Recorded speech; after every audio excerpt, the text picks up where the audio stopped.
There we go. I think that's correct. I'm not entirely sure.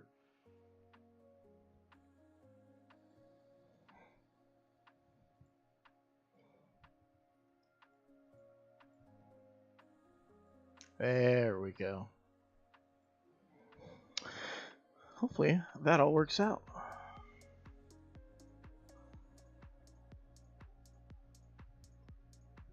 So, if you haven't been able to read the description just yet, um, basically the TLDR is in order to make sure that the episodes come out on time, I record them sometimes a little bit ahead of time, a little bit behind time, well, not never behind time. Record them ahead of time, and that means the date on the actual episode, because this game takes place in real time, may not necessarily be correct. Like right now, I'm recording this episode. It is a correct day, September 15th, Monday, but I did set it back a wee bit earlier in the day so that you guys would be able to, enjoy a little bit more sunlight compared to our normal Friday streams or at the evening. But yesterday, being Sunday, I recorded the episode that was just going to be up like Saturday. I recorded Sunday's episode, and it was scheduled to upload Sunday. And then Sunday, I recorded Tuesday's episode, which is scheduled to upload Tuesday, which will be episode 6, because we're currently episode 5. But because it's supposed to upload tomorrow, but today is today, that means this is episode, like, in terms of the playthrough, this takes place a day after tomorrow's episode. So it's not episode 5.5 because last episode you seen was 5. It's actually 6.5 because the episode canonically that it takes place after is tomorrow. But good news. Hey, look, we got ourselves a little flower. So that's cool. And broke our shovel, right? Wow. Fantastic. But we'll just go about what we have. Currently, we have some potatoes. That's pretty cool. We could either save or ship those potatoes. We'll see. But a lot of other stuff has happened. Luna just sent us a cool little bed. Basically, I am certain many memories of your island are dear to you. What if you could share those memories in a form of a pleasant dream? You can, and it is as easy as falling asleep in your bed. And I realize now why that's actually quite important. The whole thing. Basically, it's a lot easier to have it to where you can revisit your old island setup on later dates. And so if you were to like redesign your entire island, you'd be able to do so a lot easier.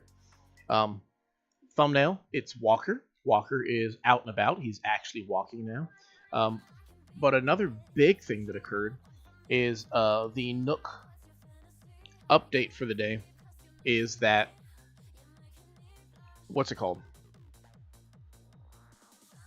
His the residence center is going to get a permanent establishment, which what that means for us is that I don't even have an axe. Goodness gracious, golly gee willikers. Let's just go buy an axe and a shovel and fix that.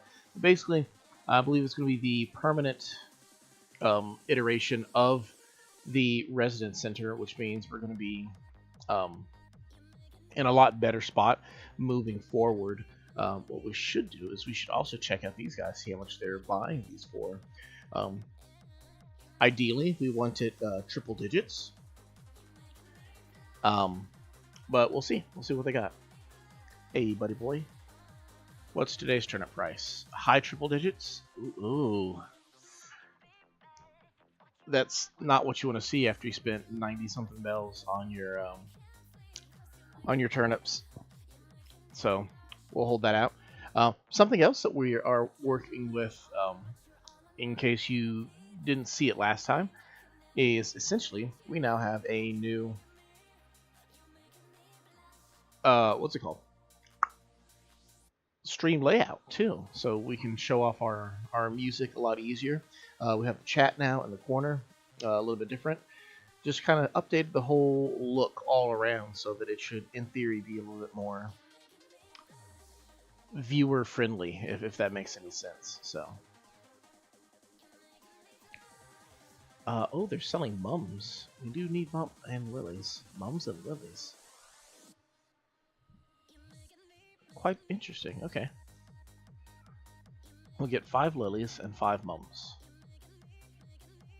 So, yellow lily. We have red mums. We don't need any more of those. We do need white mums. So we'll grab 5 white mums. And we'll also grab some lilies as well. And then I think I need one more axe. So we'll grab that. And cool, we should be good for now. We're going to gather some wood and some iron.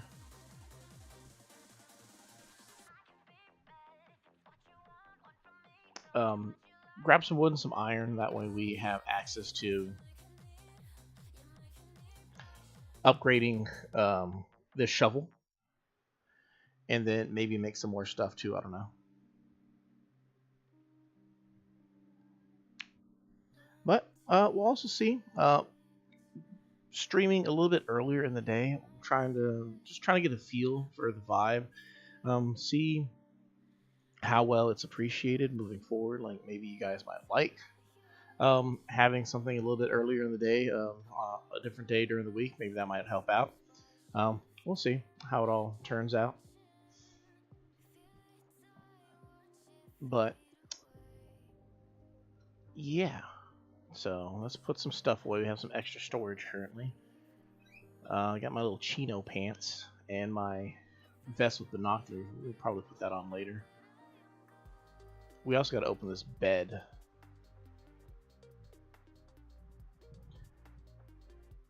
Put that down there. Move our shovel over here. Put our new flimsy axe over here too. And this flimsy axe will go there. We'll put the bed away too. I'm not sure how much more room we got too. We got a little bit of room, right? Now, next thing, we have an orange pansy. I think I just planted here, just so it's nearby. But next thing's next. We gotta fill in this hole, water our stuff, and hopefully we can get some more. Basically, I want to get at least 5 of each type of crossbred flower. I mean, at least 1, honestly. But 5 would be a nice goal. They're a lot easier to get once you actually have them, from what I've seen. Basically, I believe each flower can double itself, more or less. I did not get that one at all. Like, from what I've seen, if you plant a flower next to one of its own kind, it will grow a... it has a chance that 2 flowers of the same kind can grow another one of themselves. So, like, say you need to get, like, pink roses, right? So you plant red and white ones next to each other, and then suddenly you get a pink rose. And then you plant those pink roses next to other pink roses. There's a chance that they will grow more pink roses, essentially. I think what we're going to do with these potatoes is we're going to keep 1 stack and sell the rest. That, or we will keep whatever half stack we got going on. Because how many do we have? 7? Maybe we can keep the 7 and sell the other 20. I'm not entirely sure yet. But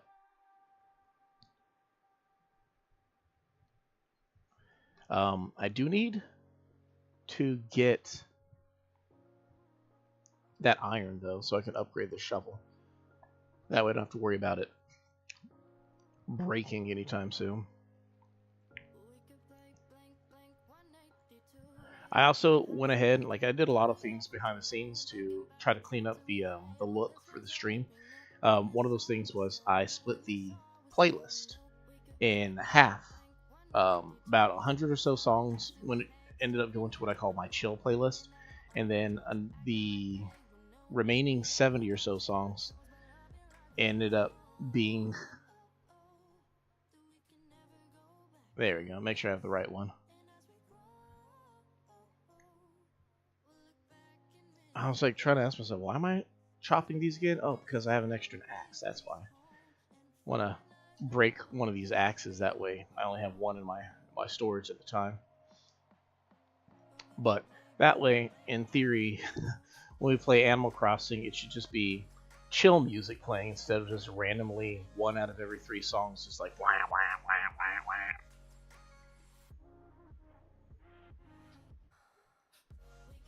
Ouch. Well, we got stung, guys.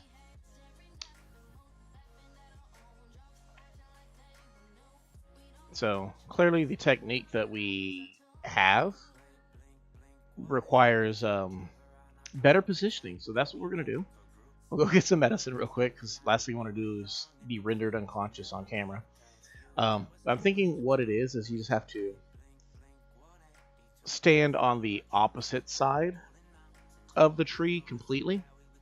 That might be it. We'll see. Just get the 1 medicine.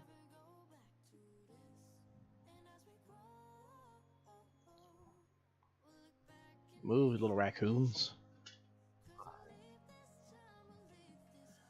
Let's see, real quick. At least she treats me like a... Ooh.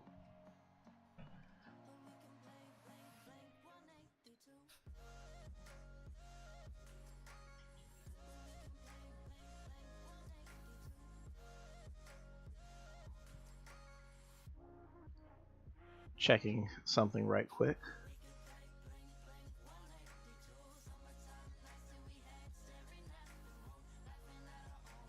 There we go.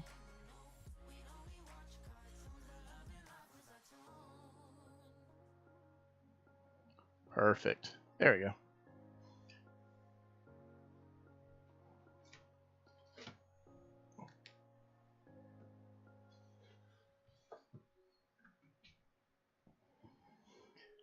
All right, so let's eat that.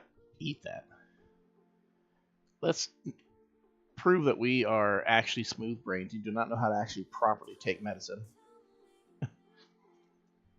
So I'm guessing you just need to stand on the side, because like if you saw that short I posted the other day, I've established that there is a technique apparently to properly get wood off the trees without getting stung by a wasp. So let's try to get better at that, shall we?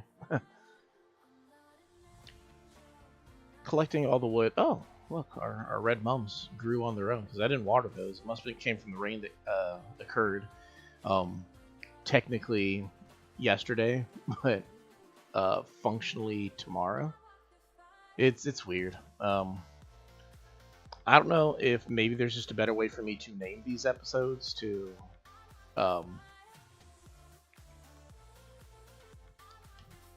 fix the whole idea of how they are.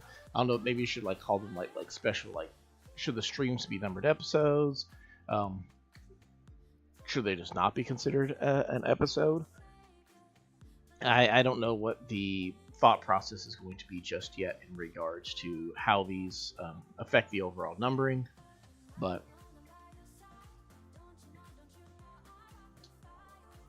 we'll figure it out in time. That way we can just kind of work through things.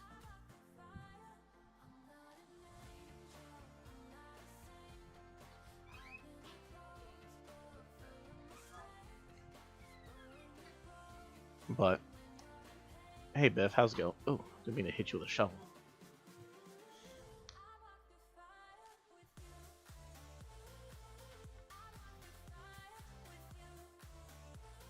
Gotta remember which side my oh, okay. Just already smacked that tree a couple times.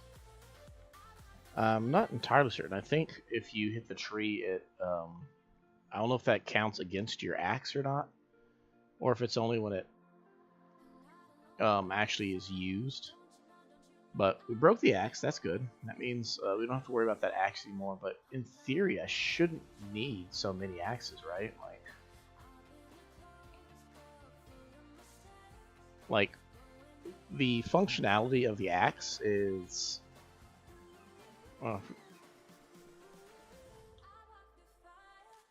like, you don't need to carry an axe on you all the time, or like ever. Like, let me put it this way. When you need an axe, yeah, you'll have to have an axe. But when you don't need your axe, you don't need your axe on you. Like how can I word it? Like, you never know if you're gonna find a fossil star or something like that. So you might want to have your axe on you, your shovel on you, or something like that. You might find like a buried item or something like that, and you're gonna want to have it. Or if you what's it called, play hide and seek, or not hide and seek, like bury treasure with one of your villagers, you're gonna want to have your shovel on you. If you see a rare bug or a really big fish or something, you're gonna want to have your net or something, or your fishing rod. The balloons, you never know when the balloons are gonna come, so you want to have those as well. But your axe, you only ever need your axe when you're actually going to, like, oh hey, what's up? Hey there, Chris. Thanks for coming over and saying hi. It's really cool that I made a new friend the same day I moved. So, I brought a Prezi for you since we're officially licensed friends. A Western style stone. That's interesting. They keep giving me items that you make via DIY. But not the actual DIY itself. Or just rare items, actually. Because a Western style stone is such a weird thing that he gave. Because if, for those you don't know what a Western style stone is, like, I'll show you real quick. It's definitely a big question mark. Why'd you give it to me? Let me hit this rock real quick and I'll show you what the Western style stone looks like. Because, like, the fact that it's literally just called a Western style stone, I feel like it kind of implies, like, they're not certain if it's something that they should, like, you know, instead of calling it what it is, they're like, well, we're going to call it something a little bit more friendly. How about that?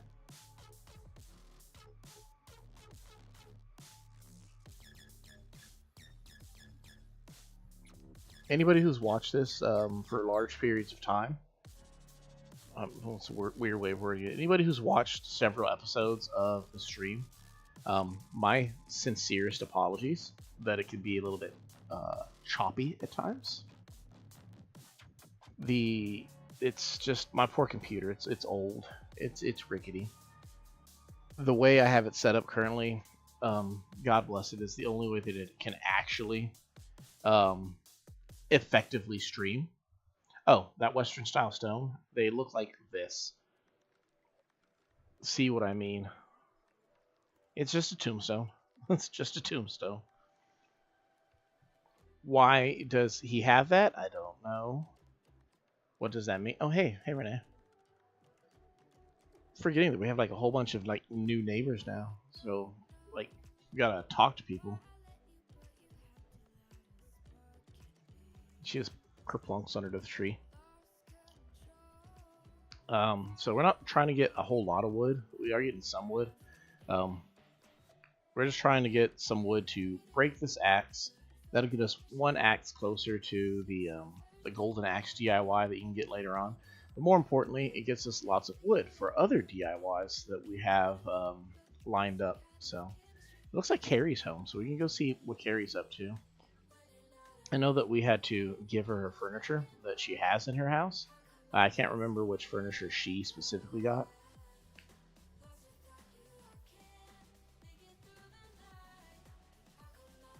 If I was counting right, I think this axe should break on one. Like, next time, like when it does break, it'll be break on the first swing on a tree instead of like the second or third.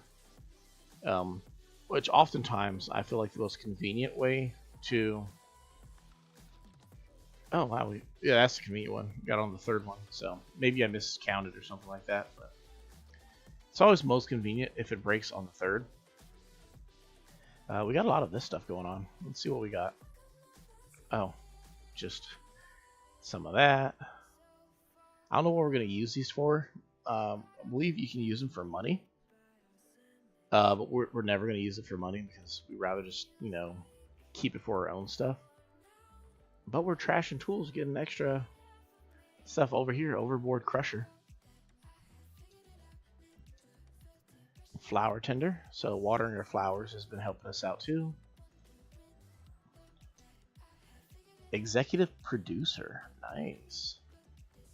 Is that just one, or did you get the other one? Okay, you didn't get the other one yet. But got a whole bunch of Nook miles there. Be able to sell the potatoes, get some extra money. And she's making a DIY. Wow. Got a pretty little house, too. I'm just digging this whole thing right now. Extra wide table, but... A hedge standee. I'm not a big fan of a hedge standee, but they're alright.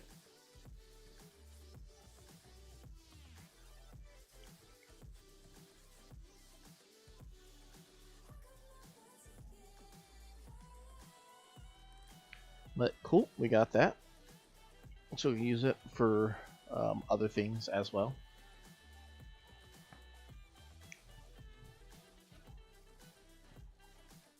So the big thing going on today in terms of what we're working with is, well, we got to go say hi to Mabel also. Mabel has some stuff for us. Let's see. To whomever this may be, whilst taking a much-needed hot bath, my mind dreamed up the most fabulous idea for a Dewey recipe. Of course, I believe great ideas such as mine must be shared. May it inspire you to action. Best wishes, Petrie. A garden bench, which, not gonna lie, I'm down. I'm stoked to have a garden bench. What is this? Oh, and the hedge standee, too. Cool.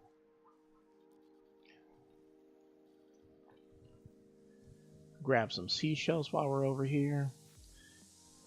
That way, when we get back to the shop to sell our potatoes, which I think we're going to sell the 20 potatoes instead of the 17 potatoes. We'll save the other 7 potatoes for other things, because we don't actually have a recipe for potatoes yet. One can use that as a sound argument for getting rid of all 17 potatoes, which maybe that actually is correct, to just sell all the potatoes all in one go.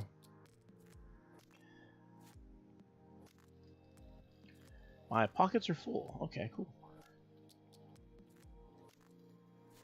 Do I have anything I can put away just yet? I do have a couple things, so I'll go put those things away. And then head back down that way and grab the rest of the stuff, because we have to get rid of these potatoes. Or we'll keep the 7 potatoes just in case.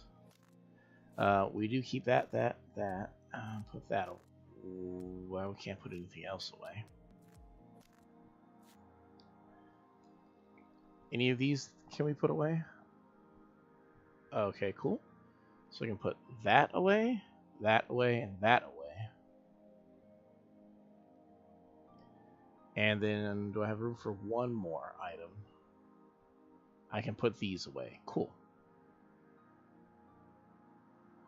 Now I can go grab some more seashells.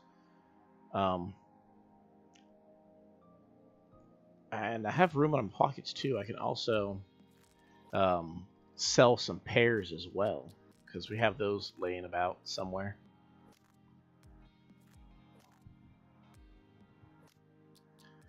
Just dawned on me, we've also been missing on some things.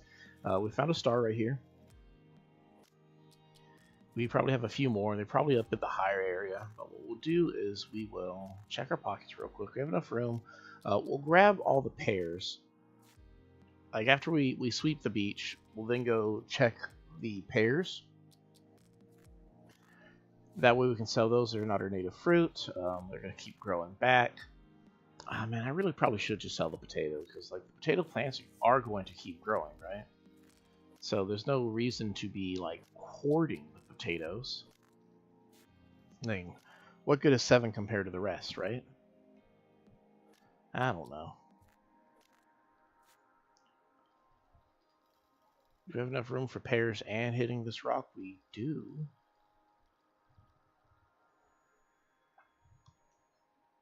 Because we should have... Wow, nice. How do you miss, like, both? There we go.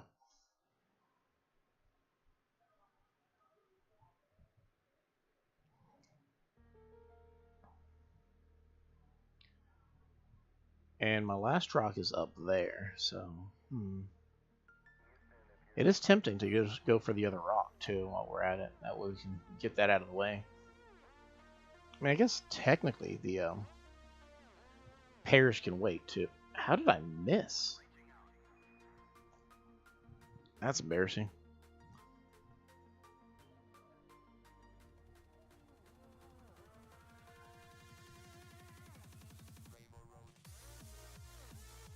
Let's see if we have one up here, too. Looks like some of my flowers. How did that happen? Did it just split itself or something? I don't have sticks on me, so I don't want that.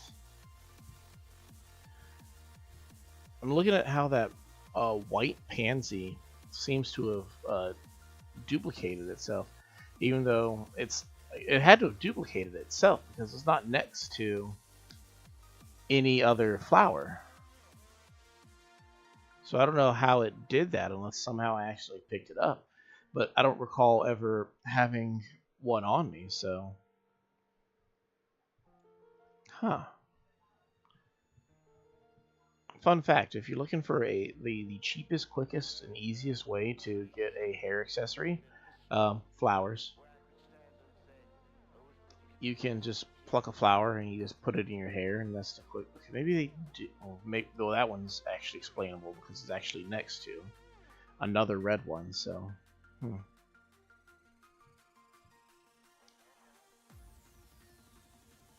I don't know how long we're going to be going for today. Normally, the stream's a lot later in the evening, and it goes for a few hours. That's probably going to be the same thing more or less today, but it's kind of... I chose this time of all times. Figured for me, it's about 4 o'clock in the afternoon in my local time, and I thought it might be a good time to catch the audience, either finishing up work or getting done with school for the day, stuff like that.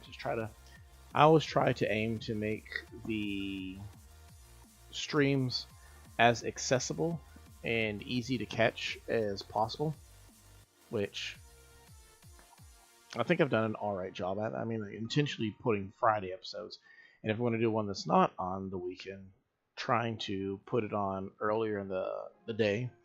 That way, anybody who has work or school or anything like that the next day, they don't have to worry about missing out. But I digress. We'll see.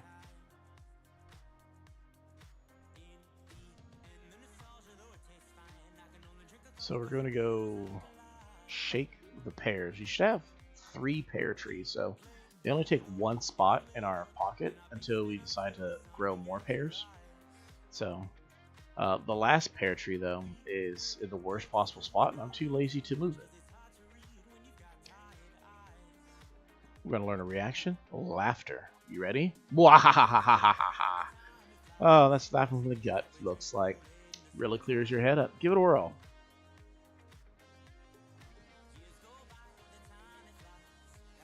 Nice.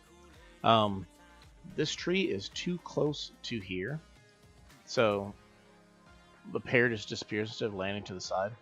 And again, I'm too lazy to move it, so it's just going to be there. We're going to keep missing out on pear for the meantime. But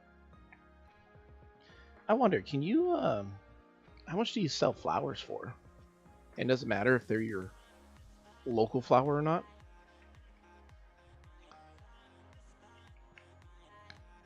So let's assess a couple fossils.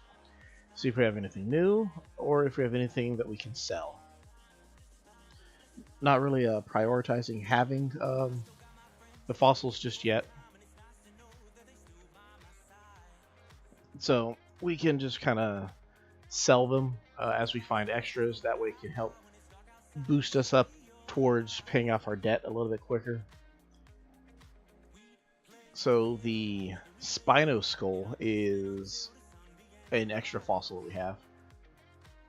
So we can give him these two right here, and then we can go sell the other two and help get ourselves some more monies. We then are going to go see what Mabel? Is it Mabel? I always confuse Mabel and Sable. We'll see what Mabel is up to. Pretty sure it's Mabel. Hello again, Tommy and Timmy. Timothy and Timus. So we can sell all of... Ooh, not that, though. Nope, again, not that. We'll sell all these things and get like 2,000. Or 12,000? Or a very healthy 22,000. I'll take that, I'll take that. The fruit you just... Oh, before I forget, I wanted to tell you something about the fruit you just sold me. When you eat food like fruit, you'll energize. Oh, okay.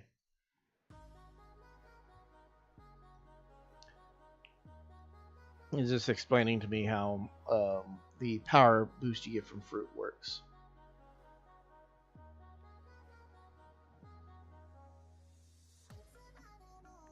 But cool, we sold fruit. We got some more Nook Miles, and probably the first time in a long time I've actually can say that I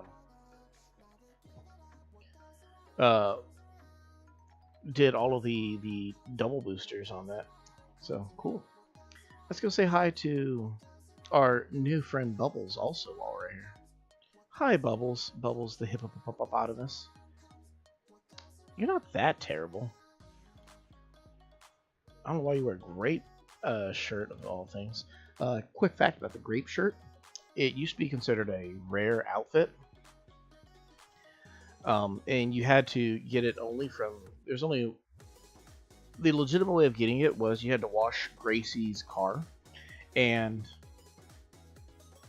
you had to wash it fast enough to be deserving of her...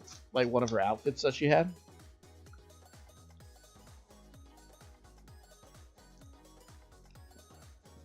And I never actually was capable of doing so. So, when I ended up getting the grape outfit, or the grape shirt, I got it from just using codes that I found on the early iterations of the internet. Which, call it cheating or cutting corners or anything like that, I would say that's what it is. I'd say it's making the best out of a really bad spot. I want all of these. I probably shouldn't buy a whole bunch of these, considering I don't have room in my storage for any of these things, but I think they're pretty cool. Gotta sell some yellow tracking shoes. Gonna give ourselves a much more hip and cool look, yeah? Get ourselves that Kobe shirt.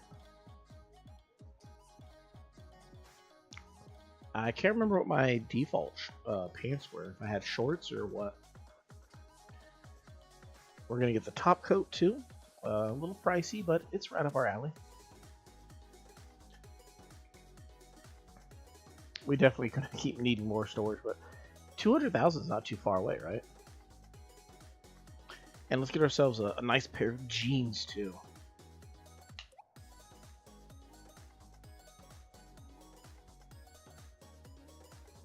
Fantastic.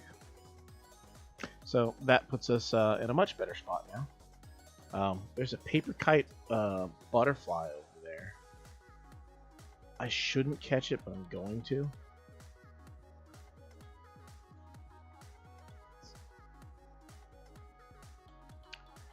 There we go. So let's put on our paisley bandana and our trekking shoes. And our new basketball tank. And I should have, like, actual, what's it called? I should probably wait until I have like actual like shorts or something, but I can't help it. We're just gonna rock. It's so bad. Let's see what we have in our storage that we might be able to make room for.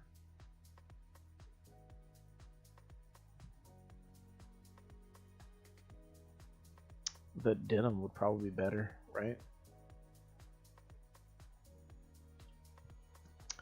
I should probably be selling some of these things, but I just don't know what I would sell.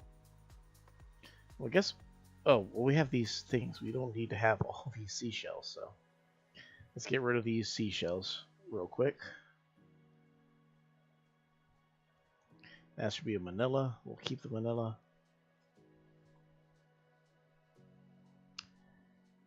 And should we sell the potatoes? I mean...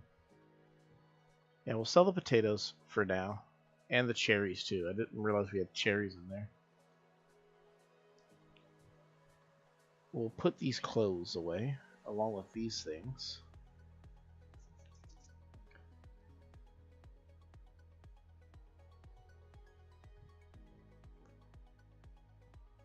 Get something out. The potatoes and the cherries we'll get out. That should be it in terms of things that we want to sell and get rid of.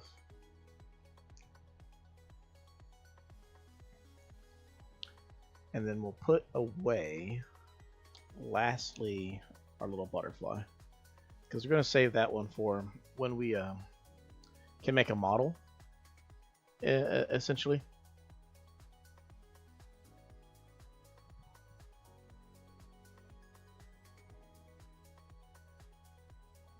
Now we get to run back up here and sell more stuff to these guys.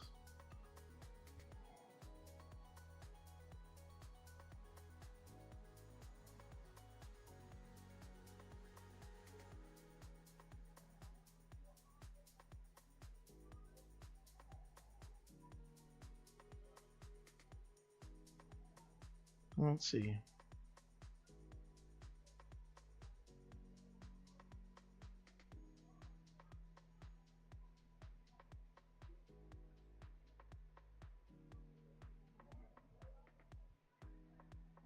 All right, cool.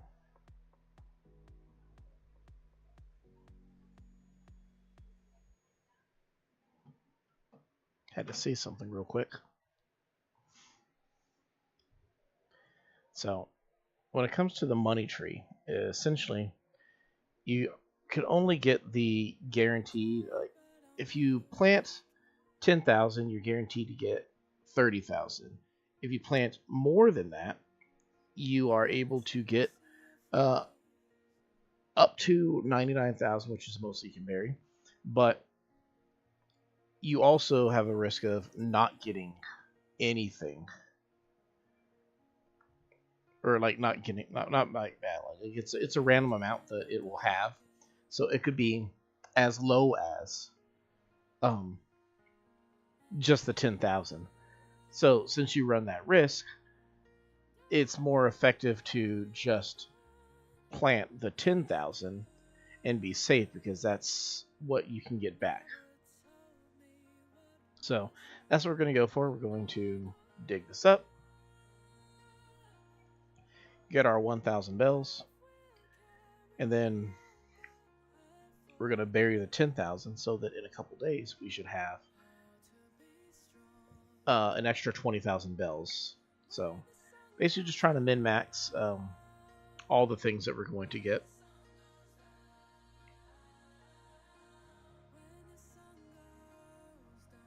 Other than that, I'm not entirely certain.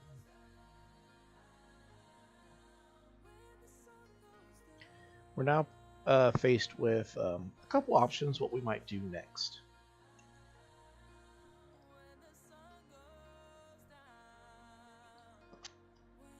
Something I actually would like to do, though, is visit Harv's Island and go take a look at that for the first time, see what that looks like. I mean, he's invited us over, right? So we might as well. I don't know if I mentioned this. We will not... basically, what they said was that Residence Center is going to shut down for tomorrow to get the bigger version.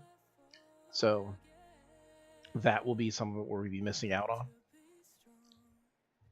And it should open up the following day. So I'm not entirely certain how that's going to impact how how things are going to be for us moving forward, dealing with that one. But we will definitely be able to do something with that one. I'm not certain where that was going to be. Again, like I said, timing's all out of whack right now. With it being a half episode, but it's a whole episode ahead. But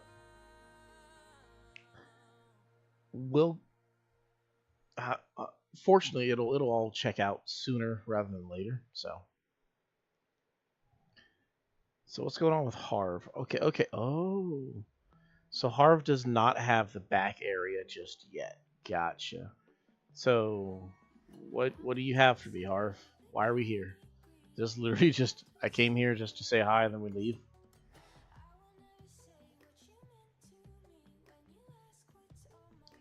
Oh, it's good to see you again, Chris. Yes, sirree. Good old Chris. Anyway, welcome to Harv's Island. Don't remember if I mentioned it before, but I run a photo studio here. It's called Photopia because it's like paradise for picture taking, and it's free to all. So come use it anytime. Well, yeah, that was that. That's Photopia. For those of you who may have no experience with how Photopia works, basically it's you can invite any of your animals over to here. You can also use amiibo cards, or any kind of amiibo in general, to let them bring animals over here. They basically act as temporary furniture in a room. You then get to decorate that room however you want, based off of stuff that you have. I don't know if it's stuff that you once had as well, but you basically put it down, you set up how you want to take your pictures with your animals, and that's basically it. It just helps you take the best possible pictures in a room setting.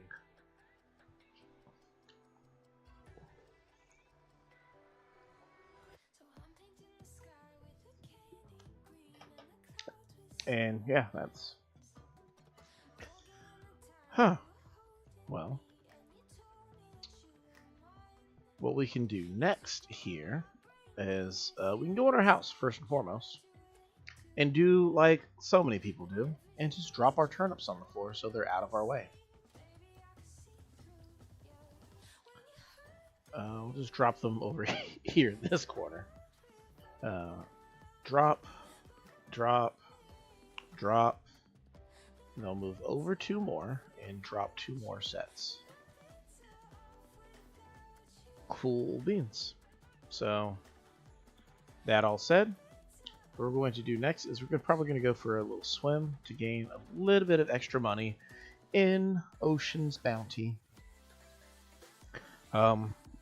We do want to get a scallop so that we can get another DIY from what's his name?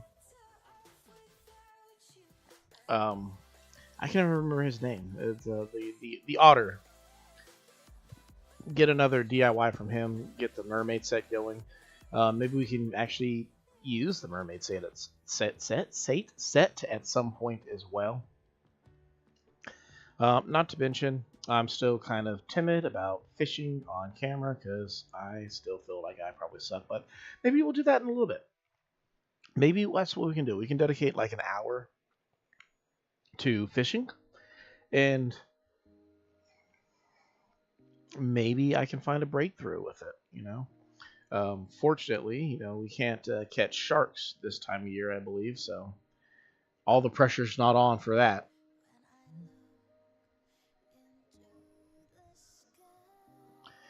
Let me just type something up right quick, though.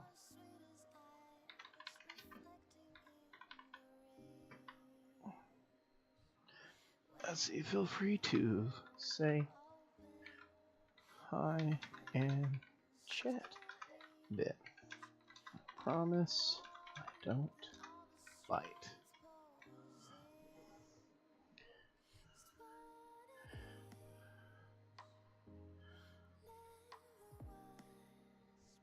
I feel like that color could be a little bit brighter, but not bad. I don't mind. Maybe you should use a bolder, what's it called? Font also though, like bold. Currently I'm using Arial, so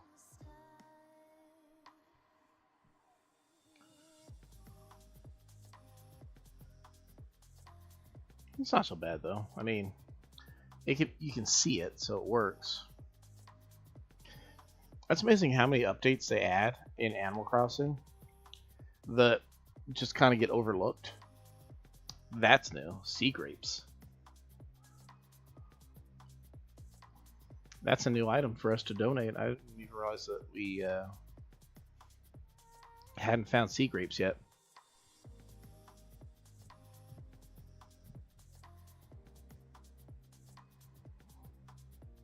But get some fishing done. Try to catch up with that. Bugs are really easy. Sea critters are probably just as easier, except they're random. Fish are the hardest things to catch, especially since you're never really quite certain what kind of fish you're going to get. If it's a rare fish, then it might break your line a lot quicker. You just don't really know because they're underground, or not underground, like underwater. But stuff like sharks aren't out. I believe the shark season just finished. Though, it being September, I'm probably supposed to be catching salmon. So, there's probably definitely a pressure to catch that. What I need to do is I need to make a list of all the fish that we've already, or creatures in general that we've already caught. And that way, oh, that's a new one. Got some little garden eel too. And then once we have that done, we can create basically like a to-do list or a to-catch list. So I know what times of day I need to be recording so we can find these things, try to, basically make like little goals. Actually, sharks might be in season and I just can't catch them also. The what I'm mainly trying to say is like how it goes is they have like, it's a weird system that says like certain creatures, like I don't know if it works for bugs also, but for fish, certain rare fish you can't catch at the start of the game. You need to catch like a certain number of other fish, and it doesn't matter which fish they are, but you just have to catch like a certain number of other fish before you can actually catch those fish. So they'll like not even like spawn on your radar until you've met the other criteria.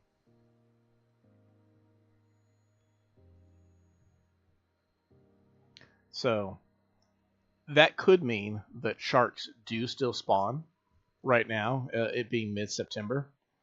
But because I haven't caught the prerequisites to find a shark, that's why I haven't seen one just yet. Which, good news is you don't feel so bad about not actually catching the shark. Here's what we'll do is we're going to try to make some progress in terms of our fishing resume. So once we find the scallop for what's his face, Otterton, that's not his name, but I just can't remember his name. But once we find the scallop for him, we'll take some time to go actual fishing.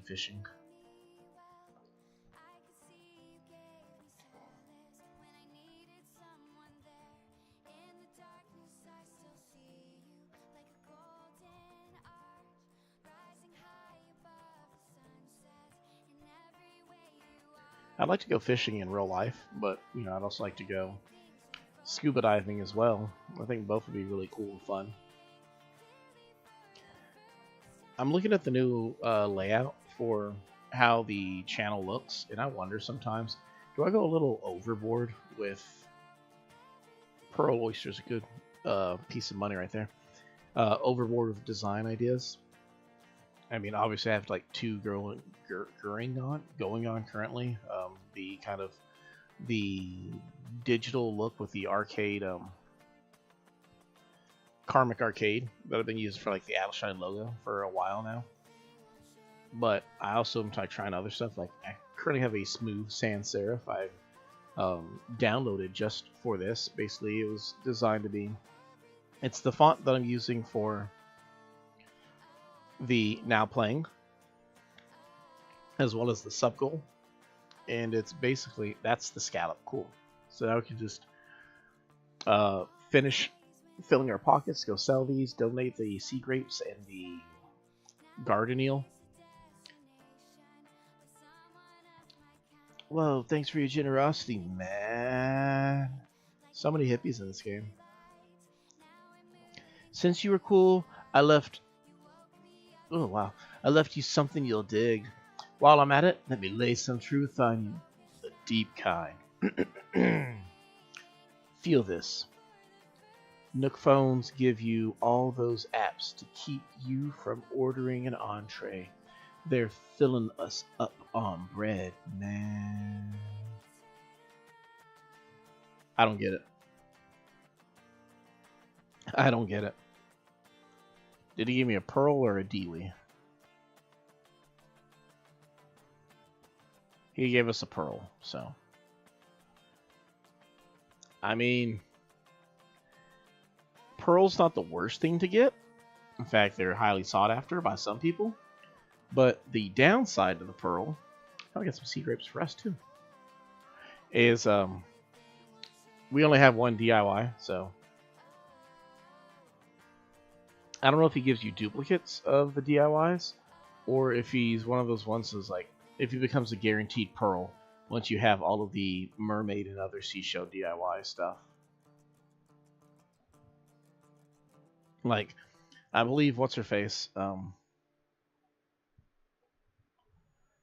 Celeste does not give you any DIY that you already have. So if you see her multiple times in a month, the first one she'll give you is the star sign for that month, and then the rest of the stuff that she'll give you is like some furniture or whatever magic wands that she has is laying about.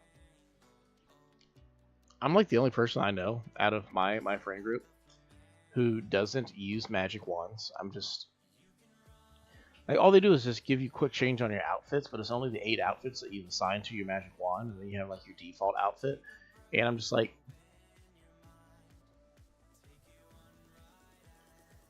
I'm like, it sounds convenient, but I think my issue is I don't have 8 outfits that I like without exception that I would want to have quick access to on a magic wand. I mean, they're cool as an accessory, but beyond that, I'm just like, I can't really see myself like really wanting a whole bunch, if that makes any sense. Find one more sea critter, then we can go donate the grapes and the eel to the museum. And then we can sell the rest, and then we'll try fishing against my better judgment. There we go. Last critter is not an octopus. It's a mussel. One of the mussels. Now swim back to the shore. Cool beans. What does the sea grapes look like? Cause like they look cool to me, but how do they look if you put them down? They're not that great. What about this guy? Do you look any good if I place you down? No, you look terrible. Yeah, none of these look all that great. So we'll just donate the 2 that we got, sell the rest, and then we'll go fishing. See if we can find ourselves some salmon or something. I'm sure Blathers will be quite happy with whatever we find. Make a donation. We should just have 2 items to donate.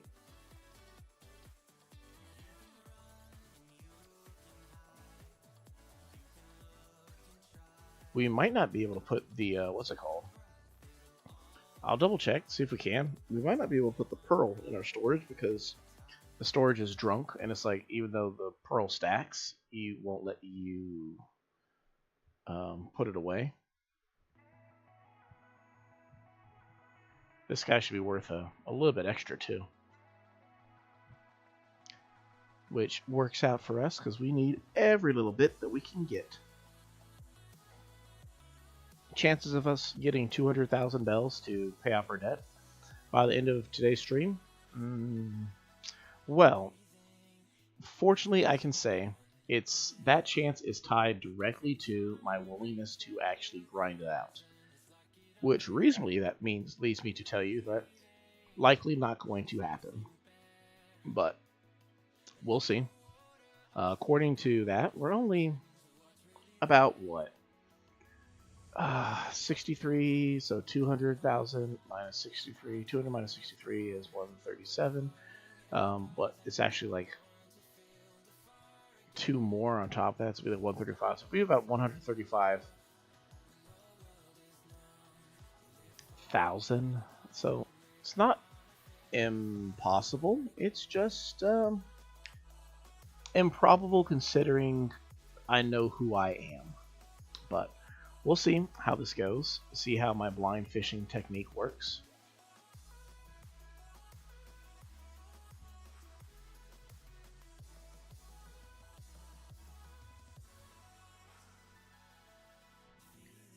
Okay, that spooked me because I didn't realize he bit the first try.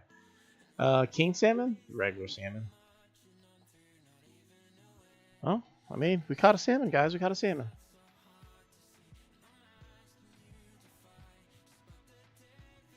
I'm guessing we really don't have anywhere specific we need to be fishing, so.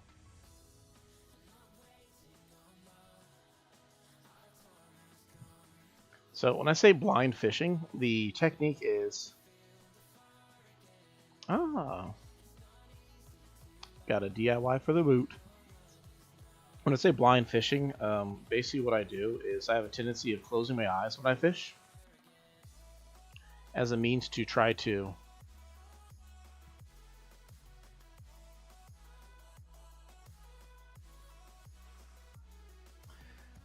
feel for when it bites harder than otherwise.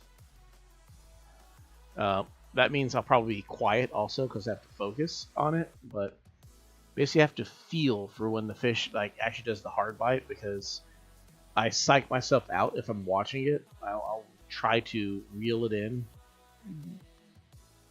and just completely botch the catch.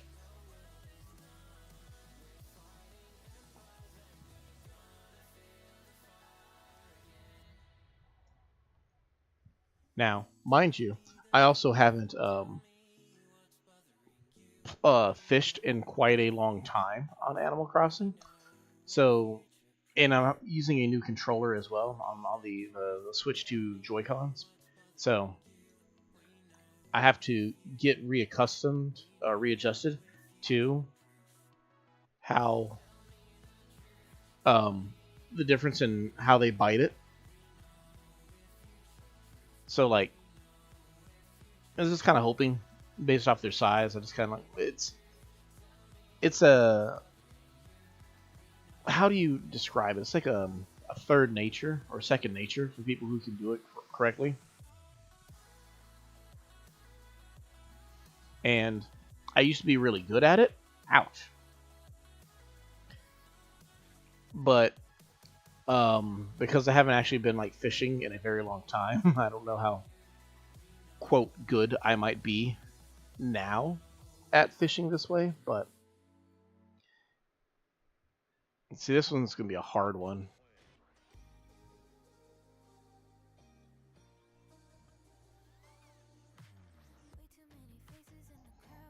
Getting pretty good though. I'm looking a lot better than how I'm feeling.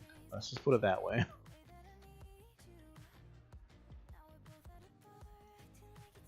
Angling for perfection. We'll see how it pans out.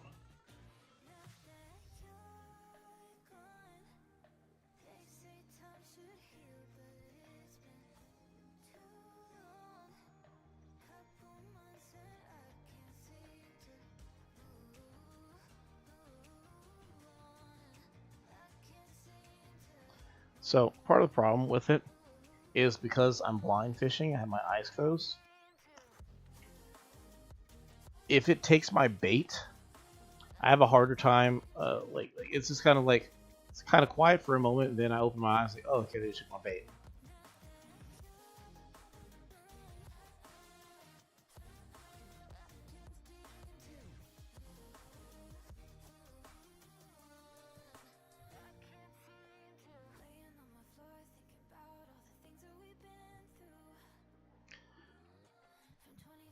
Goodness gracious, it is just a little bit nerve-wracking because I can't see. Oh, that's a good butterfly though. Come here, sweet little butterfly. Oh, come on, you're making a joke out of me. Catches a whole bunch of fish like really easy after saying that he sucks at it. Completely botches catching a butterfly that just kind of like is drifting about.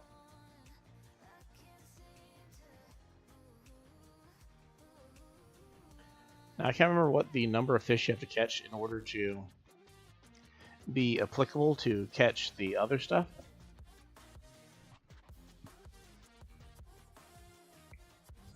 What's up, old chap? Check this out, Chris. I was trying to think of a fun way for an amateur like you to build some muscle. Oh, hold up. Treasure hunt. Oh, man. I don't like how this is going, guys. Oh, it's going to be a tough one. All right. We'll try it, guys. We'll try the treasure hunt. Let's see what he has us doing. You bury treasure. If we find it within the time limit, we win. It's outside, so you don't need to muscle into anyone's place. Let's do this. Alright, we have 6 minutes to find the treasure. So I always go right first. Run up this way.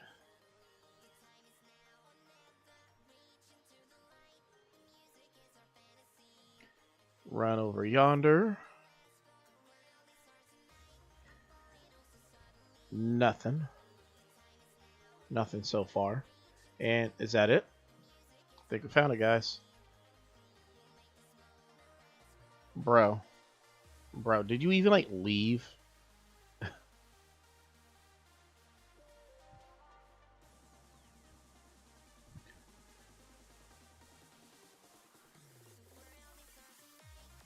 I don't even think he like left this area, bro.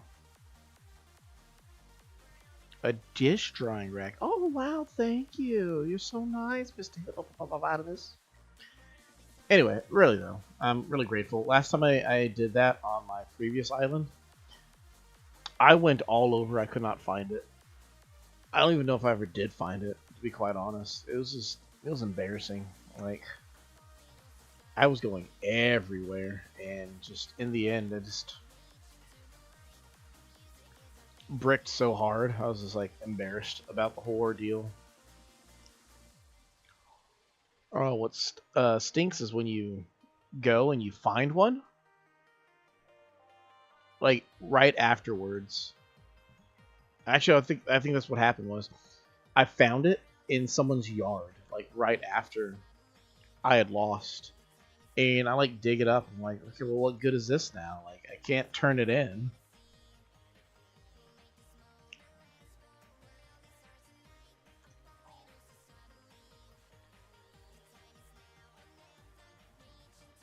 Well,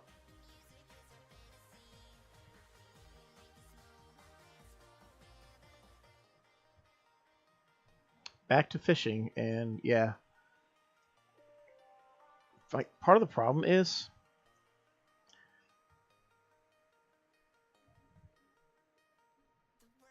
like it's regular salmon. So part of the problem with fishing, like blind fishing, the way I do, is like the way these controllers are. I have to feel like really tight. Like I have to hold them tight to try to gauge what the difference between a nibble and a bite are. And with some fish, like I feel like especially like smaller fish, it's harder to tell the difference. That one, I like literally just second guessed myself. Thank goodness it was a sea bass of all things. But like, it bit. I second guessed. It should have got away if it was anything other than a sea bass. That one bit twice, but I don't know if it actually like clomped down or if I and I like I don't know if it clomped down and I was just had a bad reaction, or if I completely whiffed it, like psyched myself out. Since we're over here, we'll donate these real quick. Oh well, you know everything, bro. Just everything. I'll just click them all just to be doubly certain. He'll make sure that I keep the other things.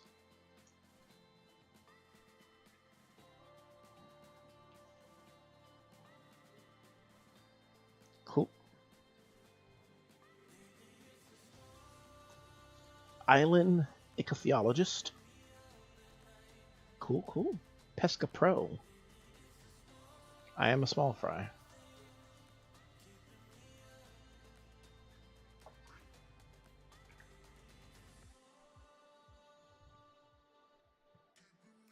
Got a little baby fish, probably a horse mackerel.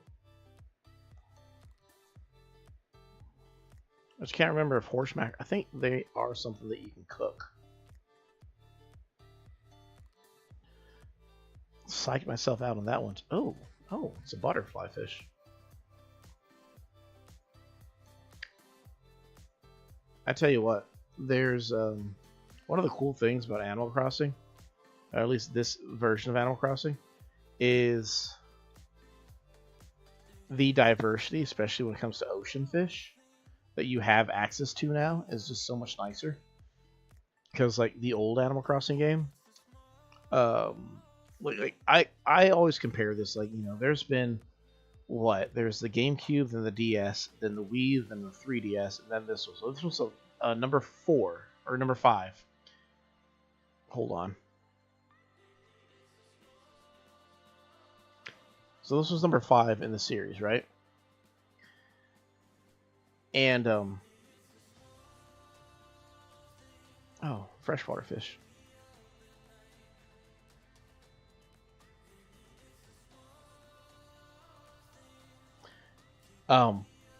I still can't help myself. I compare this game always to the first one because that's the one that I played the most when I was like back being a teenager. I played a lot of Animal Crossing for the GameCube, and so because that's where the majority of my memories when it comes to Animal Crossing are, when I have to compare the game to any other game, it's always the GameCube version. And so when it comes to describing how the ocean is back on the GameCube, you had salmon were available in September, similar to how they are now.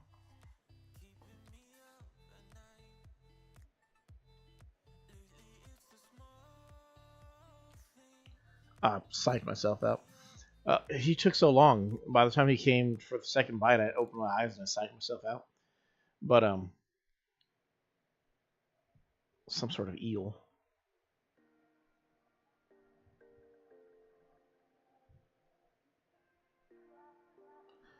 Okay, and didn't psych myself out on that one. Just got ruined. Okay. Anyway, having a hard time actually having a conversation, right?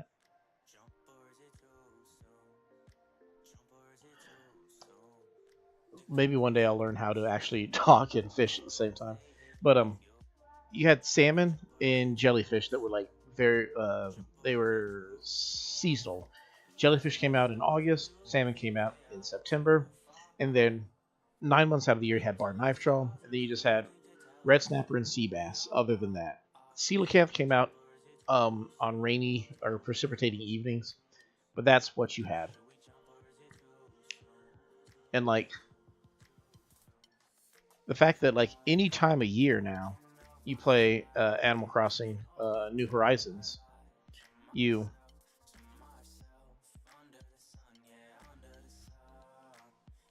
dang it. Um, any time of year that you play Animal Crossing New Horizons, you have a wider selection of fish than I had back then on the GameCube. It's really cool to me, especially coming from somebody who likes fish a lot. Like I'm a big fish fan. I wish I could like fish in real life. Like that's like one of my like bucket list things to, or like, maybe not bucket list, but like a hobby to take up would be to like actually be able to fish IRL at some point in time as a hobby. Like I guess put that on the bucket list. Like not the act of fishing itself, but having fishing as a hobby would be a cool thing for me. And so when you get this, oh man, I'm gonna botch this so bad. Whew.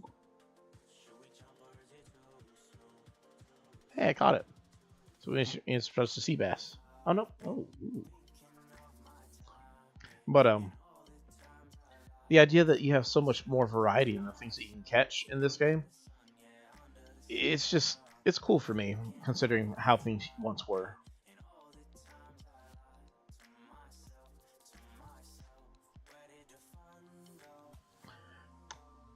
See, I couldn't feel the difference on that one.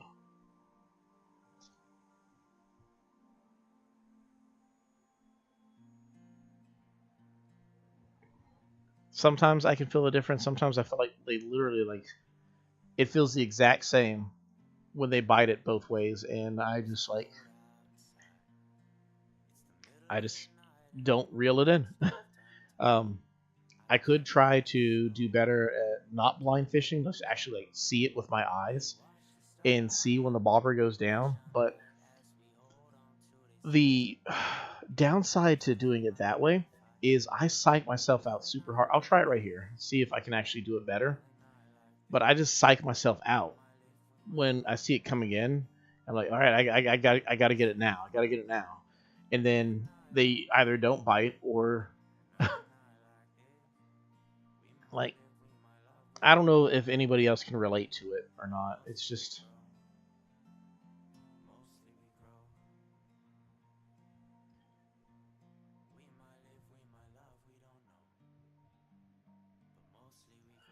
the other way that I've seen people can fish is by hearing. So like I'm doing it by feel, by touch. By like I can feel when they bite harder. And there's people who can actually just like they watch when the bobber goes down, but then there's also people who they close their eyes similar to me, except they will listen for the difference, which to me that's kind of crazy talented, but I don't know. I feel like the correct way, like the best people when it comes to fishing and Animal Crossing, probably do a whole combination of all these different tactics. There's like, oh, I can see it, I can feel it, I can hear it, and it's just when it comes, like when they bite down, it's just all of it comes together with one instance, and like, yeah, I got it. Like maybe their brain like does like a check, like a mental check, where it's like it combines what it sees, what it feels, what it hears, all in one moment. As long as you get 2 out of 3 checks, it's like, all right, cool, we'll reel it in. But it happens like Red Dead Redemption, bullet time style, like the Matrix. And I was like, yep, got it. I typically don't feel so bad about watching when it's smaller fish. I don't know what it is about it. I feel like it's just because they're easier to catch, in my personal opinion. I'm probably wrong about that. Oh, no. Most small fish are easier to catch, actually. I believe each fish has a different level of difficulty in catching. I believe smaller fish are typically easier to catch than larger fish. But there are some exceptions. Like, I believe piranhas are considered small fish, but they're harder to catch.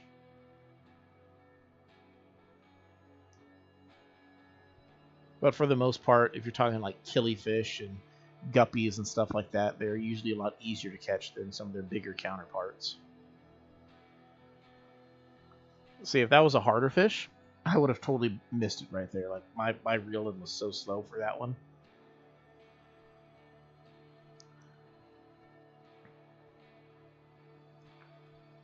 Is this a black bass?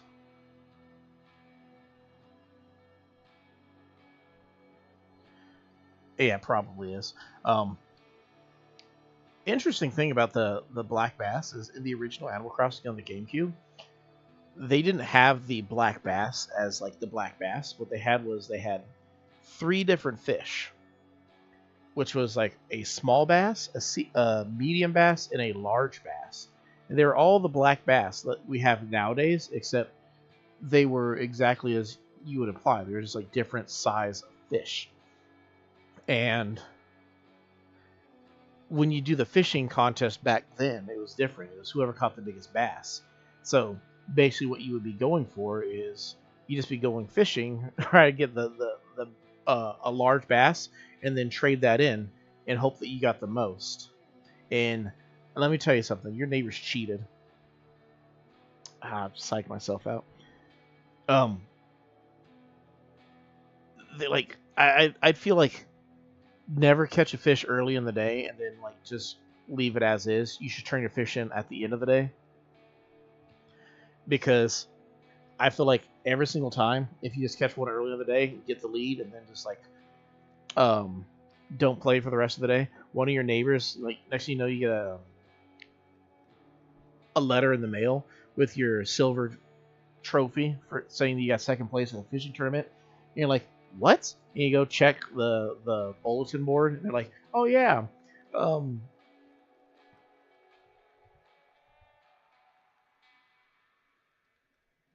one of your neighbors, I thought maybe I can talk and fish, but I can't. One of your neighbors just kind of swooped in last second and stole first place from you by like a tenth of an inch or whatever it is they used to measure them. Yeah, of course, could catch another salmon easy peasy, but just can't catch anything worthwhile, right? But I don't know if you can cook the salmon. I clearly don't have access to cooking DIYs yet, so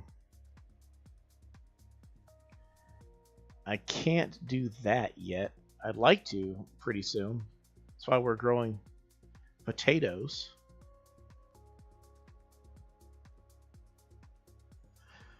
It's always the third one that I psych myself out. It's so frustrating because it's something I want to be good at. Fishing and Animal Crossing, that is. And they come in for the third one, and it's like there's just so many numbers that play in my head as I'm fishing.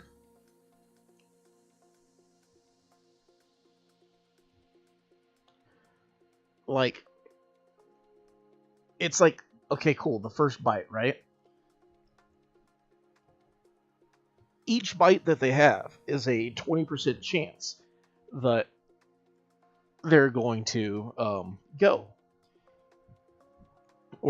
But when you're actually like fishing in real time, it feels more hectic for me. So it's like, first bite, okay, there's a 20% chance it's going to be the first bite, right? So I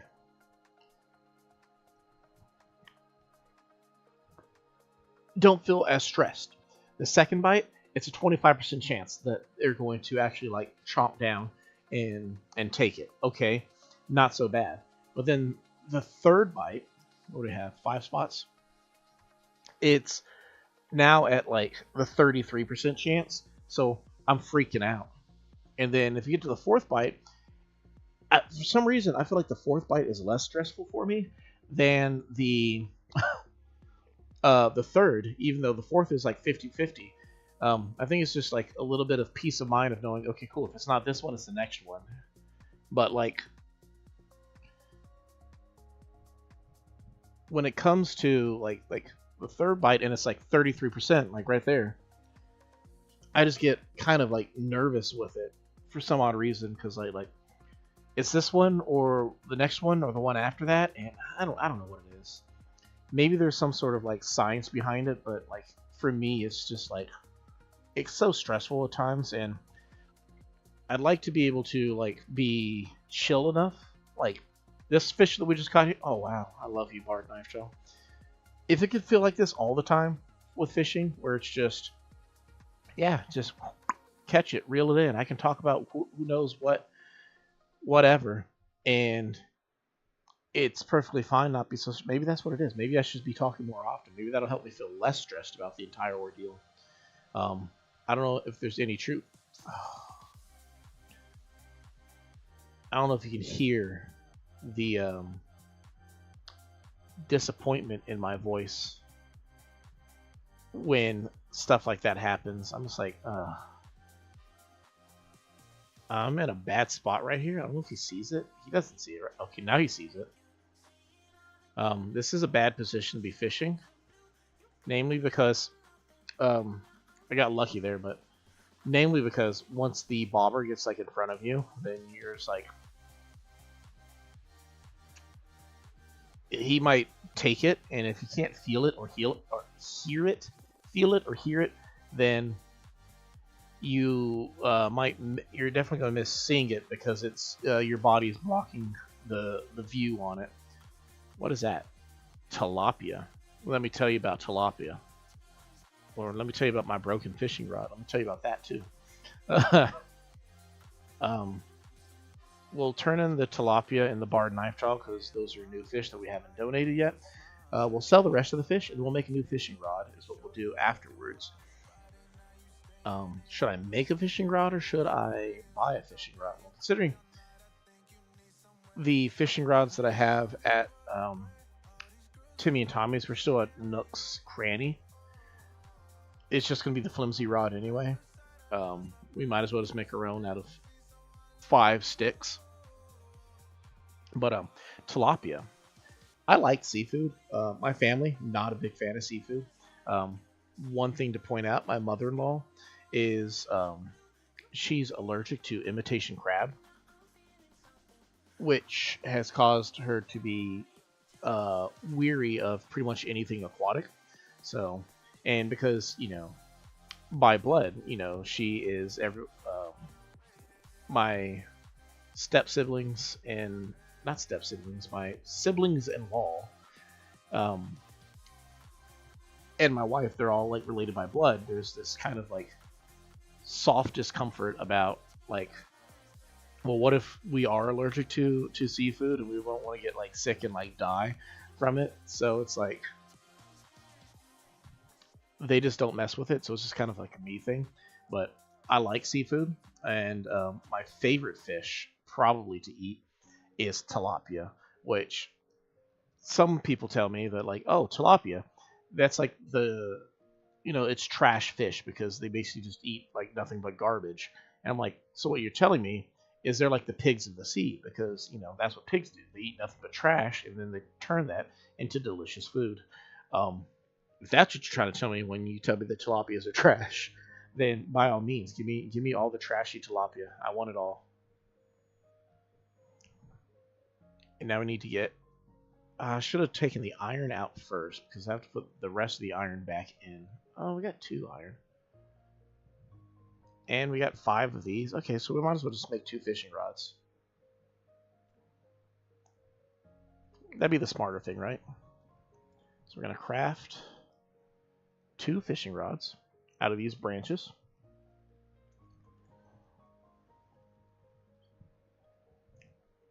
My favorite version of tilapia that I ever had, the restaurant got closed down. I think they just weren't doing good financially speaking. But there was this place. It was like I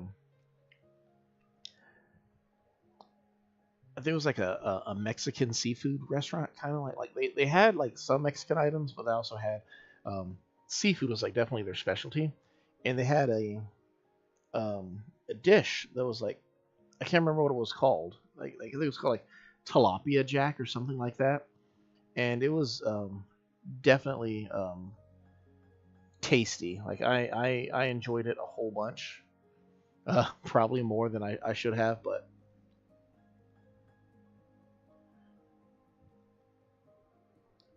I missed that.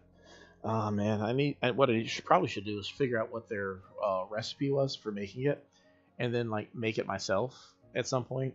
I don't know if I told you guys that's part of the plan with this channel at some point is or with this playthrough is a lot of the food that you can make in this game. It looks absolutely delicious, and I want to make it for myself. And maybe like find out like what the real world recipes are. That way I can wow, bro sleeping. Uh but like maybe like have like a little mini series where we can make the real world equivalent of the DIY food recipes. I think that'd be something kind of fun, but I'm going to need a little bit bigger kitchen than what I'm currently working with. So we'll see how that turns out. Let's see if we can catch this guy. Ooh, he probably should have got away. Oh, but it's a red snapper. Let me tell you about red snapper. Red snapper plus that barred knife draw we caught earlier. In the original Animal Crossing game on the GameCube. That is how I paid off all my debt, was just those guys. There was some coelacanth, but it was mostly just those 2 fish. They were the bread and the butter.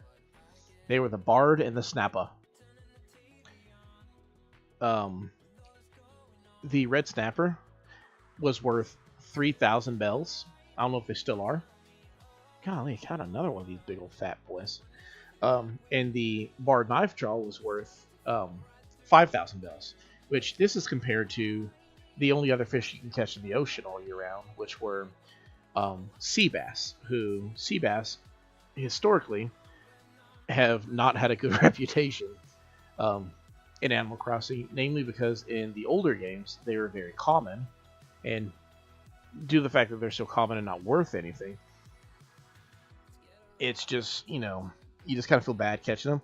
And that worth was, I can't remember if it was 160 or 120 bells. It was 160 bells, but the fact that, what is it, like 160 times 2 would be 320, so a red snapper was worth about 20 sea bass.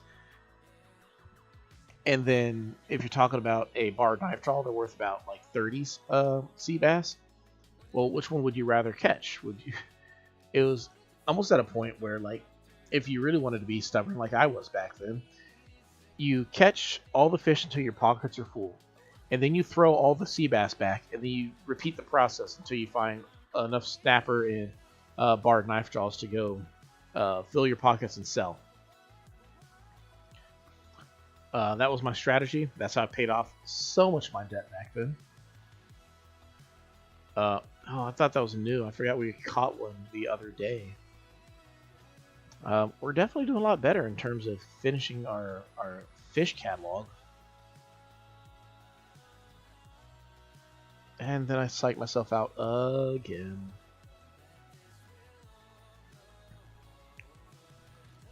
One day I'll get past these jitters. One day.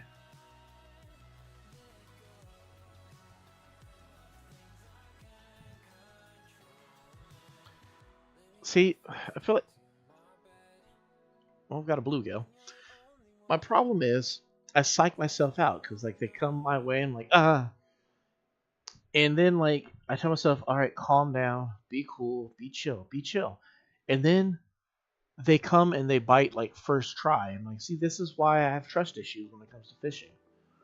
Like it's either they are, it almost feels like it's 50-50 whether they're gonna bite the first try or not, and it sucks, especially when you go blind fishing because like if you're trying to compare the next bite to, dang it, if you're trying to compare the next bite to the first bite, but the first bite is the hard bite, then you don't really have anything to compare it to.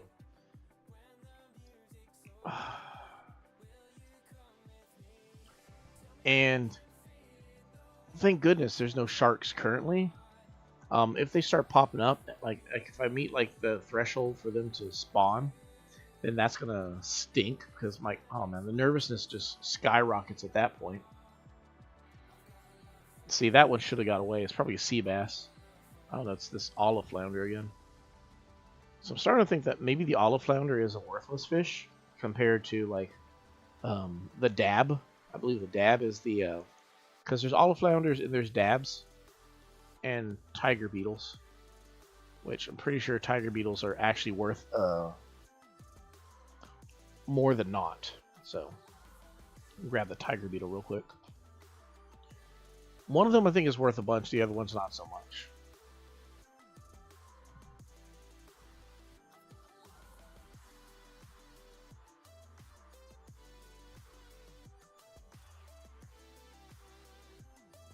The fun one's going to be when we eventually do some late night fishing too. Oh, goodness gracious.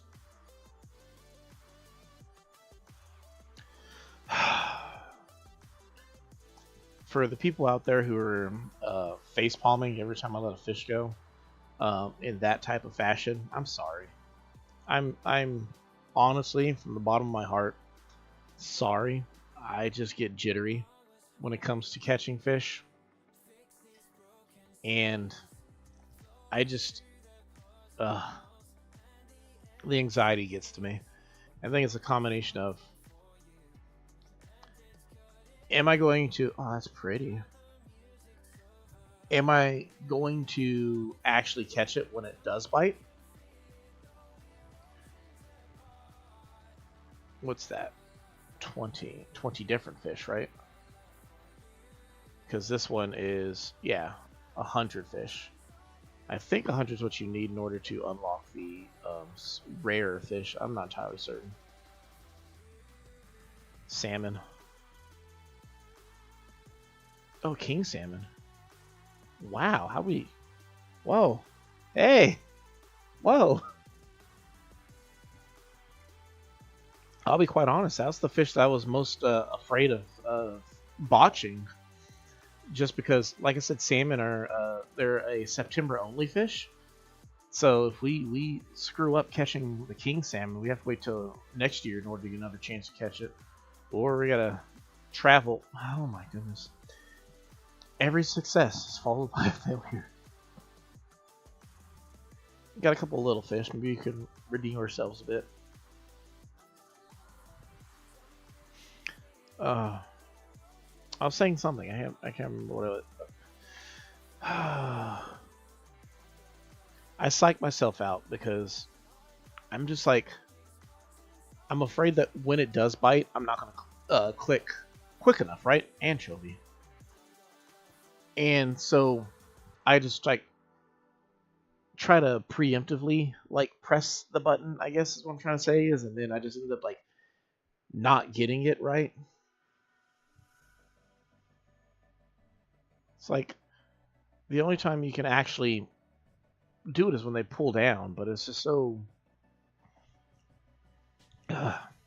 If you can relate to what I'm saying about like your own worst enemy when it comes to fishing is yourself. Like fishing can be so complicated.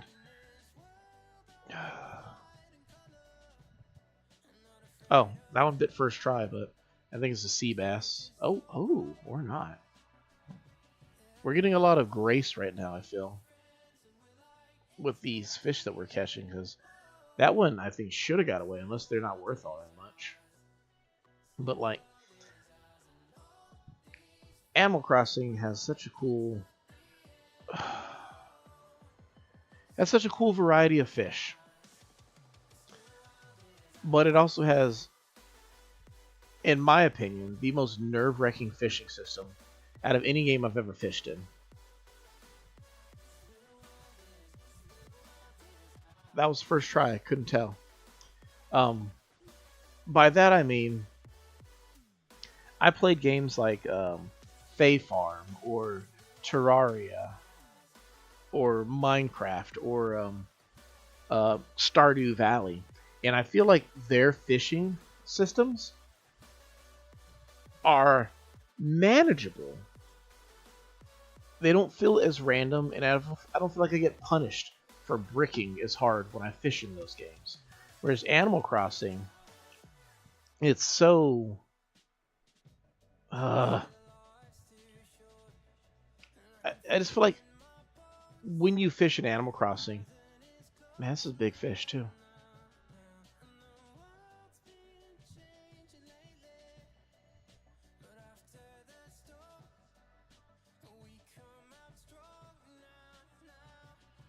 When you fish in Animal Crossing, there's so much variance in like what you can catch, like based off of like it's not just size, but like the rarity of the fish. You might come across a fish who it's really small, but it's actually a rare fish, so it's gonna be harder to catch. So like size does not give away what the difficulty of the catch is gonna be. And the fact that like literally it's rendered down to just like tap a button and you'll catch the fish or not.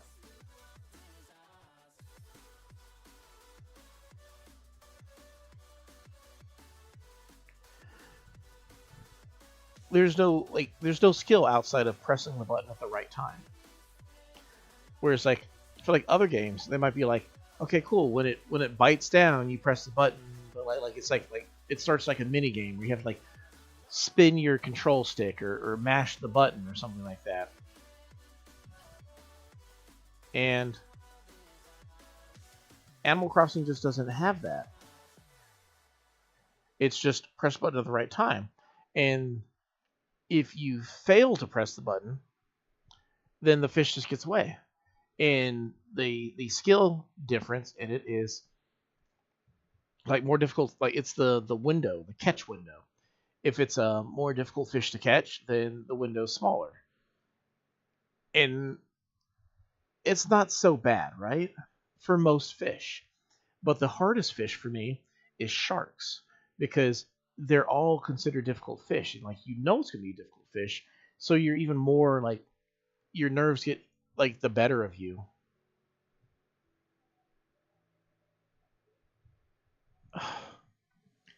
And if I'm psyching myself out on small fish, small little river fish, hey sleepy horse, then what am I gonna do when like it could be an easy river fish that we're dealing with? What am I gonna do when it's a known difficult, like high level fish? That's kind of what it comes down to. Is like it's so difficult for me. Like I'm nervous just off of like a regular fish, and when I have to put up with like a high level fish, bro, I'm like, what do the kids say? I'm like, I'm cooked, bro. Like, watch me try this fish right here.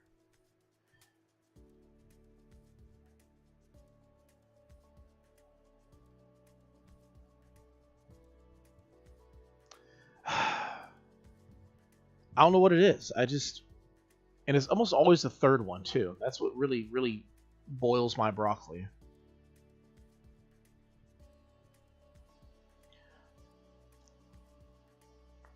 Like, by all means,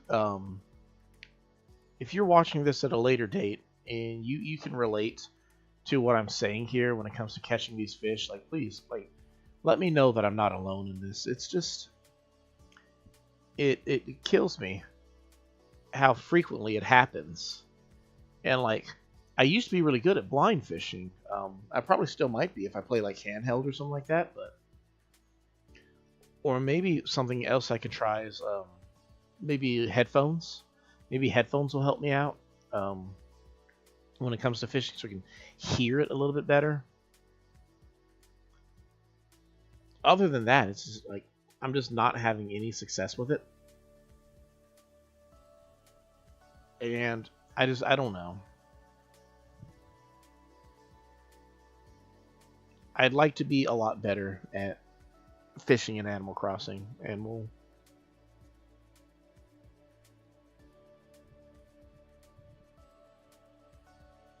maybe there's some sort of technique I can look up to help get a little bit better at it.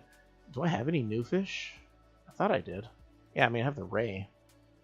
I might have a couple other fish. Still gotta see what I can donate before I have to go sell these fish.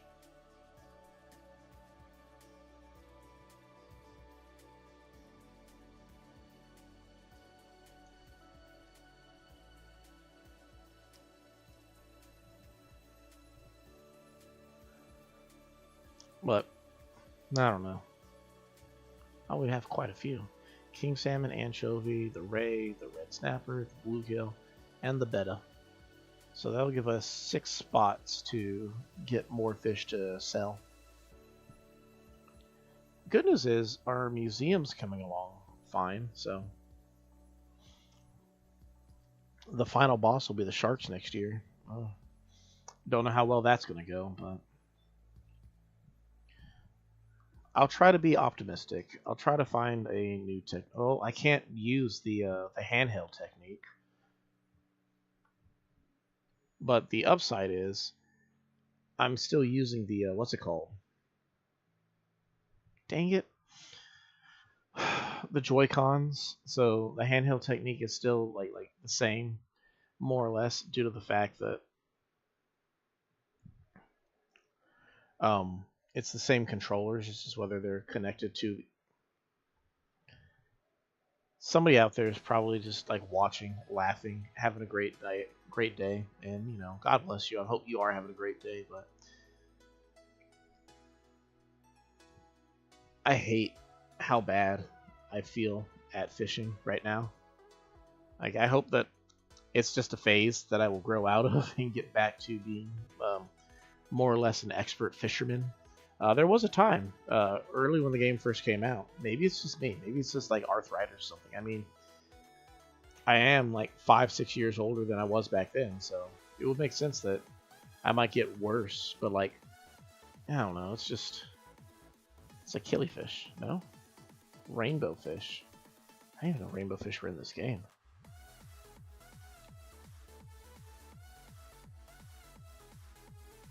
But I don't know. Like, it could just be me getting old. I don't think that's exactly what it is, but oh wow, look at her. She's gonna show me up. Yeah, if I'd messed this one up, I would have believed that she showed me up too. Sweet fish. So we're catching a lot of stuff to donate. Look at us go.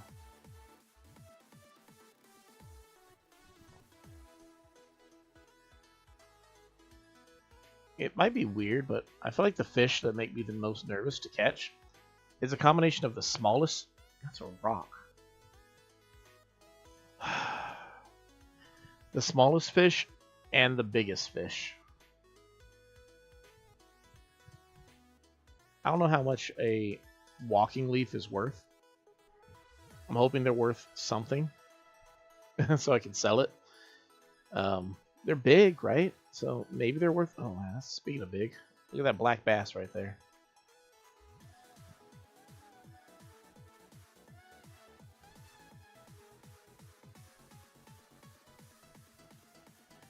Oh, goodness. How'd I know? I don't know. It's always the bass for me. Every time I see a big fish, and I know it's a big fish, well, it's a bass. All about that bass. Let's put this rock in our storage. But I feel like the biggest fish and the smallest fish are the ones that make me the most nervous when it comes to, well, fishing. I don't know what it is. Reminds me, there's actually ponds on my island that I should be trying to catch fish in as well. Huh. Oh, wow, that was so delayed. Okay, so what kind of container does the ray go in? Because I wouldn't mind having a pet ray. Do I want a container that big, though? I don't know.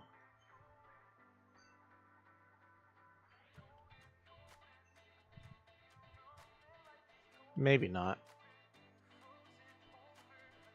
Oh, man.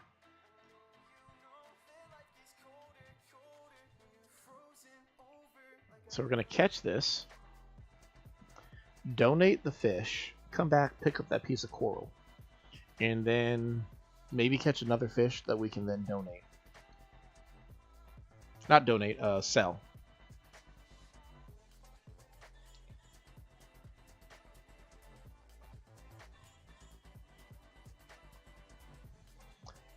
Give this guy our rainbow fish and our sweet fish we just caught.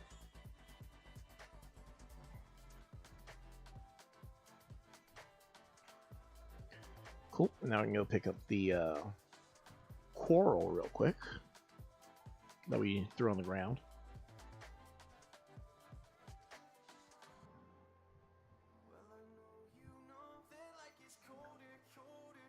Catch one more fish, go sell the fish along with all the rest of the stuff.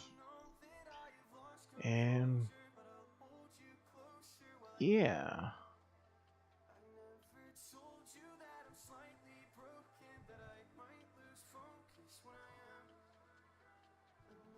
Got another salmon. Ooh, not a good spot. Because my head should probably be in the way if I try to catch him. There we go.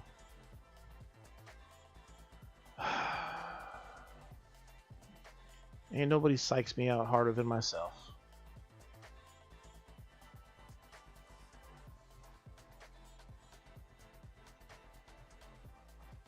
I don't know how much a salmon is worth. I don't know if it would have been like particularly valuable, but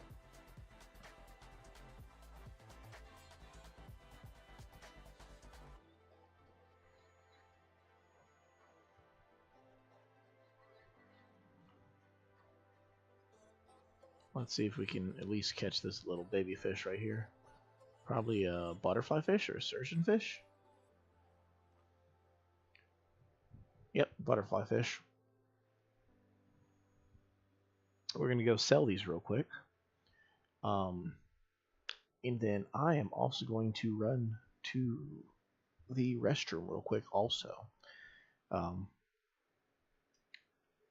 Shouldn't be too long, just a quick trip. A quick drip trip, if you will. Sell all these. I'm guesstimating 24,000. Not quite, but a good amount. Burb.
Okay, I'm back.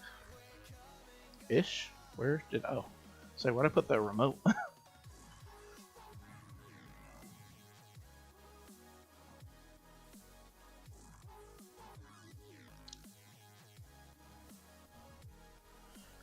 Music got so quiet.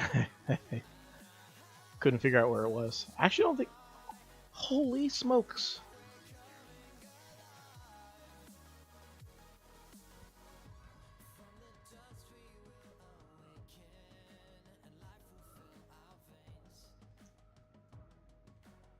So that is a banded dragonfly.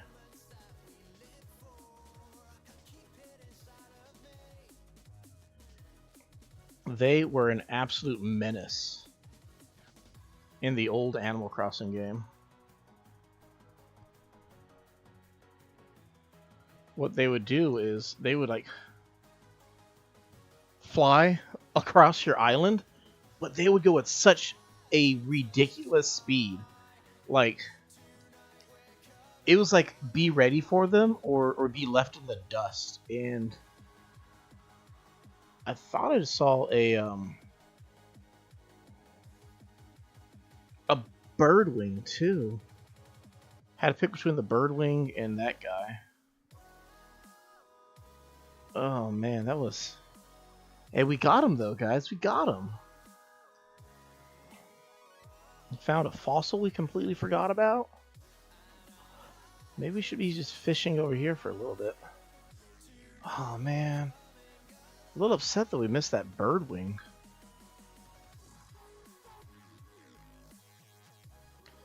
I mean, the good news is birdwings are easier to catch than the banded, so it was definitely a good call to catch the banded.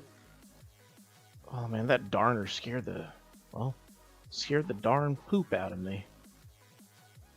Thought that darner was another banded dragonfly coming in to ruin the day. Or I mean, not ruin the day. I think they're... Oh man, another rock. It's a Charlie Brown fishing experience. What'd you catch? I got a rock.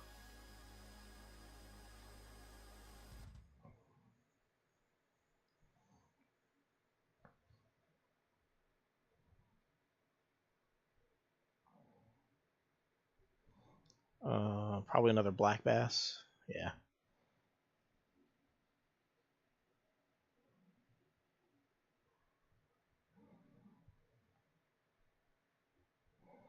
Little fish by a waterfall. That's interesting. Swimming the wrong way. There we go. Correct itself. Take the bait.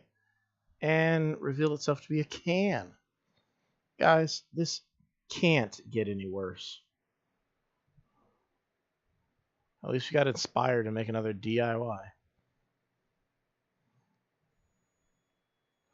Well, it's not the butterfly we wanted, but it's the butterfly we get, so...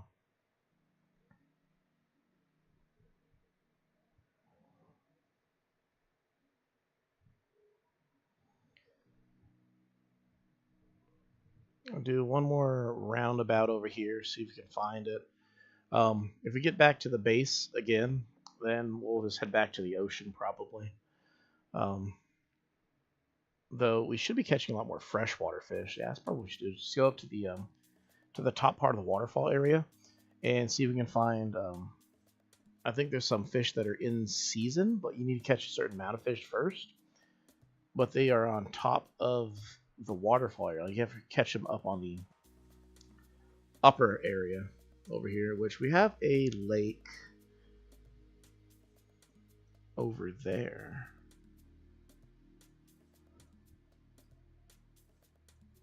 So maybe that's where we're supposed to go. Let's see what we got.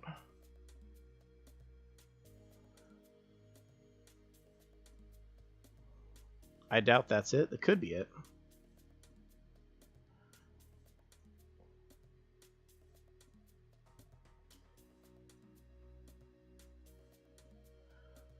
Man, I should not have caught that. Oh. Congratulations, guys. We've caught all the trash that we can catch. I'm over here thinking, oh man, I don't think that's it. Well, of course it's not it. It's just trash. Oh, there's accomplishments for catching trash. Wow. That's, I don't know if that's flattering or demoralizing. Maybe I need to be on the opposite side of this river. I think so. I might need to be on the opposite side. Fishing rod broke, but that's okay because we have an extra one, guys.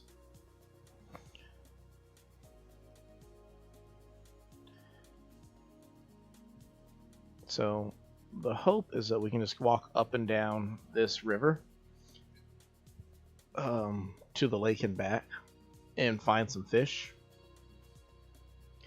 I don't know what the spawn radius for a fish is, if they can spawn close to with us over here. If not, then I should probably just go back down to the bottom part. Or, well, the only reason I'm over here is so I can see the what's it called? Yeah, maybe we should just be on the opposite side. Because the only reason I'm here is so I can see that lake. Or not that lake. Yeah, that little pond over there. I can hit that pond from up here, though. Right? I should be able to.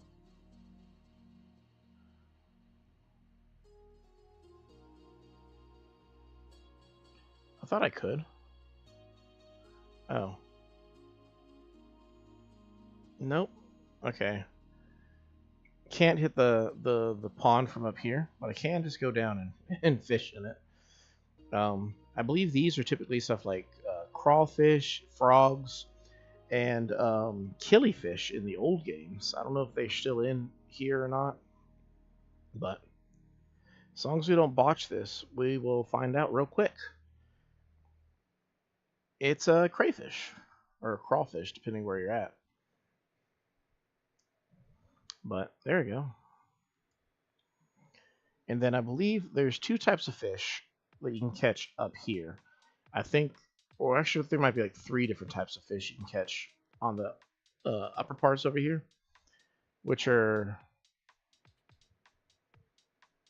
Oh man, that fish is so inconvenient being up there. I'm trying to remember what they're called. I think one is like a rainbow trout you can catch up here, but they like all need you to catch a certain number of fish first.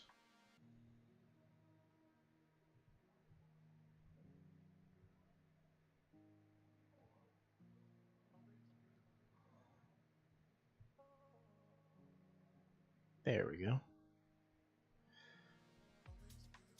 And, psych myself out yet again. I get so nervous when it comes to these fish. But to keep you from being able to catch like these really rare and valuable fish like early on, they like block you. So you have to catch like a certain number of fish first.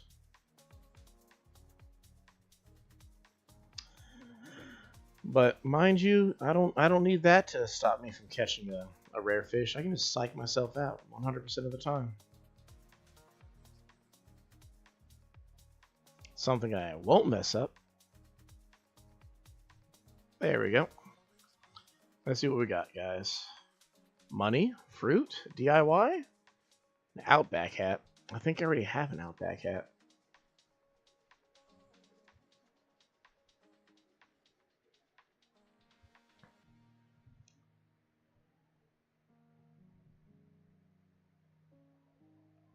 See if we have any fish over here.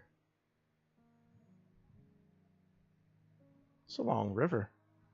Sometimes I like to throw it over the edge to see if there's one down there. There's not.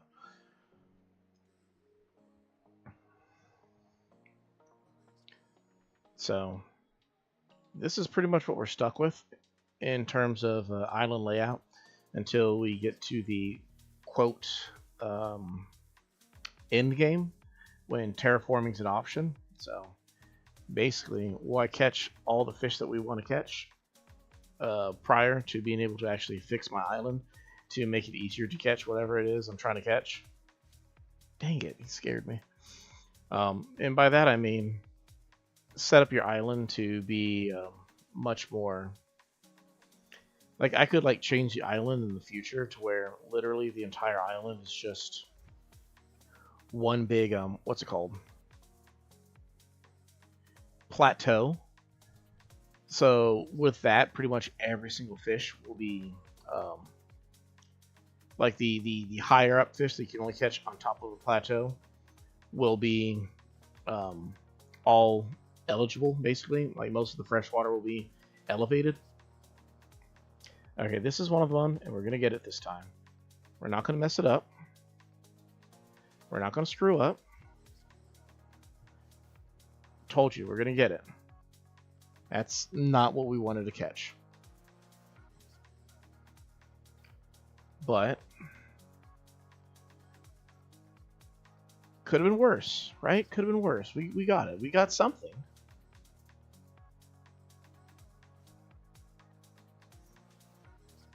Right now they're cooking in the other room. It smells so good. It's either that or I'm starving, but I'm pretty sure it's a combination of both.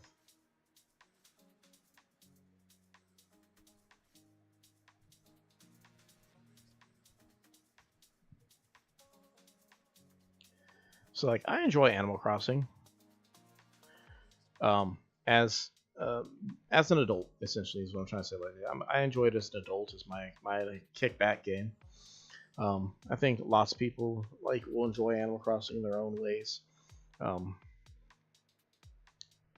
but I'm curious about like who all is enjoying Animal Crossing with me. I guess might be the best way to put it. Like, is it people similar to like how I was when I first got into the game? It's like a teenager who's kind of an introvert who can look forward to the game as a way to simulate the concept of having friends without having to actually go out and make friends? Or is it like just people who are like me now, or just like are adults and we just play Animal Crossing or enjoy Animal Crossing because it's just a way to relax and like kind of forget that any issues we might have in life, bosses yelling at us or stuff like that, or that fish go down the waterfall? Okay, it didn't. It's right there.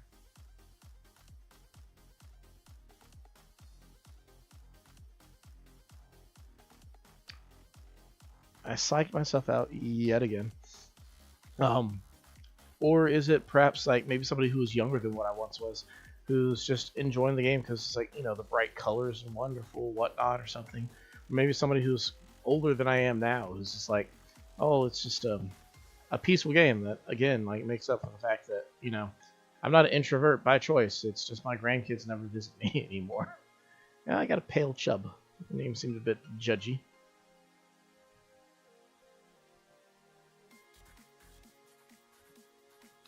So one of the cool things about Animal Crossing to me, though, is that pretty much anybody can enjoy the game. It doesn't matter what walk of life that you come from, you can just hop on or watch somebody playing or anything like that. And the game it's a vibe. It's a cool game. There's no stress in it.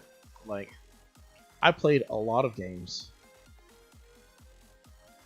for various reasons all throughout my life. And Animal Crossing typically comes across as just that game it's the chill game. Doesn't matter how my life is at any point in time, when it's been good, when it's been bad, when it's been somewhere in between. I've always known that I can look to Animal Crossing as a way to get past whatever it is that might be perplexing or bothering me at any point in time. And like there's lots of amazing things when it came to meeting my wife that I was happy that she was able to share with me. But if there's like one thing that I've been really stoked about being able to share with her was my love for Animal Crossing. I didn't have like an actual Animal Crossing on a system at the time. I was playing. I think we were playing Pocket Camp. Was it? Or actually, I think what it was I was hyping up Animal Crossing to her, and then she was like, "Oh, there's Pocket Camp." So then she got on Pocket Camp, and I checked it out with her, and it was interesting. But I was like, "Oh man!" But like the actual game, completely different. You're gonna love it. And then like eventually, like New Horizons came out, and I got the Switch, and or I had a Switch at the time, but then she saw me playing it, and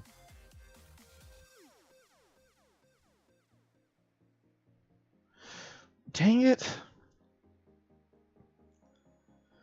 Anyway, she saw me playing it and just saw that, like, it was like more or less a game that was living up to everything I said. Like when somebody says something, like they hype something up, and you're like, yeah, and you just like, it's like, yeah, sure, Steve, yeah.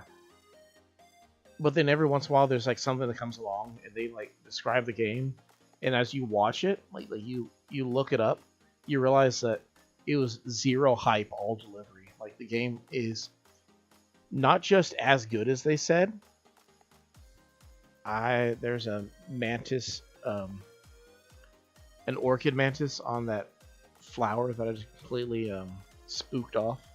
We need to catch one of those to donate. Plus, I believe they're also worth a good amount of bells too to sell if you find extra. But what I was saying was, they tell you about the game, or it doesn't have to be a game, it could be anything. But you're just like, yeah, sure. Like, you're thinking it's like it's all hype, no delivery. But then, like when you actually like do your own research, or you see it like firsthand, you're like looking at it after the fact, like, wow, like they were like, how do kids put it? No cap, like straight up telling you the 100% truth. Yeah, that's what the kids say too. It was like no cap. They kept it 100. You looked at it after the fact, like, wow. And that's kind of more or less what Animal Crossing was. It was just like, yeah, this is the game that defined my teenage years. The game that really helped me get through a whole bunch. Like, I'm willing to say that Animal Crossing probably saved my teenage years, because I had friends, but like I didn't have a lot of friends. I wasn't a popular kid in school, and it's not like I was going out and hanging out with people all the time or anything like that. Like, my friends were strictly my friends because we like video games. So like we would play video games was how I interact with my friends. So it wasn't like, oh yeah, me and my friends are gonna go. Okay, that's a char. Okay, that's one of the fish that you can only catch on higher elevated ground. So we're making some progress.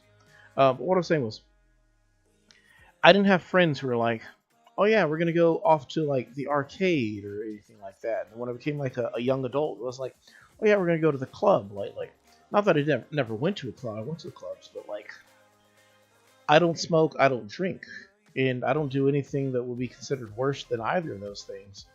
So I was always kind of a wet blanket, but in a good way. Like, I wasn't going out of my way to potentially mess up my life with like a lot of bad decisions in that regards. Dang, another one. And because of that, having access to a game like Animal Crossing just kind of it sounds sad in hindsight. It'll sound sad no matter how many times you say it. But games like Animal Crossing and a couple other games basically simulated the social life that I was deprived from just being introverted back in the day. Like on the PlayStation 2, I had a couple games. Harvest Moon Back to Nature was where I would end up meeting. If you played the game, then you know the characters. In that game, it was before like every game was like trying to appeal to everybody. you played as a male character, you had to find or you didn't have to find a wife. One of the cool things about Harvest Moon is it really emphasizes the idea that you have to act quickly on something. So as the game progresses, you could actually miss out on having your character that you want to be your wife because nibblefish. You didn't win her affections quickly enough, so she ended up getting into a relationship with some other character in the game. So you had to marry them quick. And for me, it was the innkeeper's daughter, Anne, who ended up being my wife in the game, and just kind of teaching like how to more or less that type of stuff. But the other game that simulated a sense of social life is it's a weird choice, but it was the Dot Hack quadrilogy, starting with Infection, ending with Quarantine, I believe. And what it was a game where you are a person who logs into the game to play an online game. And because of that, the other players in the game are also they're supposed to be reflective of being real people playing the game also. So because if you played an online game, which in the year 2025, who hasn't played in an online space at some point in time, you would know that you got to catch that bird wing this time, because if you don't, then you're going to be so mad at yourself. So you got to get your net out. You got to run over there and catch that sucker. That's not what we were saying, but you played an online game. Oh, Queen Alexandria. Or the Queen Alexandria bird. Anyway, you would know that if you played an online game, which in the year 2027 or 2025, everyone's played an online game at some point in time. Your friends aren't a part of the game, and you play with them when you're online, but they also exist offline too. So in the Dot Hack quadrilogy, what you had access to was they had message boards in the game where you could more or less talk to other players in their little game. Okay, I was thinking it was gonna be right there. Well, it wasn't. I gotta put this rock away. But you could message players in the game that seem think of Persona. It had something similar to that going on with it.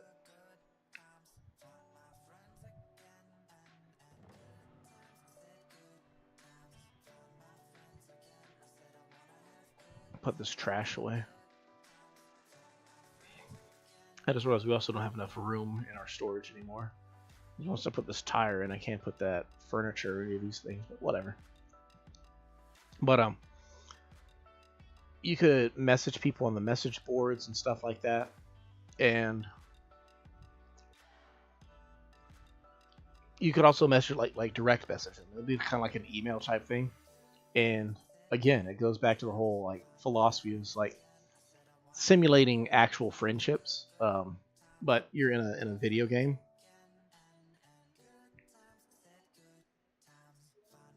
No, I accidentally pressed the wrong button. My bad, Blathers. And that's kind of where all my my friendships came from back in the day.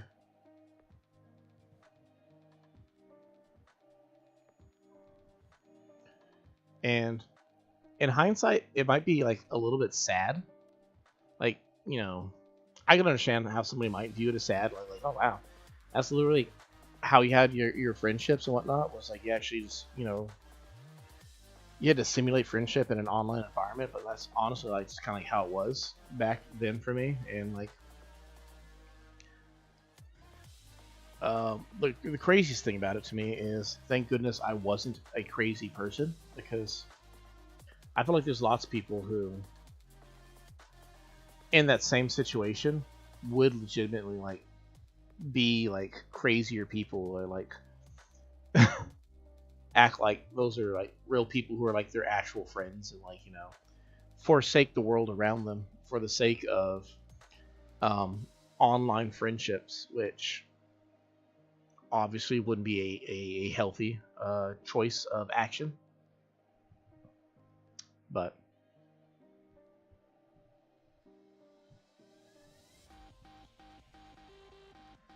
looks like Walker's over there fishing too. There we go. Still psyching myself out. Can we catch that little fish before Walker gets it?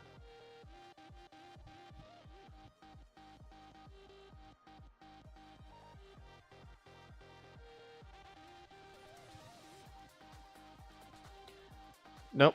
Oh man, that was such an easy one, and we just let it brick. I think I'm going to go back up to the top area though, and continue to try to catch the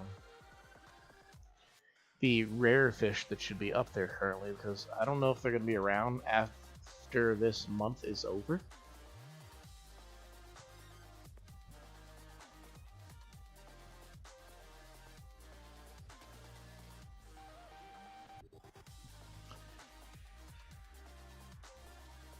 So, the Nintendo Direct happened recently, I believe. I think it was actually a couple days ago, and they announced a lot of new games, and I fortunately have a Switch too, so I can play pretty much all the games that they have announced.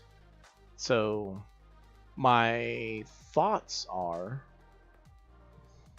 when those games come out, we'll see where we're at with all this, but maybe what we can do is we can start doing some more Let's Plays and stuff of the new games when they come out. That's a big fish in such a small pond. Please don't make me mess this up.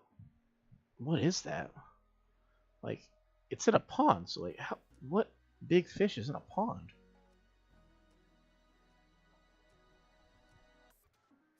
Well, we're about to find out. Crucian carp. Oh no, it's just a regular carp. Well, we got a new fish. But like, I like to try out some of those games, get some of those cool Let's Plays out there. Obviously, one of the things I could definitely benefit from might be getting a better computer at some point in time, because let me tell you something, the reason why this footage comes off as a bit choppy has nothing to do with the Switch or the connection to the Switch. It's 100% my poor baked potato computer. It's trying its hardest. Basically, it's just a video feed through the HDMI cable into the computer to try to, and it's basically rendering the footage as though it's like a webcam source. And that being said, obviously, okay, cool. So then, why is it so bad, right? It's only because the computer is like super old, and it struggles to keep up with some of these things. That's the Crucian carp.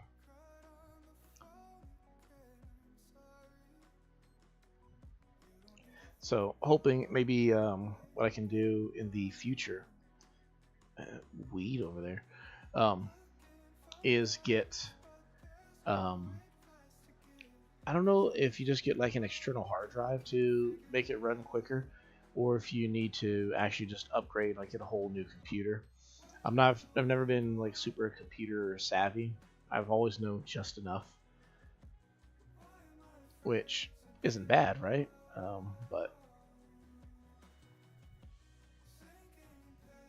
I'm hoping just in the future it just comes down to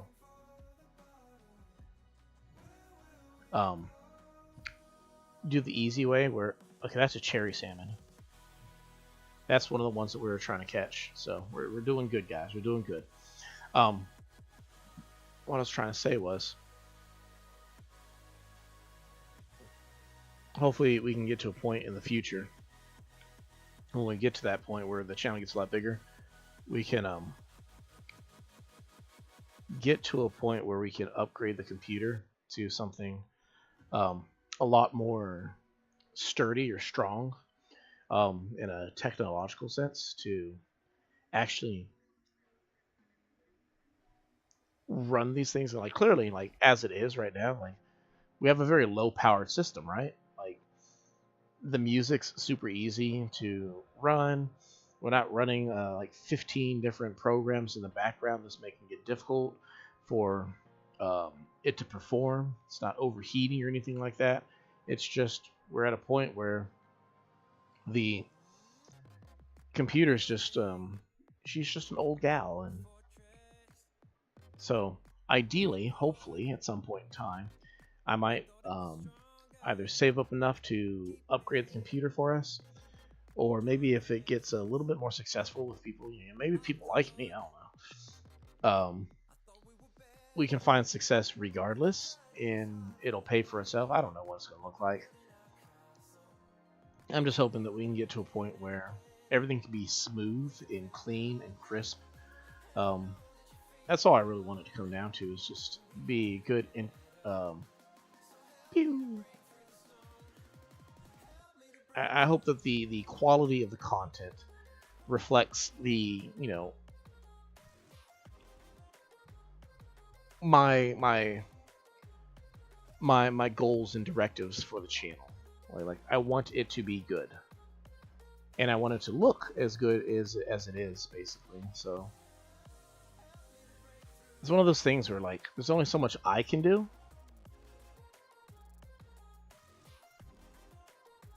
Dang it. Anyway, there's only so much I can do with my own level of skill. And eventually you get to a point where you just need to have better equipment, right? It's like think of like a runner. He can run as fast as he wants to run. He can be like the fastest, like super quick. But he gets to a certain speed that this is as fast as he can go barefoot. And if he wants to go any faster, he needs to invest in some good running shoes. And that's kind of where I'm at, where I'm like, I'm trying my best, trying to keep it clean, trying to take care of the content to the best of my ability, come up with a schedule, come up with a plan, come up with everything that you need for it to be as successful as it can be. But then eventually you're going to get to a point where it's just like you're going to get to a hump, and you can't get past that. That's a shark.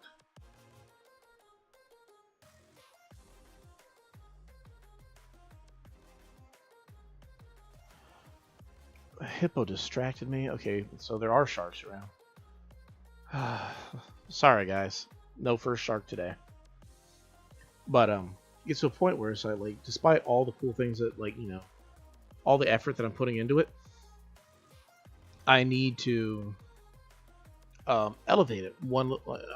It gets to a point where you literally need to upgrade your equipment in order to get over that last little hurdle. And like, I'm not quite certain what it's going to look like, because like, given the current situation right now, I'm not even certain that it's a wise investment to do that. My computer, it's an old girl, but it works. But like, also the current situation I'm in, I don't have a lot of room to put up a whole bunch of stuff just yet.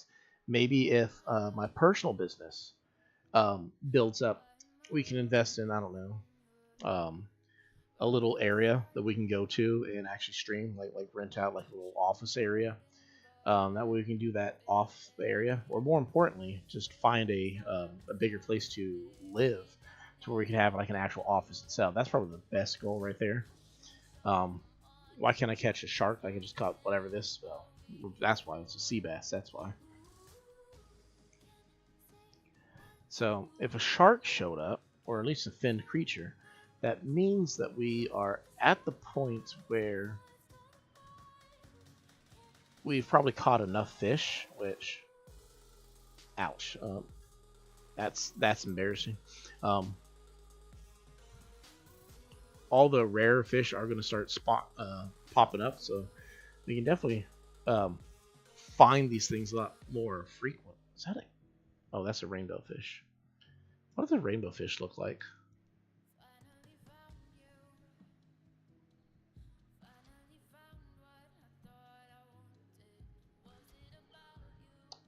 I'm questioning myself if I want.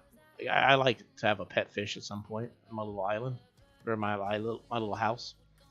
So I'm trying to figure out which kind of fish would I like to have. I mean, I'm probably gonna have fish like in every single room in my little house. That might be what I'm gonna end up doing is go for that fishing. Um, sheep. Are you keeping your hands warm? Bro's keeping his hands warm at the bonfire. I have never seen that. I've seen animals do all sorts of stuff. I've never seen them do that.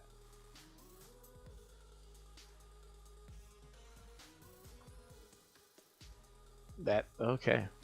Well, what I might do is when I can move my house, I might move it somewhere more fishing related.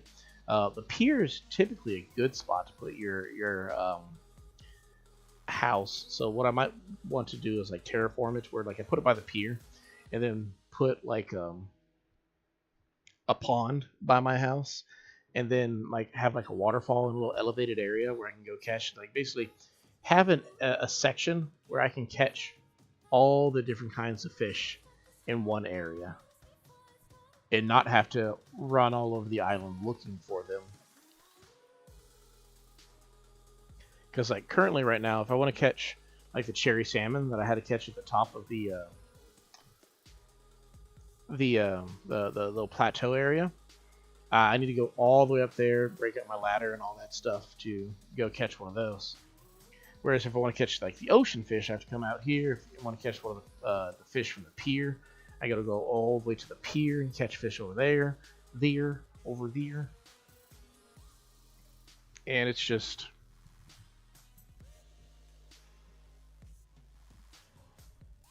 I'm trying to remember when we started. We started 2.5 hours ago, right? Yeah, we're good.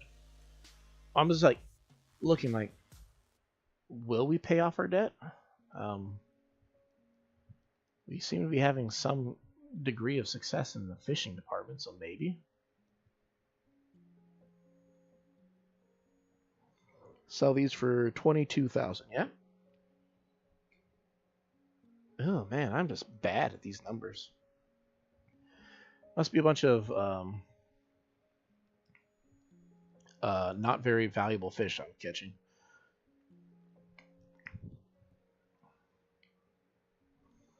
I don't remember if we actually went to the if we ever went to the resident center. We probably should have done that at some point. Did I not do that?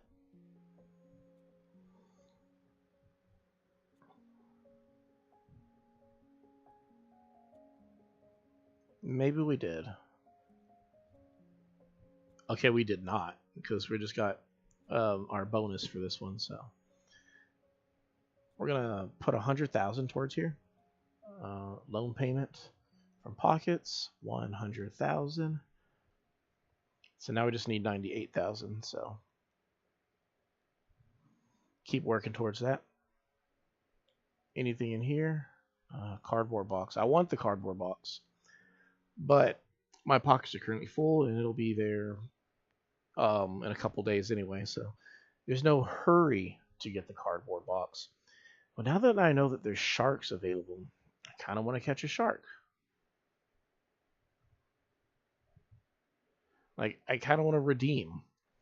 Um,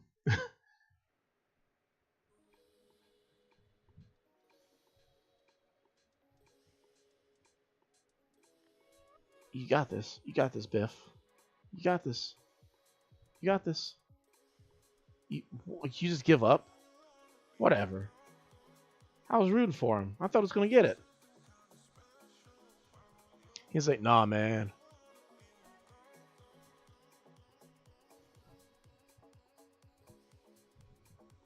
Oh, well. kind of want to redeem ourselves, catch that shark. And you'd be like, yeah, we got that shark. Today was supposed to be our day to catch our very first shark or shark-like creature.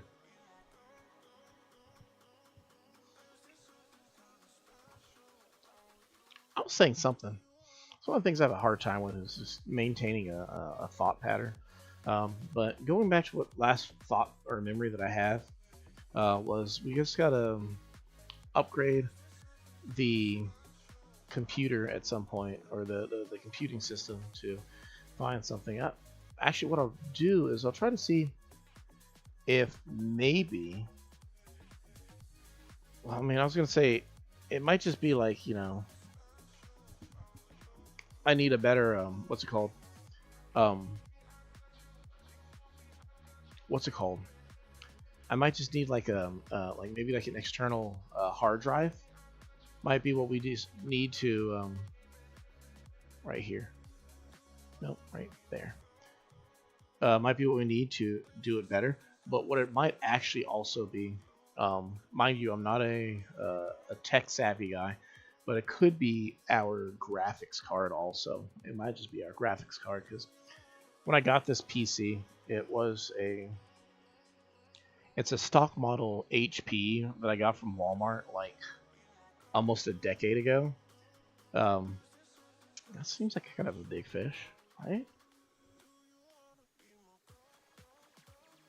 He looks kind of big.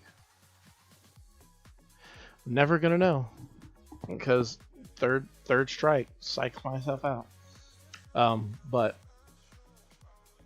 what was I saying? Oh, it was a stock model HP at Walmart. It was sold for like $500, I think, at the time, which, you know, it was really nice because it was like right before like everybody and their mom had to get a gaming PC. That's another shark in the same spot, or shark-like creature. Let's see if we can get it. And we did. Is it a shark or is it a mola mola? It's a mola mola. Look at that thing, guys. Look at that thing. Got an ocean sunfish. Our first shark-like creature. Not an official shark, but shark-like creature. We got that. Nice. Those things are like, I call them the sloth of the sea. Essentially what they are is they're big, dopey fish. They have like no pain receptors, essentially. And like stuff like happens to them and they can't like even register it half the time. Like I believe like sometimes like sharks or stuff will like take bites out of them or something like that. I mean, mind you, I could be wrong. I'm not a marine biologist as much as I wish I had gone to school and graduated and got a doctorate to be that. But I do like to look up lots of like marine. Oh, I got clownfish. Marine biology facts and whatnot. And I believe, to my knowledge, what I heard about them is that that's kind of what they are. They just kind of swim around. They get bitten and whatnot. They like in the same sloth dynamic. They move so slowly that they like attract bacteria and stuff. And I could be wrong. I could be very, very wrong. But from what I thought I heard, oh man, a boot or tire.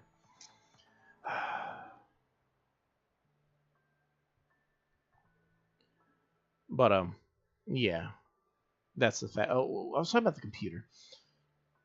It was not bad for the time. It was before like everybody and their mom decided to have like gaming computers. Like it drives me crazy nowadays. Like when I see like, you know, back in the day when you had like your first $2,000, your thought was, I want to go get a car, right? Like I'm going to go get a car, like a used car. It has like 150,000 miles on it, but the AC runs and it's still good enough. And the most important thing is I can say I own it outright, right? You get that, and that was what your first major purchase in life is going to be. You're going to get a car, you're going to go live your life and go out and stuff. And now I feel like nowadays, a lot of people, younger folk, don't go out and live their life. They stay home at their parents' house. And there's still that one friend who did go out and get a car. Like, bless that guy. But and that's the person who ends up having to give everybody a ride places. Broke that thing. We're gonna go make another one. Ooh, that's a new one.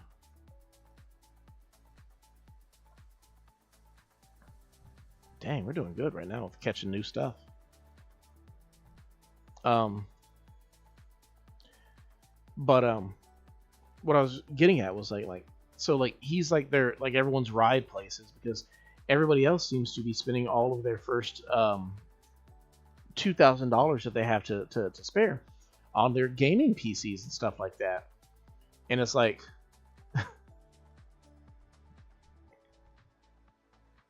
what happened? Like is there like not a concern to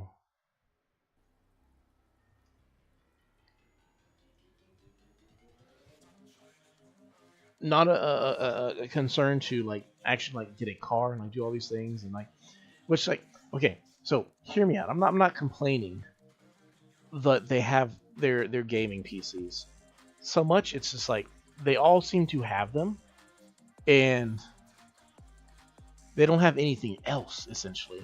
And but that's like the norm now. It's just like when you're in a position where you're trying to like create content or something like that, and you're being compared to, or not just even creating content, it's like you're in a situation where you're basically effectively being compared to a bunch of younger folk who have these superpowered PCs, and it's just like it is for like everything. Like you'll see like a gamer girl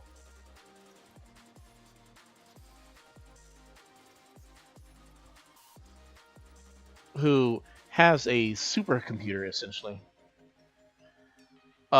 just so she can like surf Twitter or something like that, and it's like that's like the new norm though. They have like these superpowered computers that do all these things, and that's the norm. That's what I'm trying to get. Like that's the normal thing now. You look at how they design games these days, and all the games are designed not for people with a normal home PC. They design games for people who have literal like NASA quality supercomputers. Like, let me put it in this perspective for you. My computer, I downloaded because it didn't stop me from doing it, and I was curious how it would go. I downloaded Marvel Rivals on my computer just for the computer to abruptly be like, "Hey, yo, bro, I can't run this." Like, what do you mean you can't run this? Computer's like, "I can't run this, bro. It's like, it's too much for me." I'm like, "Well, what are we supposed to do?" Computer's like, "I don't know. Upgrade." It's like, upgrading means I gotta get rid of you, right? And it's like, oh, dang, you right. All right. I guess I gotta go. Dang, computer, you just giving up on life like that? Hey, man, I can't help it. If I suck, I suck. Nah, computer, you don't suck. Living in the future sucks. But at the same time, it's pretty awesome. We need 4 more fish. We got a mola mola. Amongst other cool things. That's just a regular salmon, though.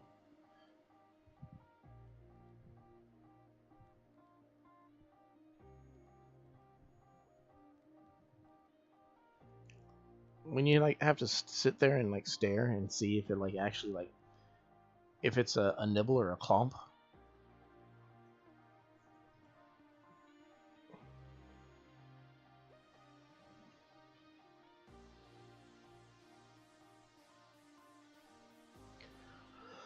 Ooh.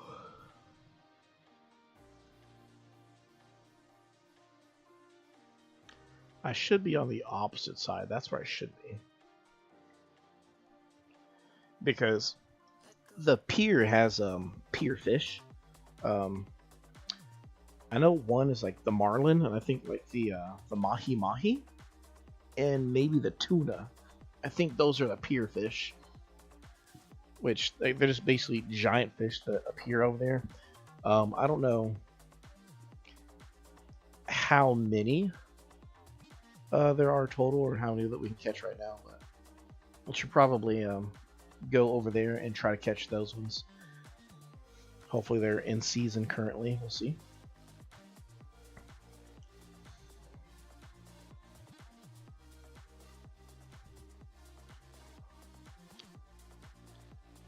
It's interesting what kind of insight that you end up getting as you explore into different venues. By that, what I'm talking about is, so I've been trying to figure out more or less when's the best time to stream to try to cater best to the people who are interested in Animal Crossing still in the year 2025, like me. And it's starting to feel like we're all a bunch of night owls, but then again, that is the current trend of the world, is that we're all becoming night owls. Just need something to play in the background here and there. Not a bad thing though. I mean, it's kind of where I'm at. I'm not really big at watching streams at night, but I do listen to all sorts of stuff at nighttime to help me sleep. So, let me tell you, like, dang it, somebody told me that one time, and I'm not gonna lie, I didn't know how to feel about it. It felt like a full circle kind of thing when there's like, yeah, man, I listen to your videos to help me fall asleep. And I'm I don't know if that's a compliment, right? Like one can take it as like, oh yeah, you're so boring, but I listen to you when I need to sleep. But like at the same time, it could be your voice is so relaxing, it helps me unwind at night. Which, you know, if you just assume the best of people, then yeah, that's what they meant, right? Grateful to help in any way, shape, or form, though. Honestly, I'm not as thin-skinned as some other people might be at times. Like, I'm not really bothered by what people say of me. Doesn't bother me because I'm in my mid-30s. I've been called worse things than what anybody online could imagine in their head. So I'm not bothered by such things. If I was to say what does bother me at this point in my life, it's not what people say of me, it's what people say or do in regards to other people. That's what bothers me most. Oh, nervous, nervous, nervous.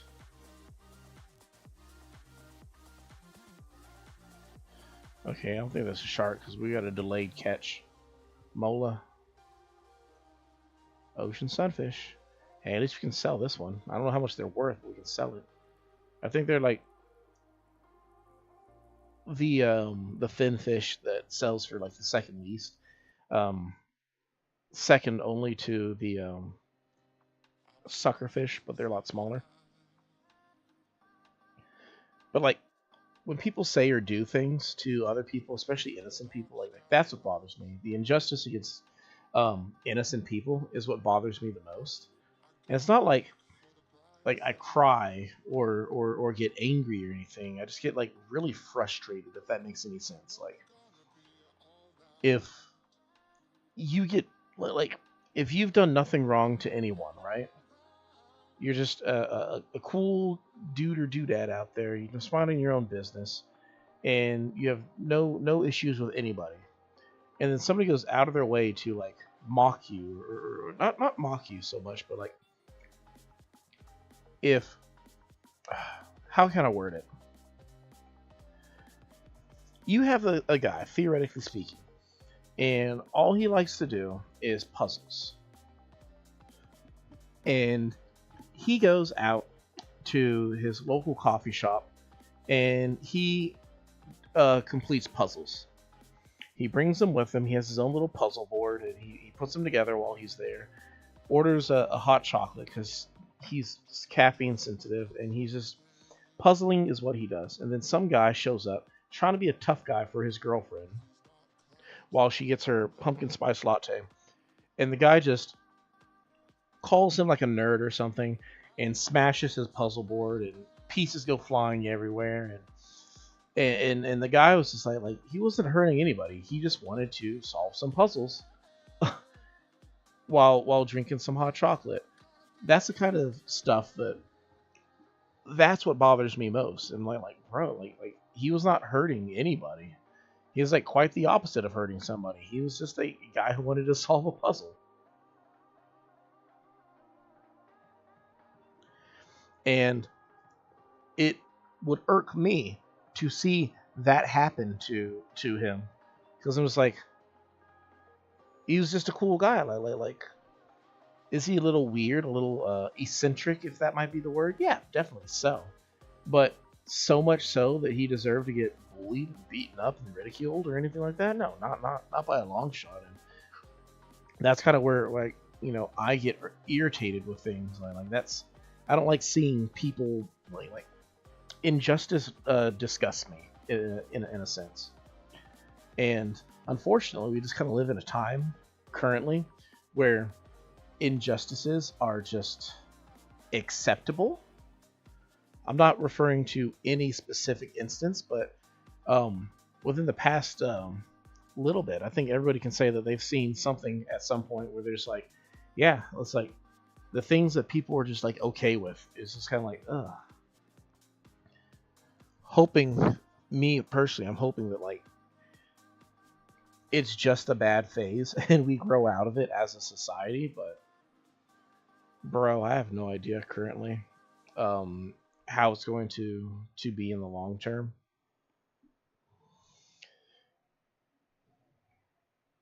It's frustrating. That's Well, there's a finfish there and a butterfly there. I was gonna go swimming, but then if I catch this finfish, I kind of want to continue fishing. It might just be another ocean sunfish, but they're worth more than zero.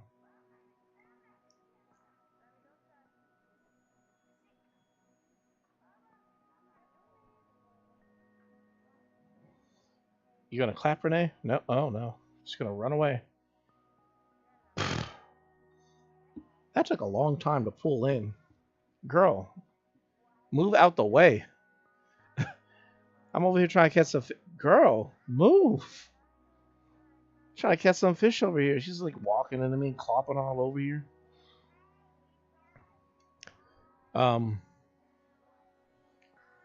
I pray for our country, for our world, for our people. It's crazy out there right now, guys. Like, by all means, like I hope you all, regardless of who you are, what you believe, where you come from, your perspective on any given thing, that just take care of yourself and take care of the people that you love, because it's crazy out there right now.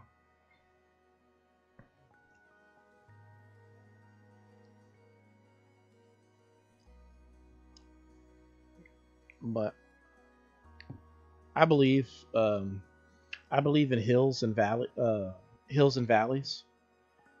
So as bad as it might get at some point in time, in regards to the state of the world, but there's always a better tomorrow upcoming, if that makes any sense. So try not to worry too bad about how bad it is today. I say, yo man, we're just gonna wake up. We're gonna go to sleep eventually. We're gonna wake up on a better day. Because like it don't matter how unlucky you are, you can only have so many bad days in a row.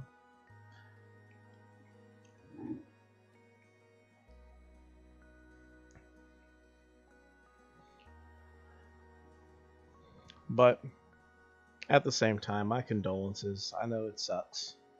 Um, the worst thing about the bad days is that they seem to have to happen. They seem to be on the clock. They're a constant thing. Um,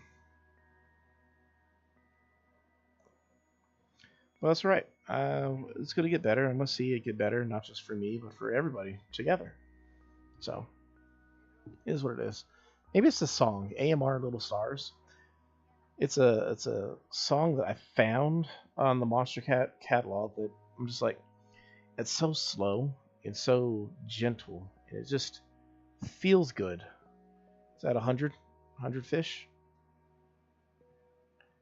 Competent fishing fan.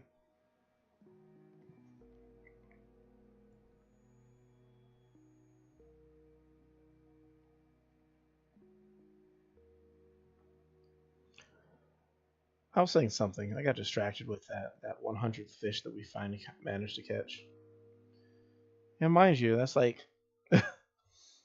means we caught like 96 fish today, because we only had like 4 fish donated to the museum, and I don't think I sold any fish. So can't wait to see. Well, like let me put it this way: I am super excited and stoked for what the future of this channel and this experience is, because like I think it looks pretty good, all things considered, with what we got. So the idea of, man, how's it gonna be once we get over this hump, when we maybe get a better computer or a better setup or a better schedule or anything like that, we have a deeper variety of games, bro. How great is that going to be? I think it's going to be absolutely freaking fantastic. I can't wait to see it. And I'm going to hold on to that thought. I'm going to hold on to that motivation and just be like, yeah, we're going to get there. It's just a matter of when. And the cool thing is, some people panic or they freak out. They have like an episode on the inside of their heart where it's like, yeah, man, but like, how long is it going to take?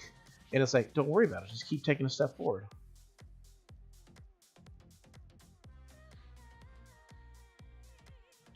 Just keep taking a step forward, because let's say it takes 100 steps to get from where you are to where you want to be, right? If you know that it's 100 steps, it might seem daunting. It's like, oh man, one step down, 99 to go. It sucks to have that mindset. But if instead you have the mindset, but you have to acknowledge, one truth is, you have no way of telling how many steps you have left. That's life, how life is. It would suck to know how many steps are left, and it can be distracting when you know. But the reality is, we don't know how many steps are left. We don't know how many days or seconds are left on our clock. We don't know how many inches are left in our distance. But what you can know, if you can't know how many steps are left, you know how many less steps are left with each step you take. So instead of just being like, okay, I take one step, 99 to go, I don't know about the other 99. All I know is that however many I had, there's one less step. So whether it's 9 more steps, 99, 999, infinity minus 1, I'm that little bit closer, and that's called progress. And progress, quite frankly, feels better than any other distraction that I might have. So as long as I keep updating these videos, like, as long as I keep uploading videos and maintaining good content, and talking to you guys here and there, doing the streams and making sure the content maintains a good crisp look, well, quite frankly, this is a step. Realistically speaking, this is a step to get to that point where I have the crisp, smooth videos where I don't have to worry about the computer lagging behind. Where we go from having 136 subscribers to having a million in 136 subscribers. Let me see if it actually went up, because I have to manually update that number. Nope, still as is. But like, everything that I'm doing right here, right now, is what leads to that, right? So if everything that we're doing right now is the steps that need to be taken to get to the point where I want to be, where the channel is successful, it's big, it has lots of people who come in and enjoy the content, all these things. If every stream, every video, every second of content is a step towards that direction, then really there's no reason to not keep on just doing this, right? Oh, he's so cute just running around over there.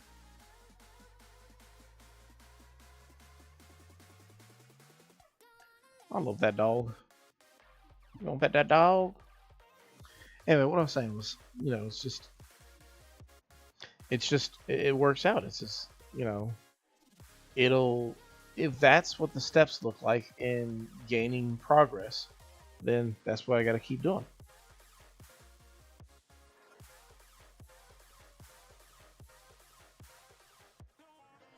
Freaked out for a second. Another olive flounder. Nope, sea bass.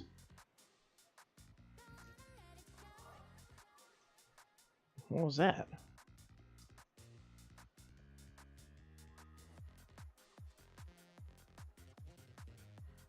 What? Catch line carefully to reel in this reward. You need to nab a bunch of fish in a row without... Wow. So you're saying that I caught 100 fish so far, and that's the first time I've caught 10 in a row? Oh, man. Yeah, we're not going to get that one anytime soon. I'm pretty sure the final one is probably like 100. I always see myself getting to 50, but, you know. Maybe when we get the golden fishing rod, we can do it.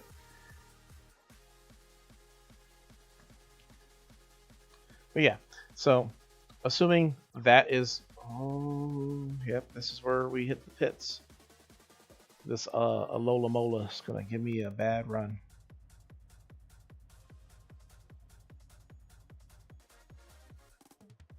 Oh no, we got it.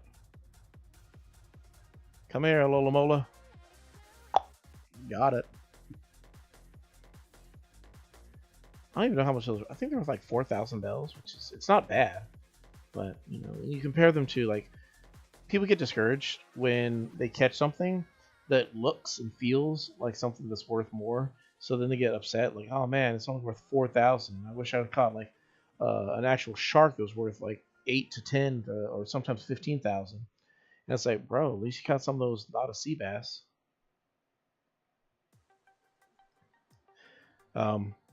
You know what I'd appreciate, and maybe there is, I don't know, if there's like a secret value in the game that determines your fishing skills.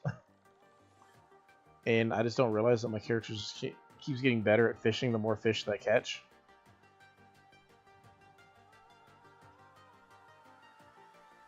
Fishy, fishy, where are you going?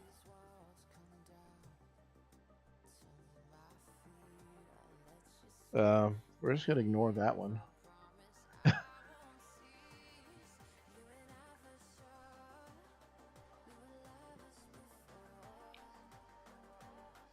But we'll see. Like I said, it's all baby steps to get from here to there to get to the point where it's just a much better system that's going on. So what we're going to do next, we're going to sell all these fish, and then we're going to go back into the ocean because, yo, what's up? You're gonna steal one of my fish, aren't you? An annoyed void ode alloys to alley doiling. Ah, almost had it.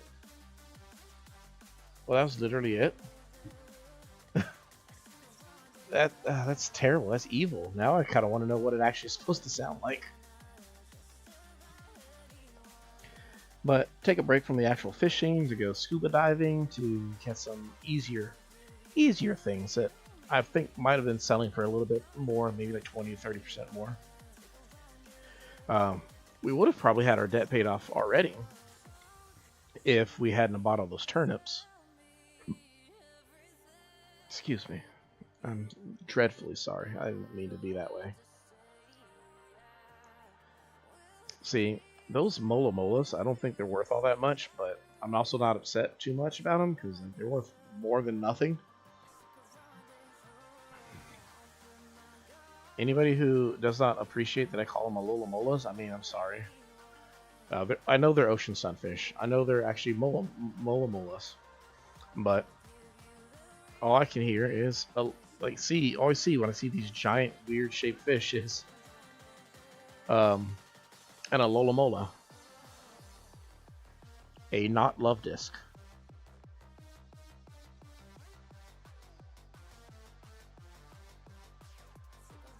Let's see if we can find some rare stuff over here. See, what I like about sea critters is they can't disappear. So, like, as you fail to catch them, you just go back down and try again. So, it's impossible to miss out on them. So, once you get better at it, you don't even have to worry about it. Oh, I was like, what is that smoke over there? What kind of fish is that? I wasn't sure if that fish had a fin or not. Now, the cool thing is when you're like down here grabbing these fish, is when you find the fast one, you're like, whoa, hold up. It's like, just out of there. Not gonna lie, I'm actually a huge fan of this smooth sans serif I'm using for the now playing. Like, I feel like that looks really clean. One of the main reasons for that and where its new placement is when we take clips from the stream, there might be music playing in the background to it, and with that placement right there, oh, cute little garden eel. What was I saying? Oh, with it placed right there, when I clip it for the shorts, it should be in the perfect spot that you can see the music credit right there.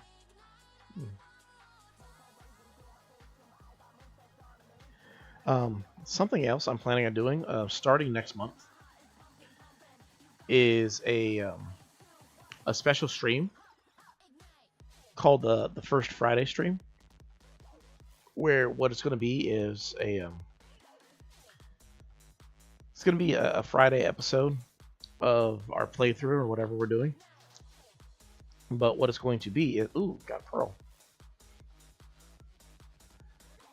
We're going to find a musical artist, and we're only going to play their music through the entire stream. It's going to be like dedicated to expanding our knowledge of their catalog. I already have the first person in mind, the second one as well. Mind you, none of these are actually sponsored by anybody. So it's pretty much like all just my preference in there. Like maybe I wouldn't mind if maybe one day I can get big enough that I can get sponsored by somebody like maybe not even like sponsored, just get the okay from them, whether it's like, hey, we got this album coming out, we're not going to get you the copyright strike, but if you could like put it on there, like, yeah, totally would. Like, that's what I care about more, is just kind of get the music. The main thing is I try to keep the channel family friendly to the best of my ability. So if anybody who's listening to this in the future is like, oh wow, really, you wouldn't do that? I'm like, yeah, I would. It's just as long as you give me either the clean versions of your music, or if your music just overtly is like not explicit, is what I'd be aiming for. The first artist I'd like to do is actually my brother-in-law. He makes really dope music. If you haven't heard his channel yet, it's SFC Duckman, and he makes this really cool music similar to MonsterCat. He has a little bit more beats per minute than a lot of the songs that I guess I can't even say that because I don't pay attention to what the BPM on my music is, and it's usually and actually I go to the website to surf. They seem to have a lot more than what I anticipated that they would have.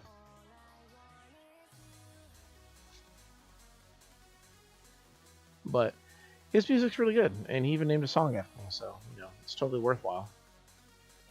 Well, the cool things was he named like a lot of songs after different people in our friend group, so that was actually pretty cool. What do we need? 5 more?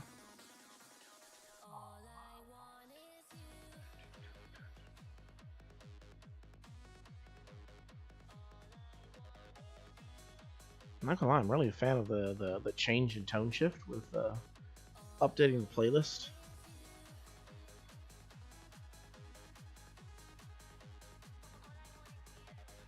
One thing I find crazy about Animal Crossing is when you're trying to make money off of catching critters and such.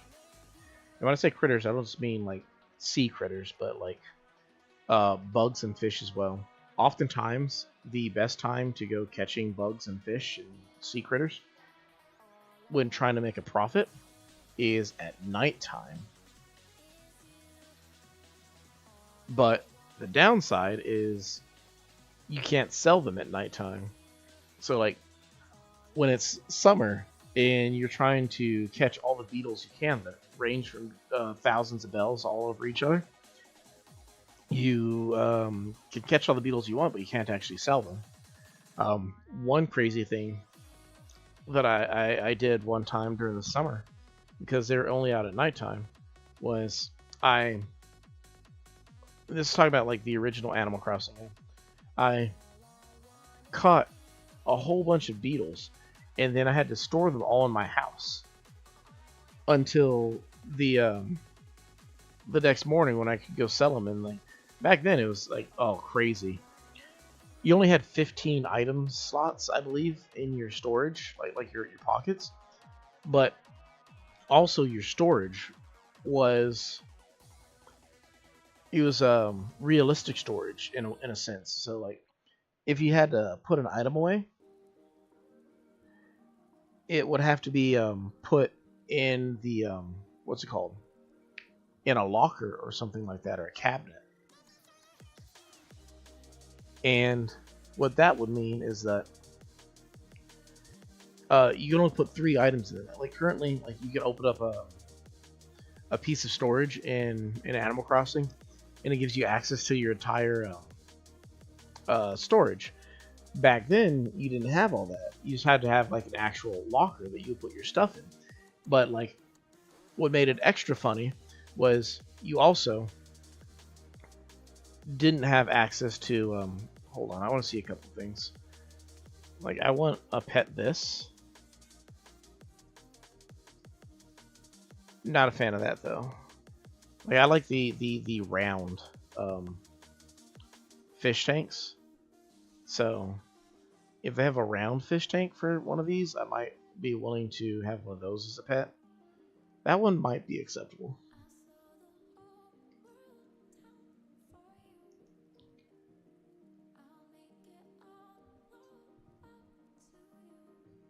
Yeah, none of these are looking particularly great. Plus, these things are big, I believe. No, it's not big. It's actually kind of tight. Sup? What do you want? Why are you yelling at me?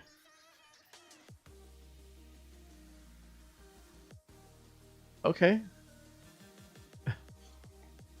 Wow. Okay, just run up, yell at somebody.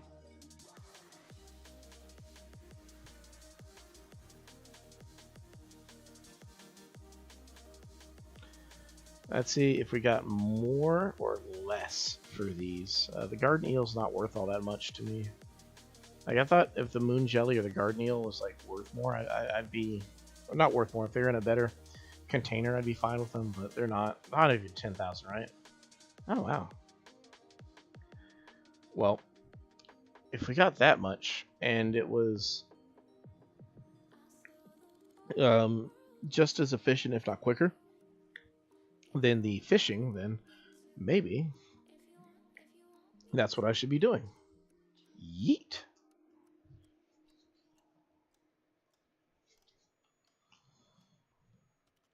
So the plan wasn't to pay off the debt, but looking like that's what we're gonna do anyway.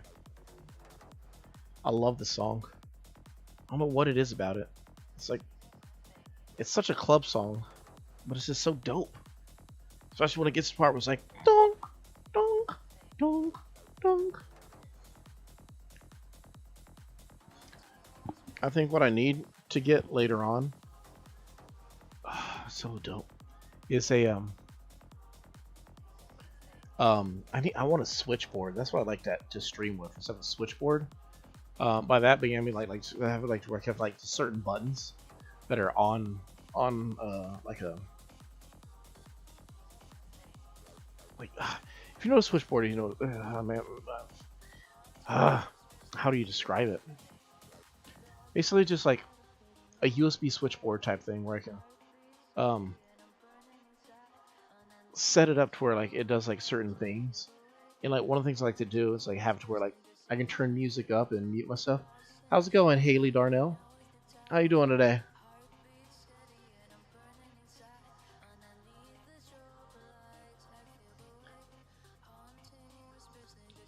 Hopefully you're having a good day thus far. Or as I say, a good night, a good morning, a good evening, a good whatever time of day you got going on. Ooh, we got a crab.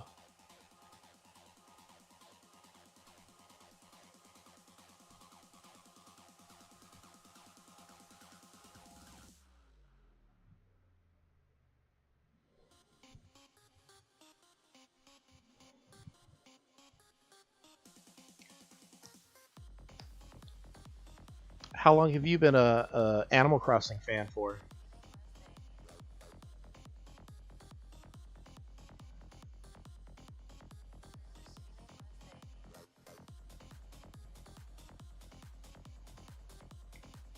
Right now, I'm just kind of well, there was an actual plan to be doing this. It just kind of got to a point where I was fishing and doing all the other stuff, and then I realized that we're getting pretty close to having enough to pay off our second, or technically the third debt with Nook. Oh, so New Horizons was your first Animal Crossing game?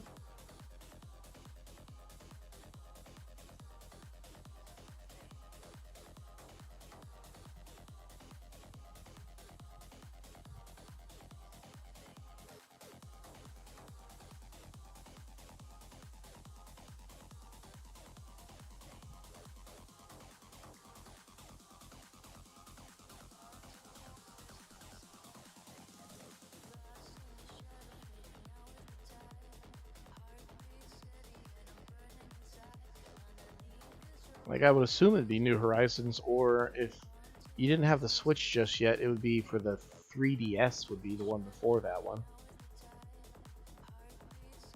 Oh, okay, that's cool. I personally have been playing Animal Crossing since the first game with an asterisk.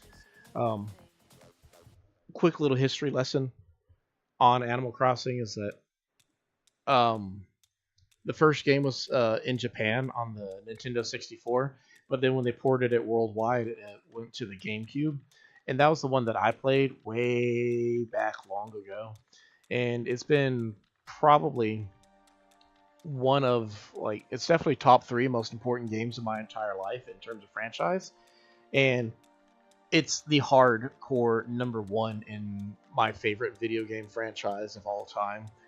There's lots of other games that mean a bunch to me, but long story short, as an introvert who sucked at making friends, never went out as a teenager. Um, why make friends with a bunch of unreliable humans when you can just have animals who like are always like down to hang out and chill and whatnot? Also, not to mention, Animal Crossing mom is the nicest mom like ever.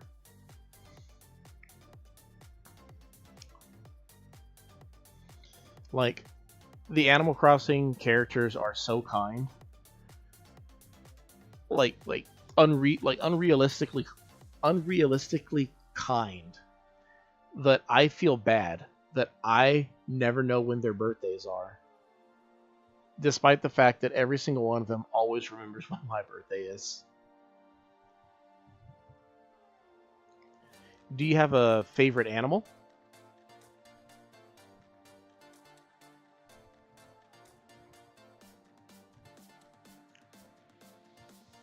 Or, I guess specifically, do you have a group of favorite animals? Because I don't think anybody, like, maybe there's people out there who can make that hard decision, but for me, it's like always like, there's a handful of animals, like your top five, and it's like, okay, what order do you put them in? It's like, there is no order. This is the top five.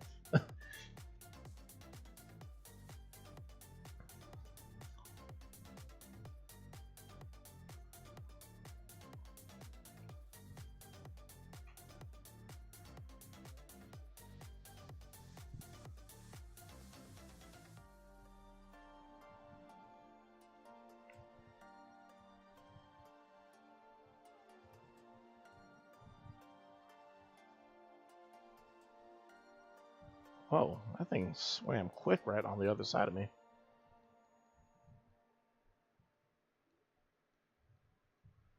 You're a quick little sea critter. Come back. Barely got him. Oh, it's a umbrella octopus. I already have one of those for a pet, so that works out.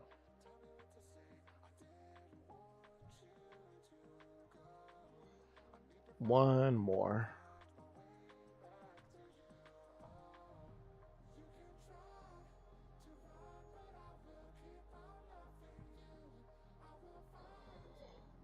Got some sea grapes.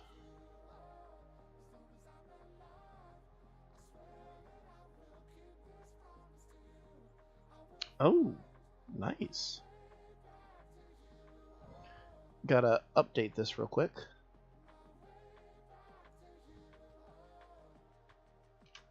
Thank you very much.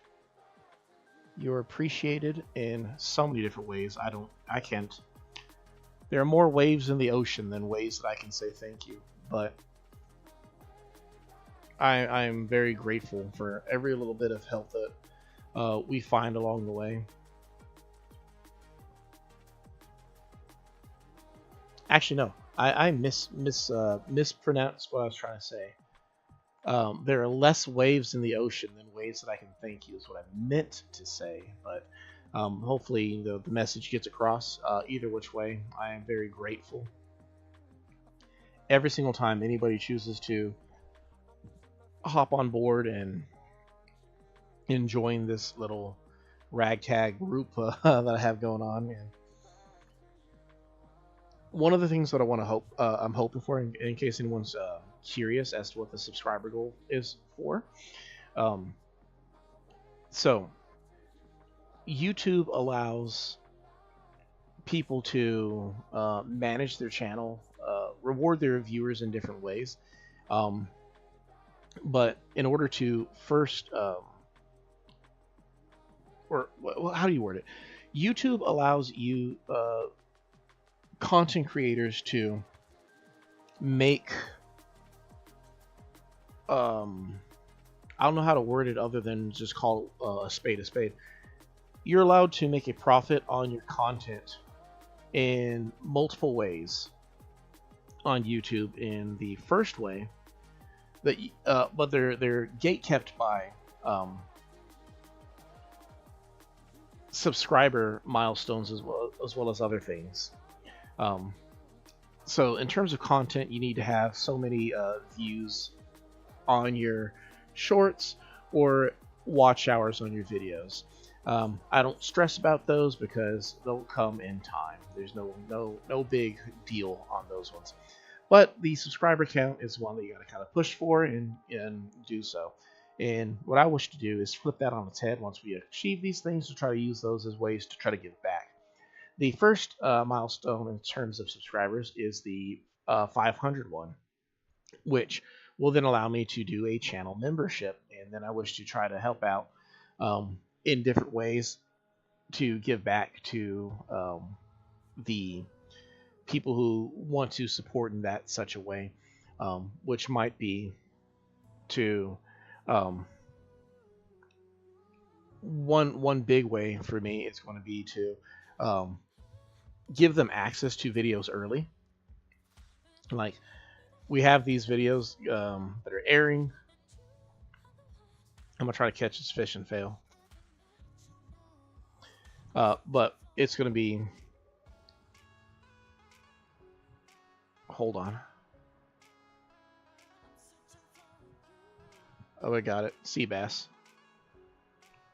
Yep. Try to get it to where we can have early access to all the videos that will be posted in the Let's Play, as well as perhaps like a member exclusive stream that I might try to put out every now and then as well. Or what I might try to do is just have like a stream where they can be on, but like I'll play with games with the members and stuff like that. But like first I got to unlock that thing going on there. So that's what the first goal for there is. That's why I dropped down from 1,000. What happens at 1,000 is simply you just get your pennies for ad revenue. But I wouldn't know. I haven't seen an ad. I've been part of the the higher level. I forget what it's called. YouTube Premium, whatever it is. I don't know. I got it so I could listen to YouTube Music. I think no, I got it because YouTube made it to where you couldn't close your YouTube app and listen to things. Like, it would stop the video. And I really enjoyed that as a thing. Like, you know, like what I was working at a gas station at the time, and I like to have that, you know, like have like a documentary or something playing in the background. So I would use that.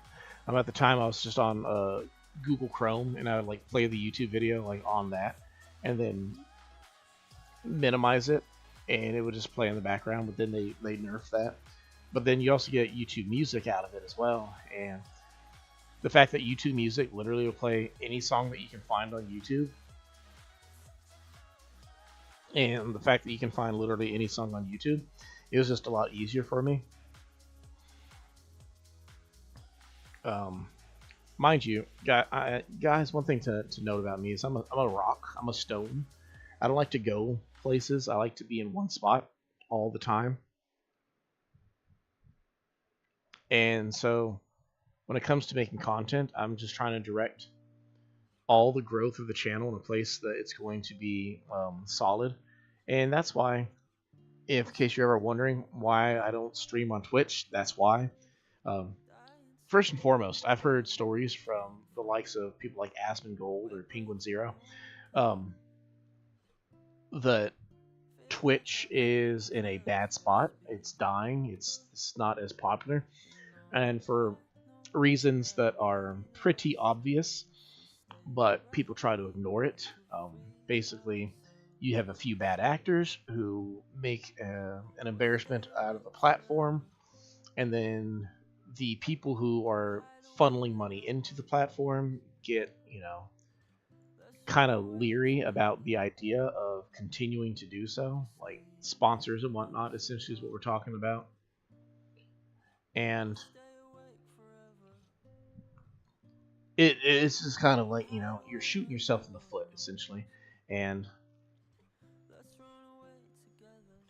you can only do it so many times. It's kind of like the whole thing, like I don't stream on Twitch anymore. I've never played Roblox. And when people have asked me about, like, oh man, you know, you're really good at this like family friendly content, why don't you play a game like Roblox? Like, oh, quite simple. Roblox isn't family friendly. As long as there's no moderation on a platform, then I really don't want to be a part of it, because I don't want to be the next person who gets caught up in some sort of a drama or something like that,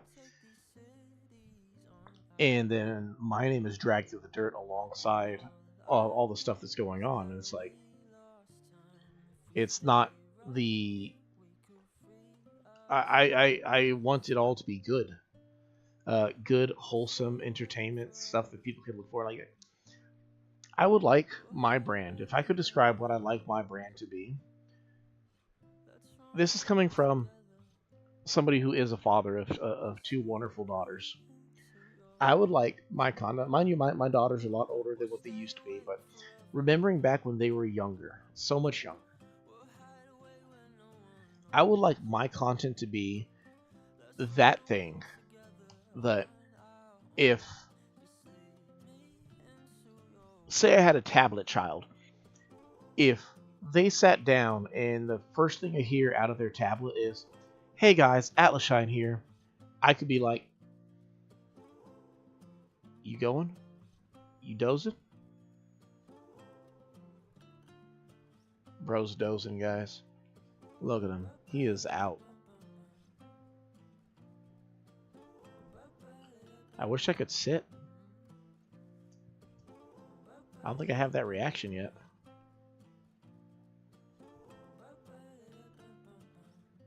I don't have it, right? No, I don't have sit yet. Man, I'd sit with you, bro. But yeah, if I could hear, like, you know, they're playing or whatnot, like they click play, and like first things I hear out of it is like, "Hey guys, Atlasshine here," to know that just from hearing that, I know that, okay, they're in good hands. It's going to be safe, acceptable content.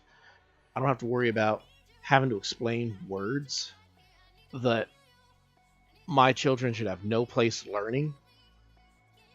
That's ultimately the goal for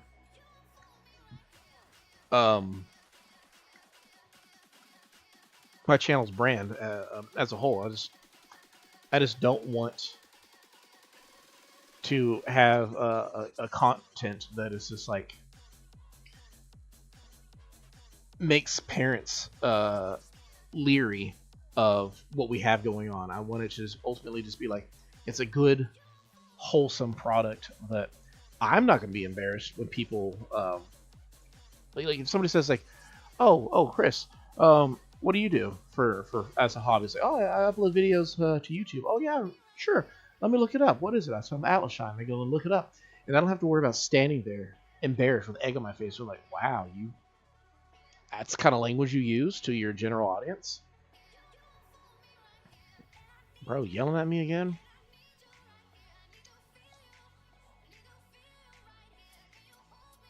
I just need more room, or just need bigger storage. I don't need another room. I just need more storage.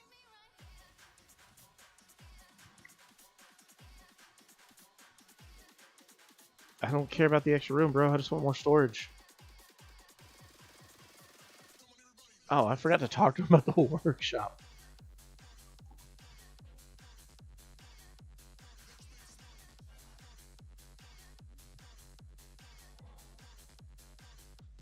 How much? Oh, that's not so bad. I mean, it's definitely a lot, but it's not the worst, so. I mean, 3.5, like 350,000 bells isn't the worst, and yeah, cool.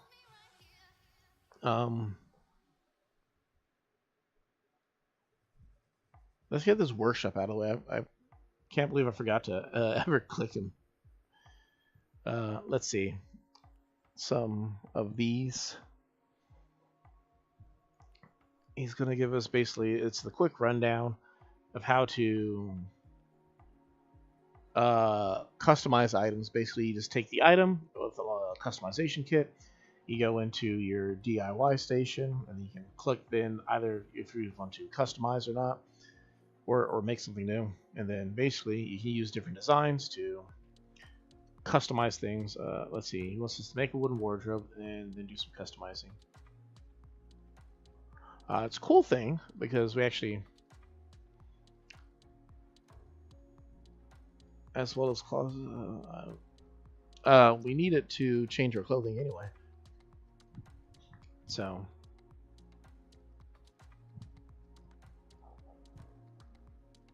let's see, what is he going to give us?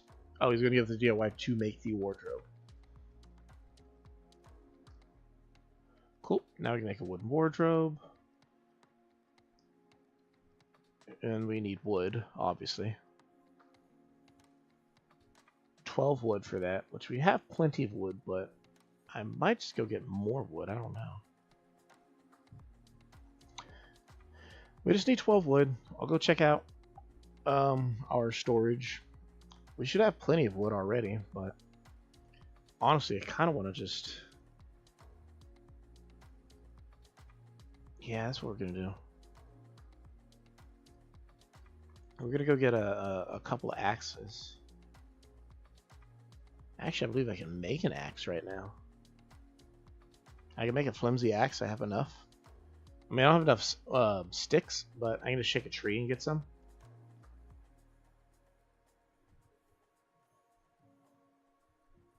Man, I feel like these acorns are so much more common than they were, like, when I first started playing. I could be wrong, but...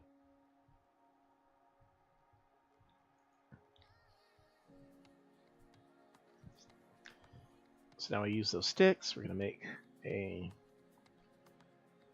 axe. One of these little stinkers. And next, we need to go find where all the trees we have not hit with an axe yet today. So if I go to my net, the next one should be the axe, right? Perfect. Hey, how's it going, Techno? I thought you were sleeping forever. I know it's a different time than what you're used to catching me at. Welcome, welcome.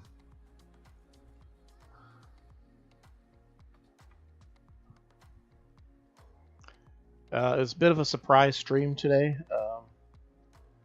What am I doing? I'm trying to find enough wood to craft a Shadoo, and then we will be able to use that to hunt the bug monsters in Animal Crossing.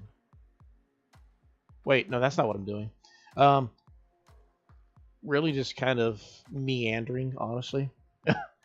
Nothing too special or important, just kind of playing the game. I was just... Yeah, it's really early for you, because you always tell me, like, when I come on later on, that you're like, it's like super late or super early or something like that. I wasn't sure if you're going to be on at any point. Also, it's what's it called? Not a school night. Well, yeah, it's like a school night.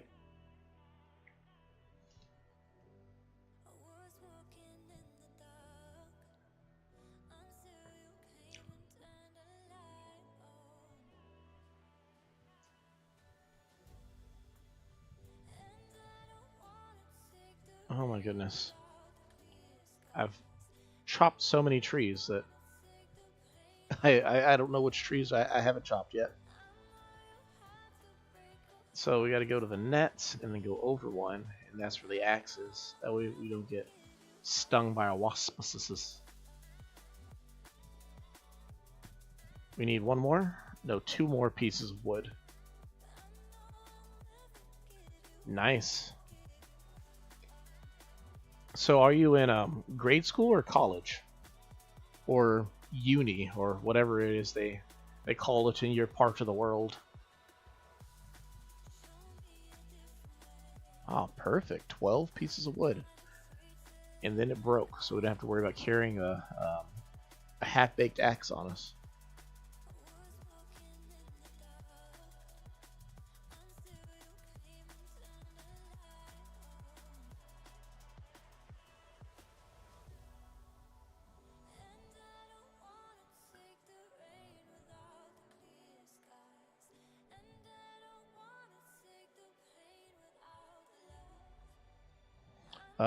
One word of advice: if you come to Sri Lanka, never go on the public bus. It's called uni, and I'm doing foundation. What is foundation? And I live in America. I still don't want to go on the public bus.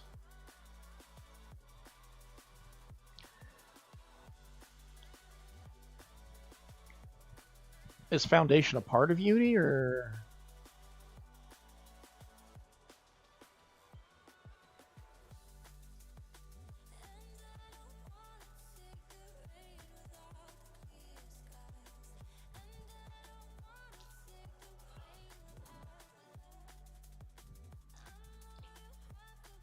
Mind you, I've only ever been like here in the United States, so like I don't know all the different terms, not just the terms that other countries use, but like what their general philosophy or their grade system are.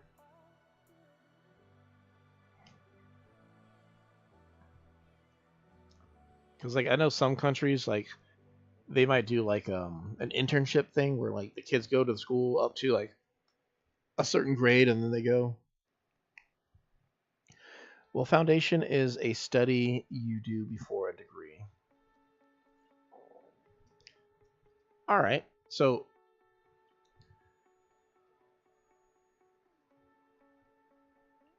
did I not? Oh yeah, okay. Oh, okay. Do you have grade school there also, or is it something different?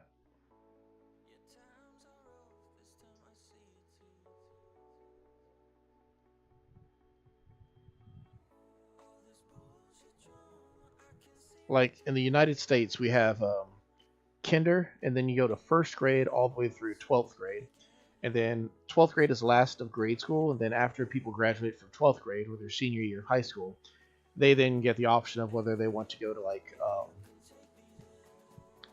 a trade school or something like that, or college or university, whatever you want to call it.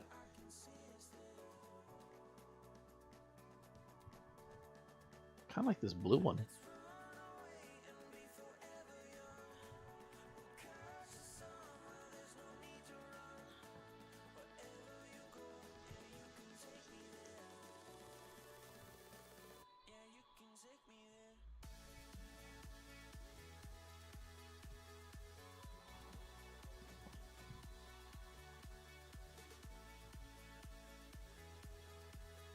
Nice.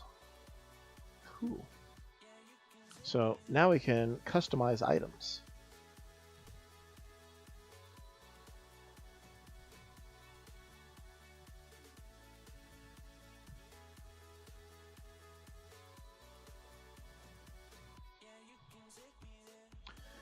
Take that cardboard box with us too.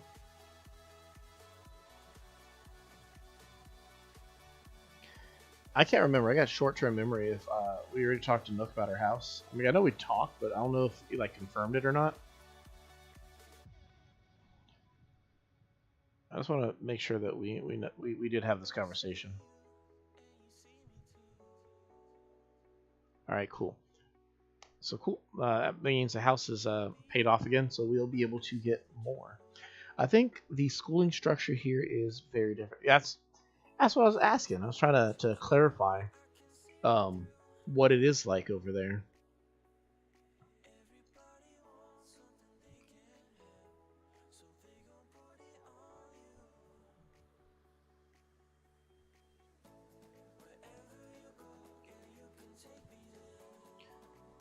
Give me 1 second. Feel free to explain that. I'm going to run out of the room for just a couple minutes.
some trouble, you were looking alright.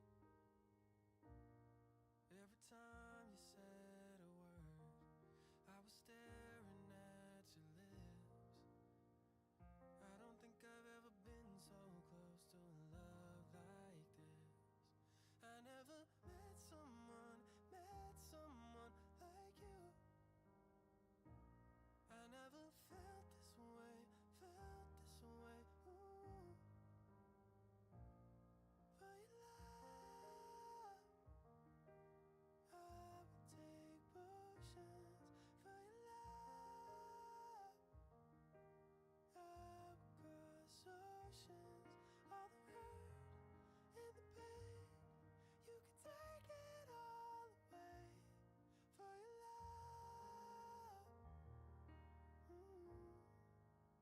All the hurt and the pain, you can take it all away.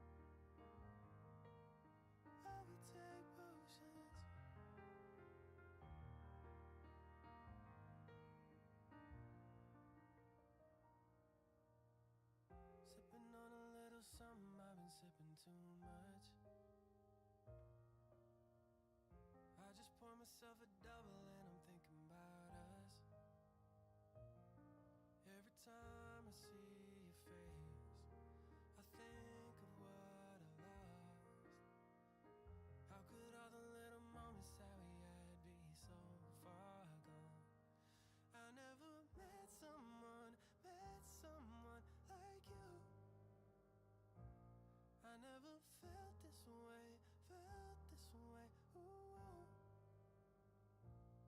For your love, I would take potions. For your love, I would cross oceans. All the hurt and the pain, you can take it all away. For your love,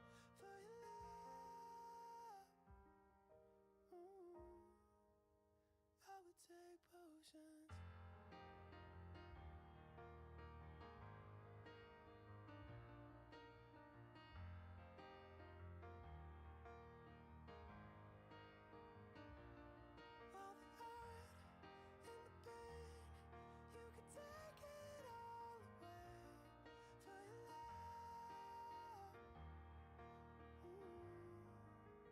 I would take potions.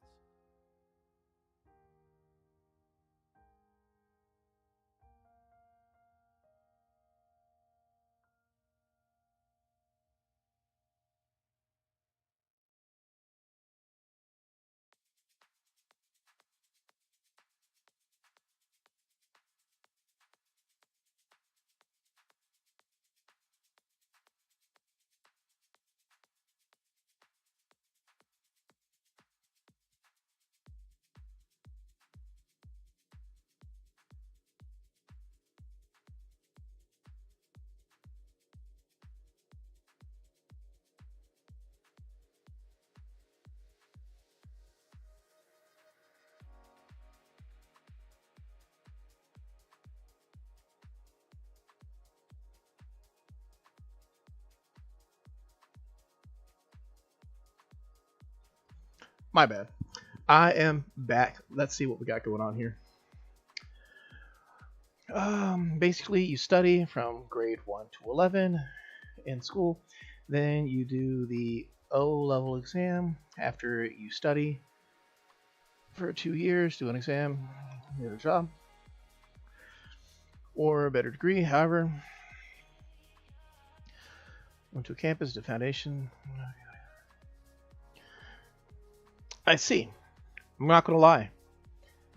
I'm still not entirely certain what all that means, equivalent to the American way of doing education. The short version goes, in America, typically what it is, you start at kindergarten, and then after you get through kindergarten is like the tutorial level, or pre-K is, if you need a tutorial for the tutorial. But then you go to grade school, which is 1 through 12. After you get to the 12th grade, you're usually around 17 or 18, depending on, when your birthday is.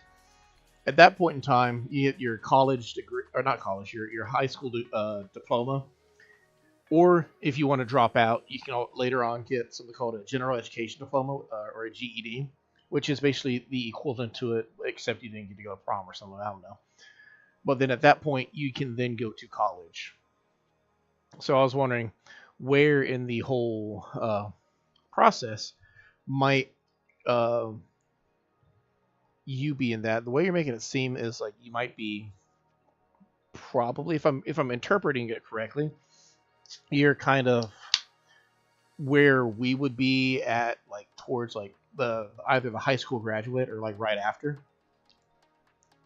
Because you said you go like 1 to 11, so we have a 12, but I don't know when it starts for you guys. Your 11 could be our 11. Your 12 could be our 11. Our 11 could be where your 12 might be. I'm not too sure.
I mean, if it's any fairness,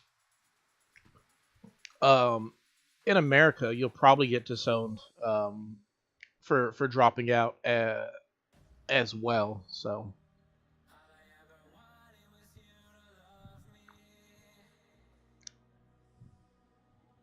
like, not everybody takes the education as serious, but there are those who do, and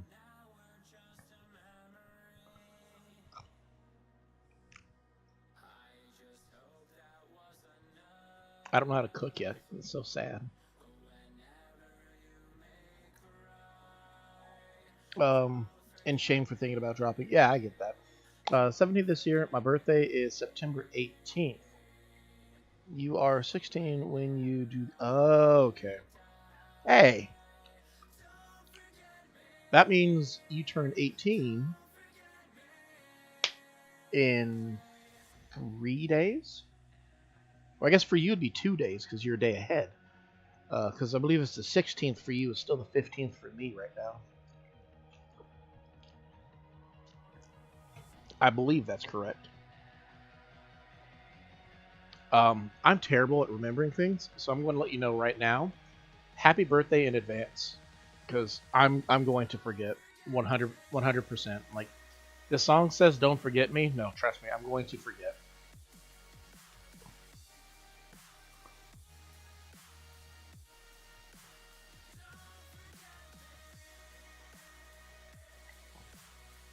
Move my stuff around real quick.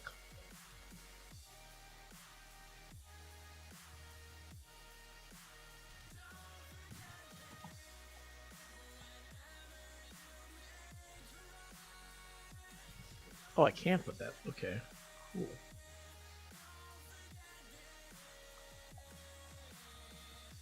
Oh, you're 17 this year. Oh, you're 17 this year. Okay, I misread that. Okay, cool, cool. I know some pretty cool 17-year-olds, so that works out.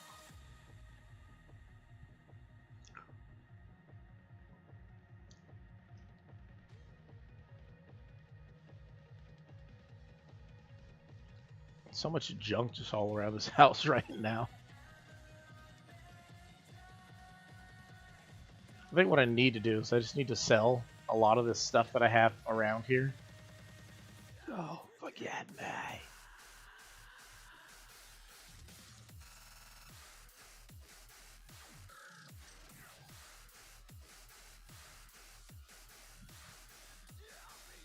There we go.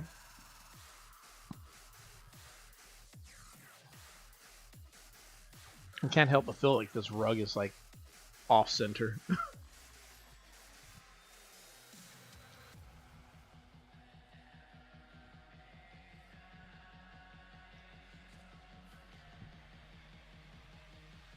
I think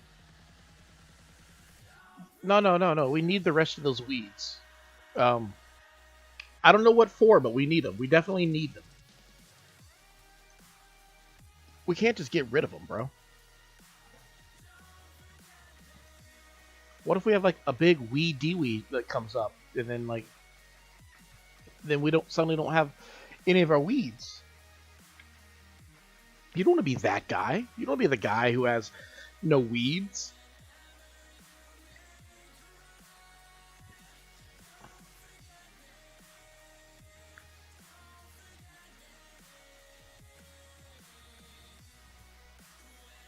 Is that? Well, that's a wooden block table. That's not what we want. I mean, we could do that with a wooden chair. Have ourselves a cute little kitchen area. When are we going to do that episode? We're going to do the episode where we like start making stuff.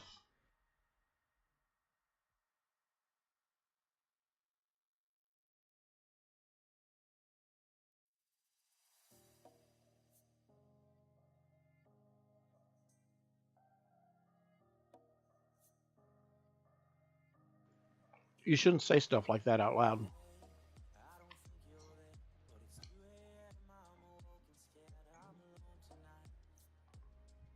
The moment you tell me that the weeds are the bane of your existence is the day that I stop trying to get rid of any of the weeds. I'm just going to start collecting them.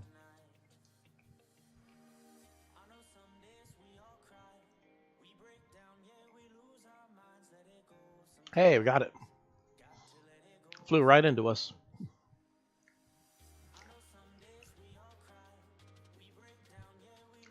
And my net broke. Ain't that something?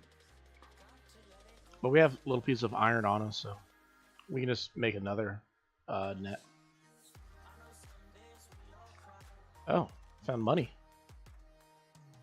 Don't tell the IRS about that one. And an acorn.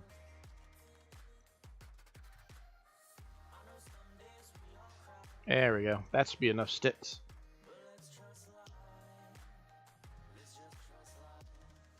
Yep, that's all it is. Just a fancier version raised by racists. Right? The Orkin were racist, right? I think they were.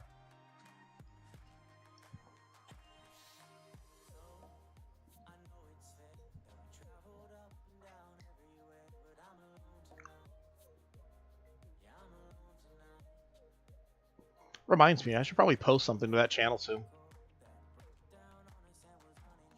I've just been so Distracted, is that the word? Distracted with Animal Crossing, setting up all this stuff.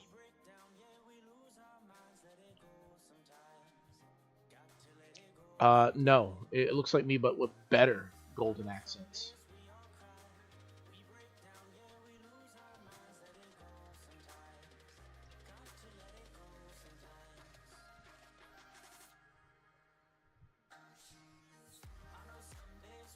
Oh, um, as you can see, the big thing you might have missed out on today, we fish. We fished a whole bunch today. We caught so many fish. So many fish. Starting to build up the museum a lot more. So many fish.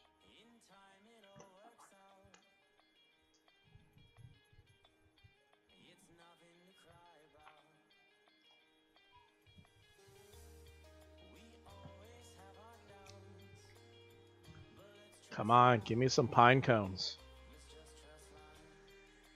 There's one pine cone.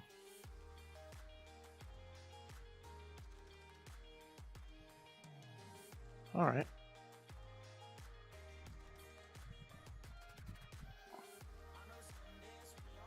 I don't really want all these sticks, but we need pine cones. What for? I don't know yet, but we need pine cones.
I feel like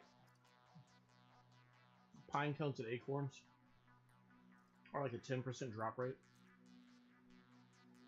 out of these trees.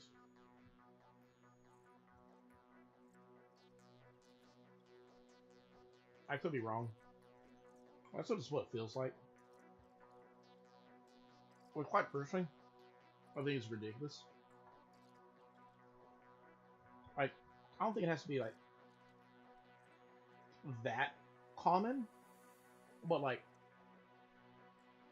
maybe if it was like 20 or 25%. Like if it was 25%, if you shake it 4 times, you'll get one pine cone or acorn and like 3 sticks. I don't think that is an unacceptable rate. I think that's a perfectly fine rate.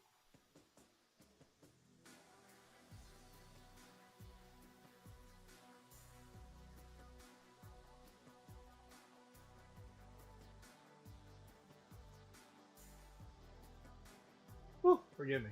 I just choked on my own spit. Ah, it hurt so bad. But yeah, I feel like if it was like a 25% drop rate, it wouldn't be a gimme, but it would be more acceptable. Like some of the DIYs that you need pine cones and acorns for.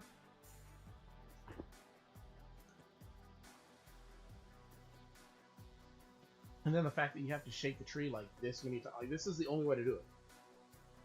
It's not like, to my knowledge, you can. Oh, probably put the microphone back down too. Oh, it's not like, to my knowledge, you can like pop a balloon and then they're gonna give you like 5 pine cones from the balloon. It's just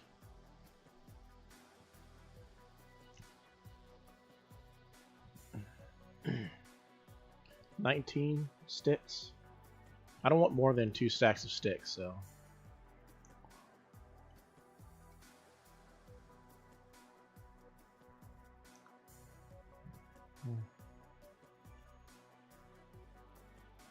Oh, see, ain't that lucky. Getting some extra pine cones out of that. Now, I can't remember how many pine cones you actually need for all the DIYs for the Falls Trees Bounty stuff, but I'd rather have a lot more. I don't even know where to get Trees Bounty stuff. I think different animals will give it to you. So 6 more sticks. 1, 2, 3, 4, 5, and 6. I don't want any more than 60 sticks on me currently. I don't know how much these sticks sell for.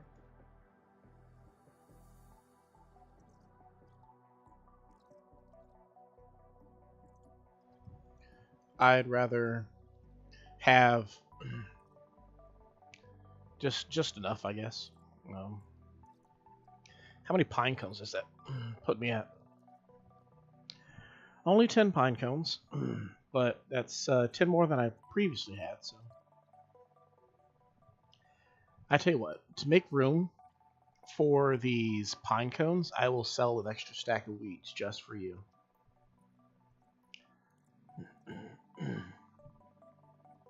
Do I have room?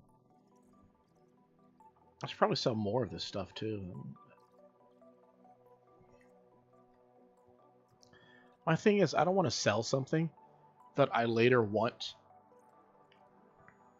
like for something.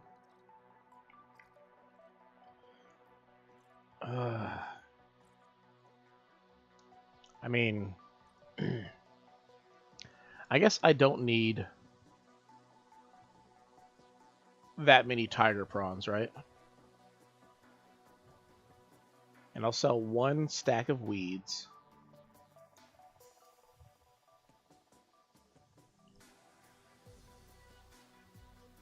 And I guess I can sell the tree branches. Like, as much as I like the tree branches, I'm not going to need them. I'll sell these ski goggles.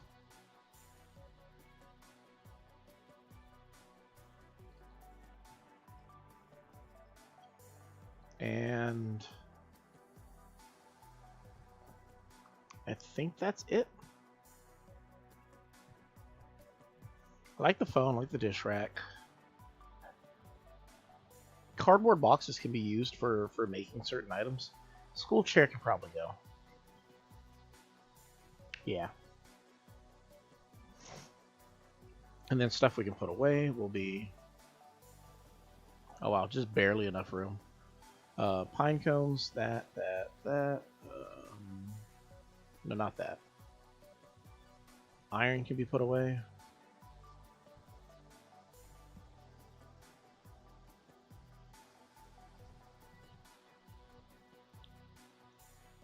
That should be enough. And I think I can put 1 more item away, because I think the pearl stacked in there. Oh no, more stuff that I thought stacked in there. So I can put the DIY kits away. And that should be good for that. Cool. I don't have a whole lot to decorate with. Like, I'd love to decorate. I just don't have a whole lot to decorate with.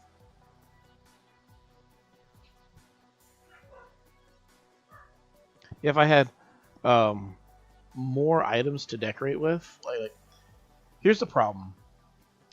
I need DIYs in order to decorate. But I don't have a whole lot of DIYs to use. So I'm kind of like in this kind of, oh, dang it. A banded dragonfly was right there. Those guys are worth a whole bunch.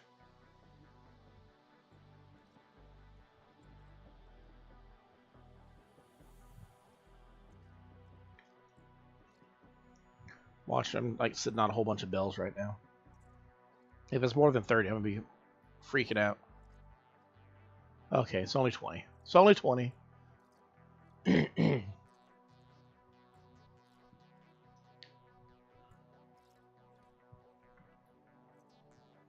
I kind of like these things for decorating purposes, but I don't have all the decorative stuff just yet. Freezer don't be worth a whole bunch. That's okay. That's a tolerable amount.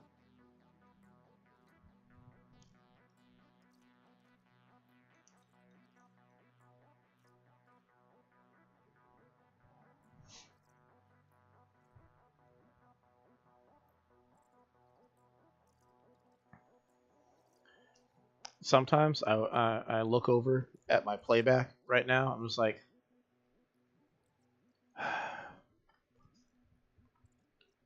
the good days can't come soon enough.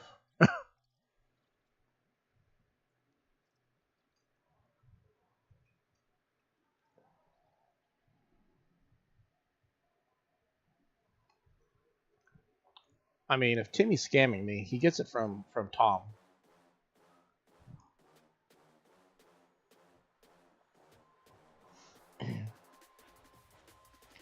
Like everything he learned came from Tom Nook, so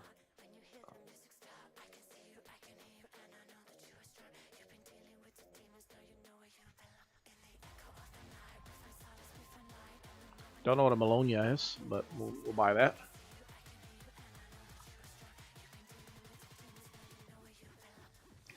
Actually, what we want to do is see which DIY fences they have.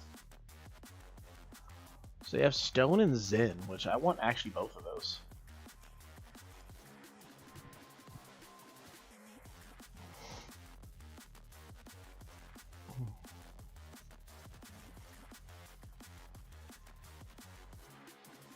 Yes, I'd like to get the Zen fence also.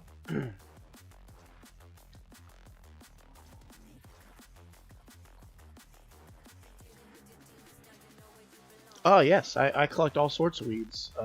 I primarily specialize in dandelions, but there's other weeds I also try to collect whenever I have the opportunity to do so.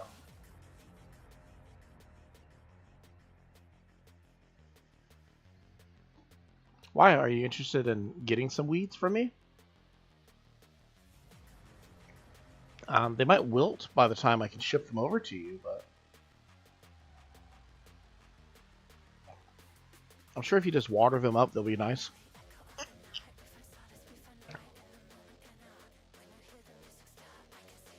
Actually, I'm looking at the closet right now. I have about a few dozen.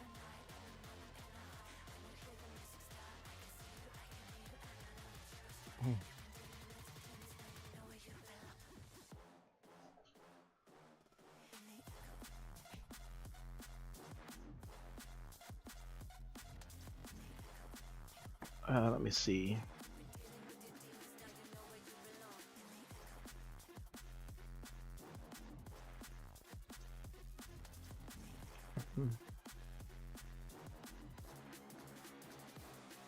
I don't know why he's so excited about learning things.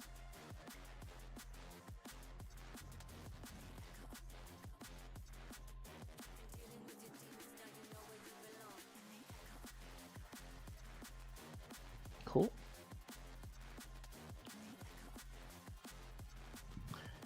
Yeah, but do you have the weeds in your house right now? That's the real question. Like everybody thinks they're all about the weeds until they actually have to pick them themselves.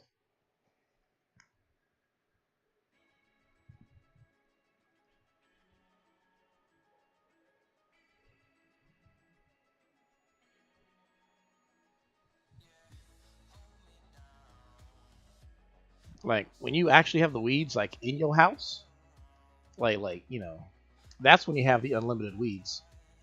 If you're just talking about like, man, I live by the weeds, man, that ain't living with the weeds. So you gotta have that in your house. You have to have the weeds under your feet. Only 20, bro. 20. Well, who are you kidding with 20? 20 weeds? That's it? You need to have like 20 dozen weeds, like 200 at least. I know 20 dozen and 200 are two entirely different numbers, but both of them are bigger than 20, and 20 is not going anywhere.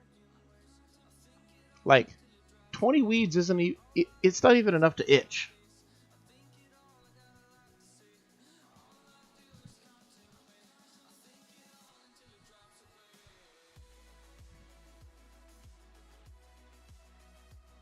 Bros is getting ripped over there.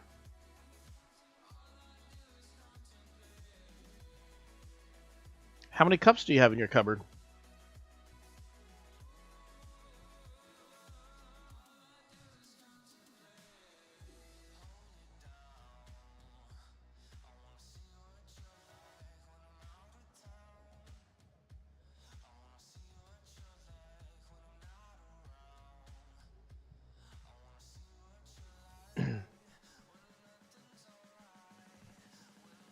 I should probably be saving some of these salmon. That way I can have a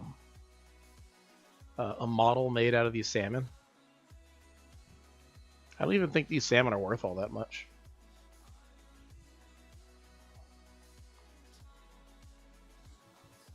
What do you mean? It ain't rude. Bro's getting ripped, and I'm just admiring his handiwork. If you've seen a hippo just cranking some curls, you'd be staring too. You'd be like, whoa, man, that hippo is swole. Or like a hip swole.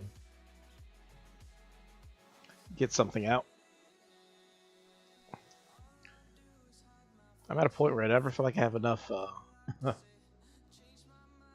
Wait a second. I'm trying to like make another fishing rod. I have another fishing rod.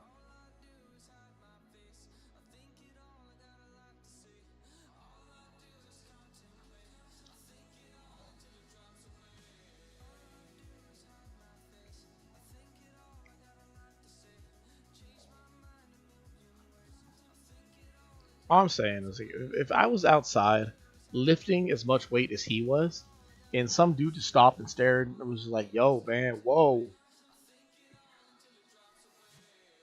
I mean, I'd be more offended if nobody stopped and stared.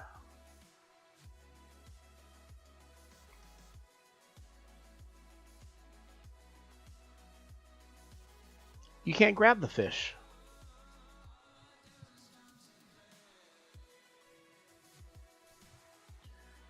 You can grab the crabs. You can grab the mollusks. You can grab the squids. But the fish, you gotta whoop, whoop, pull them out. Pull them out by their mouth, kicking and screaming.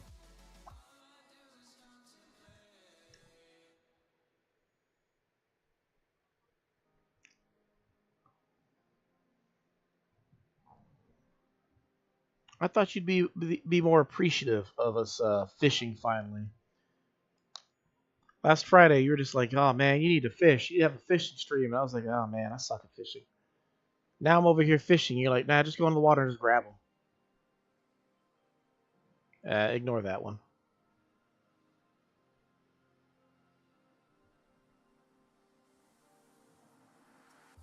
Yeah, that's what we meant to catch. We caught an Indian carp.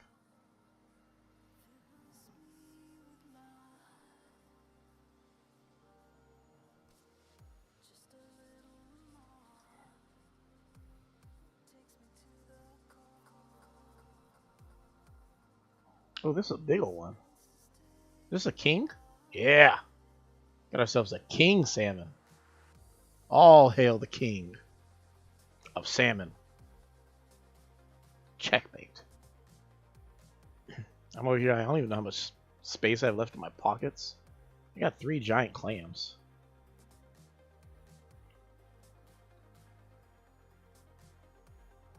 You cannot build a car in Animal Crossing.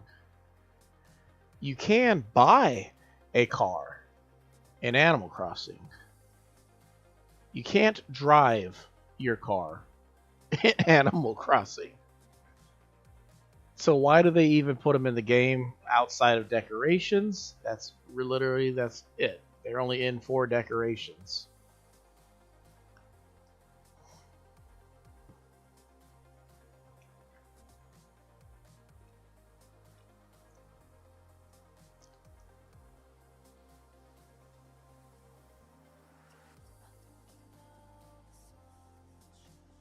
My positioning is so bad. Oh my goodness, what am I aiming at?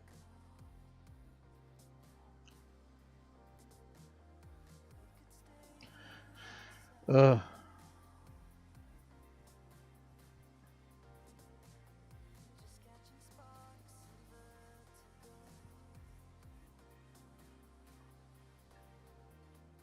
I spent so much time not fishing that we're right back at the I can't catch a fish part of the experiment.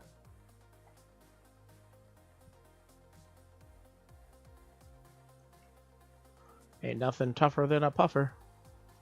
All right, let's try this again.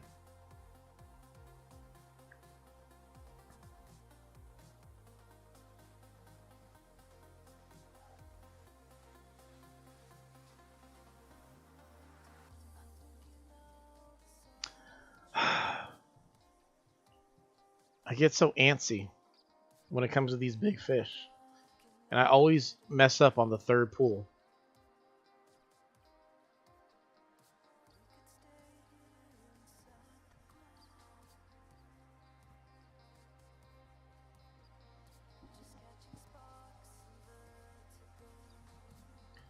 And the sad part is the fish that I'm probably messing up catching over there are like really good fish too. Like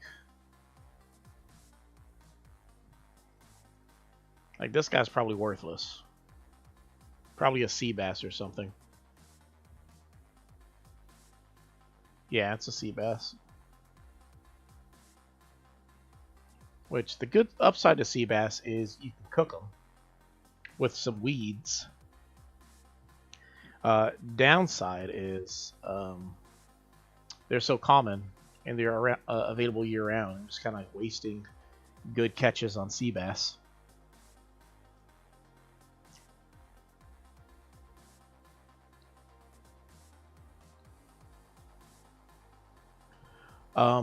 You can make various seafood dishes with the fish that certain fish that you catch.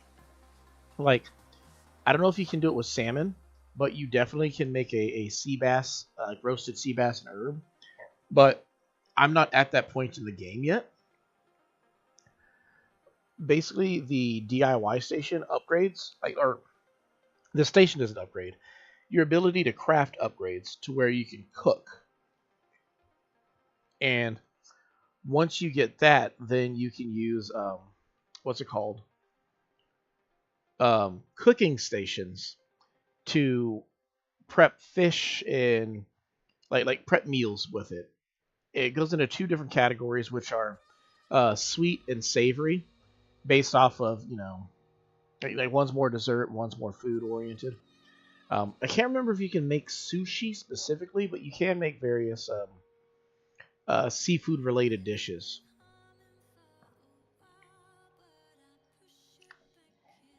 Um, and the DIYs that you get oftentimes come from finding the fish that is used. Yeah, he can't cook. That's why when you see him digging up whole trees out of the ground, he's doing it strictly off of cherry power. But one day we'll learn how to cook, and that's why we have a potato garden, so that when that day comes, we will already have our starches ready.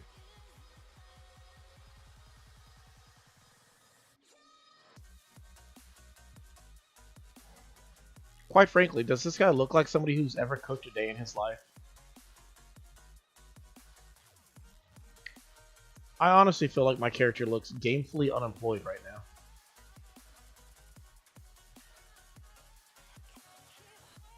He looks like he probably owes like a quarter mil in back taxes back in the wherever he came from, and escaped to the island as a way to not have to pay.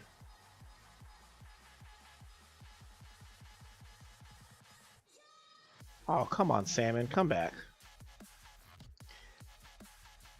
Come on, Sammy the Salmon. Sammy the salty salmon. There you go.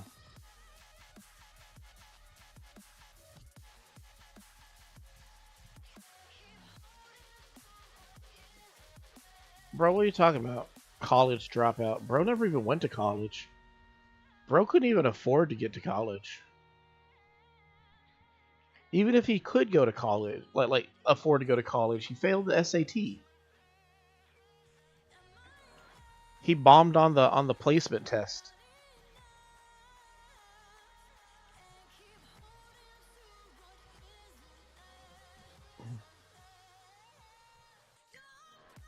The only reason why like he's even like moderately successful is because he knows how to do woodwork and carpentry.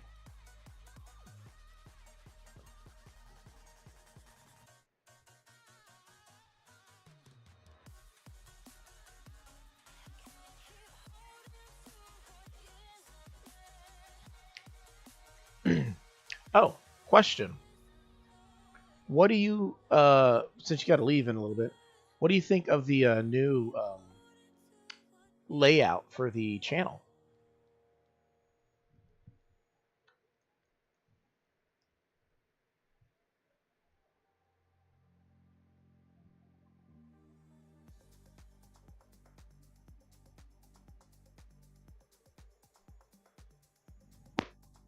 I'm gonna keep that king salmon for later.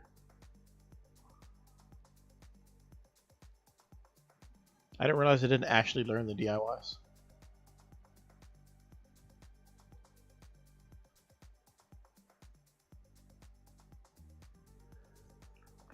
You think so? Let me go outside and show you what the thought process was. So the thought process was, as I stand over here, when the map and the date and time appear on the screen, the map isn't blocked by the chat now. I moved the chat up along with the subscriber goal. I redesigned that one. And then so that the date isn't blocked with the now playing album art, I just got rid of it altogether and put it like this, to where it's just like shows the artist and song information in the middle. All right, dude, you take care. I hope you have a great day at school and all that stuff. And I got to upload for tomorrow, and I'll be working on something for Thursday, and I'll see you in the comment section, and I'll see you in person. Not actually in person, but person. Like you know, we'll both be around at the stream on Friday. So, see you soon, dude.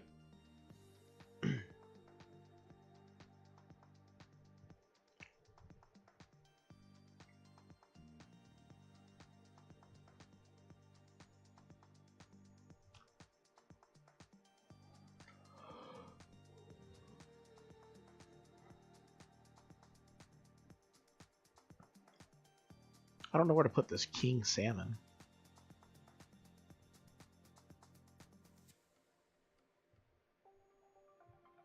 So, which one's my pockets? This one's my pockets. I have a king salmon, who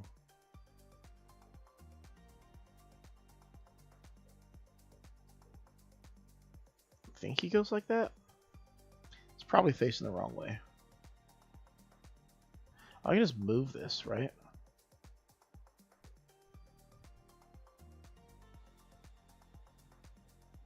No, I don't want that. There we go. Got the freezer. Cream and sugar. Should probably just be put away for now, but we'll put it on the stove for the meantime. Who likes warm cream and sugar? I don't know, but we'll put our puzzle on the ground too. Call that good. Can we walk? We can't walk over the puzzle. And that does not interfere with that, so we're good with that. Is it facing the wrong way? It's facing the wrong way, isn't it? Yep.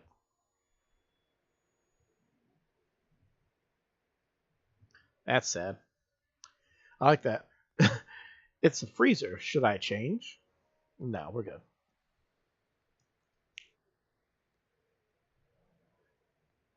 Cool.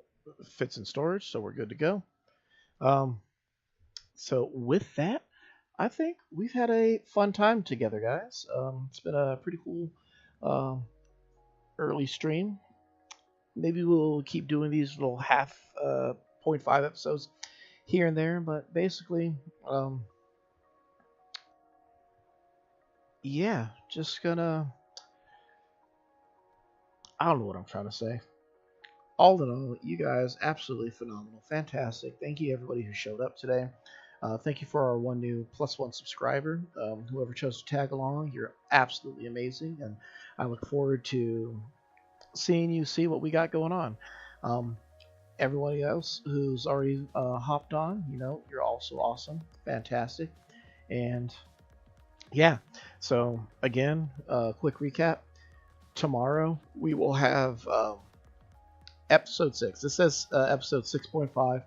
Basically, I recorded episode 6 already, but I recorded it yesterday. So, in terms of time on this, it will actually take place after yesterday's episode that I recorded. This actually for tomorrow. So, tomorrow when you see it upload, you'll see it on the playlist there, and it's going to be in the correct order at that point for you to check out.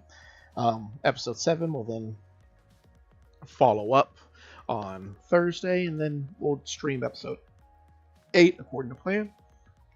But in the meantime, you guys, hope you have a phenomenal day, and hope your week is off to a great start. I look forward to seeing you again very, very soon, and yeah, take care and toodles.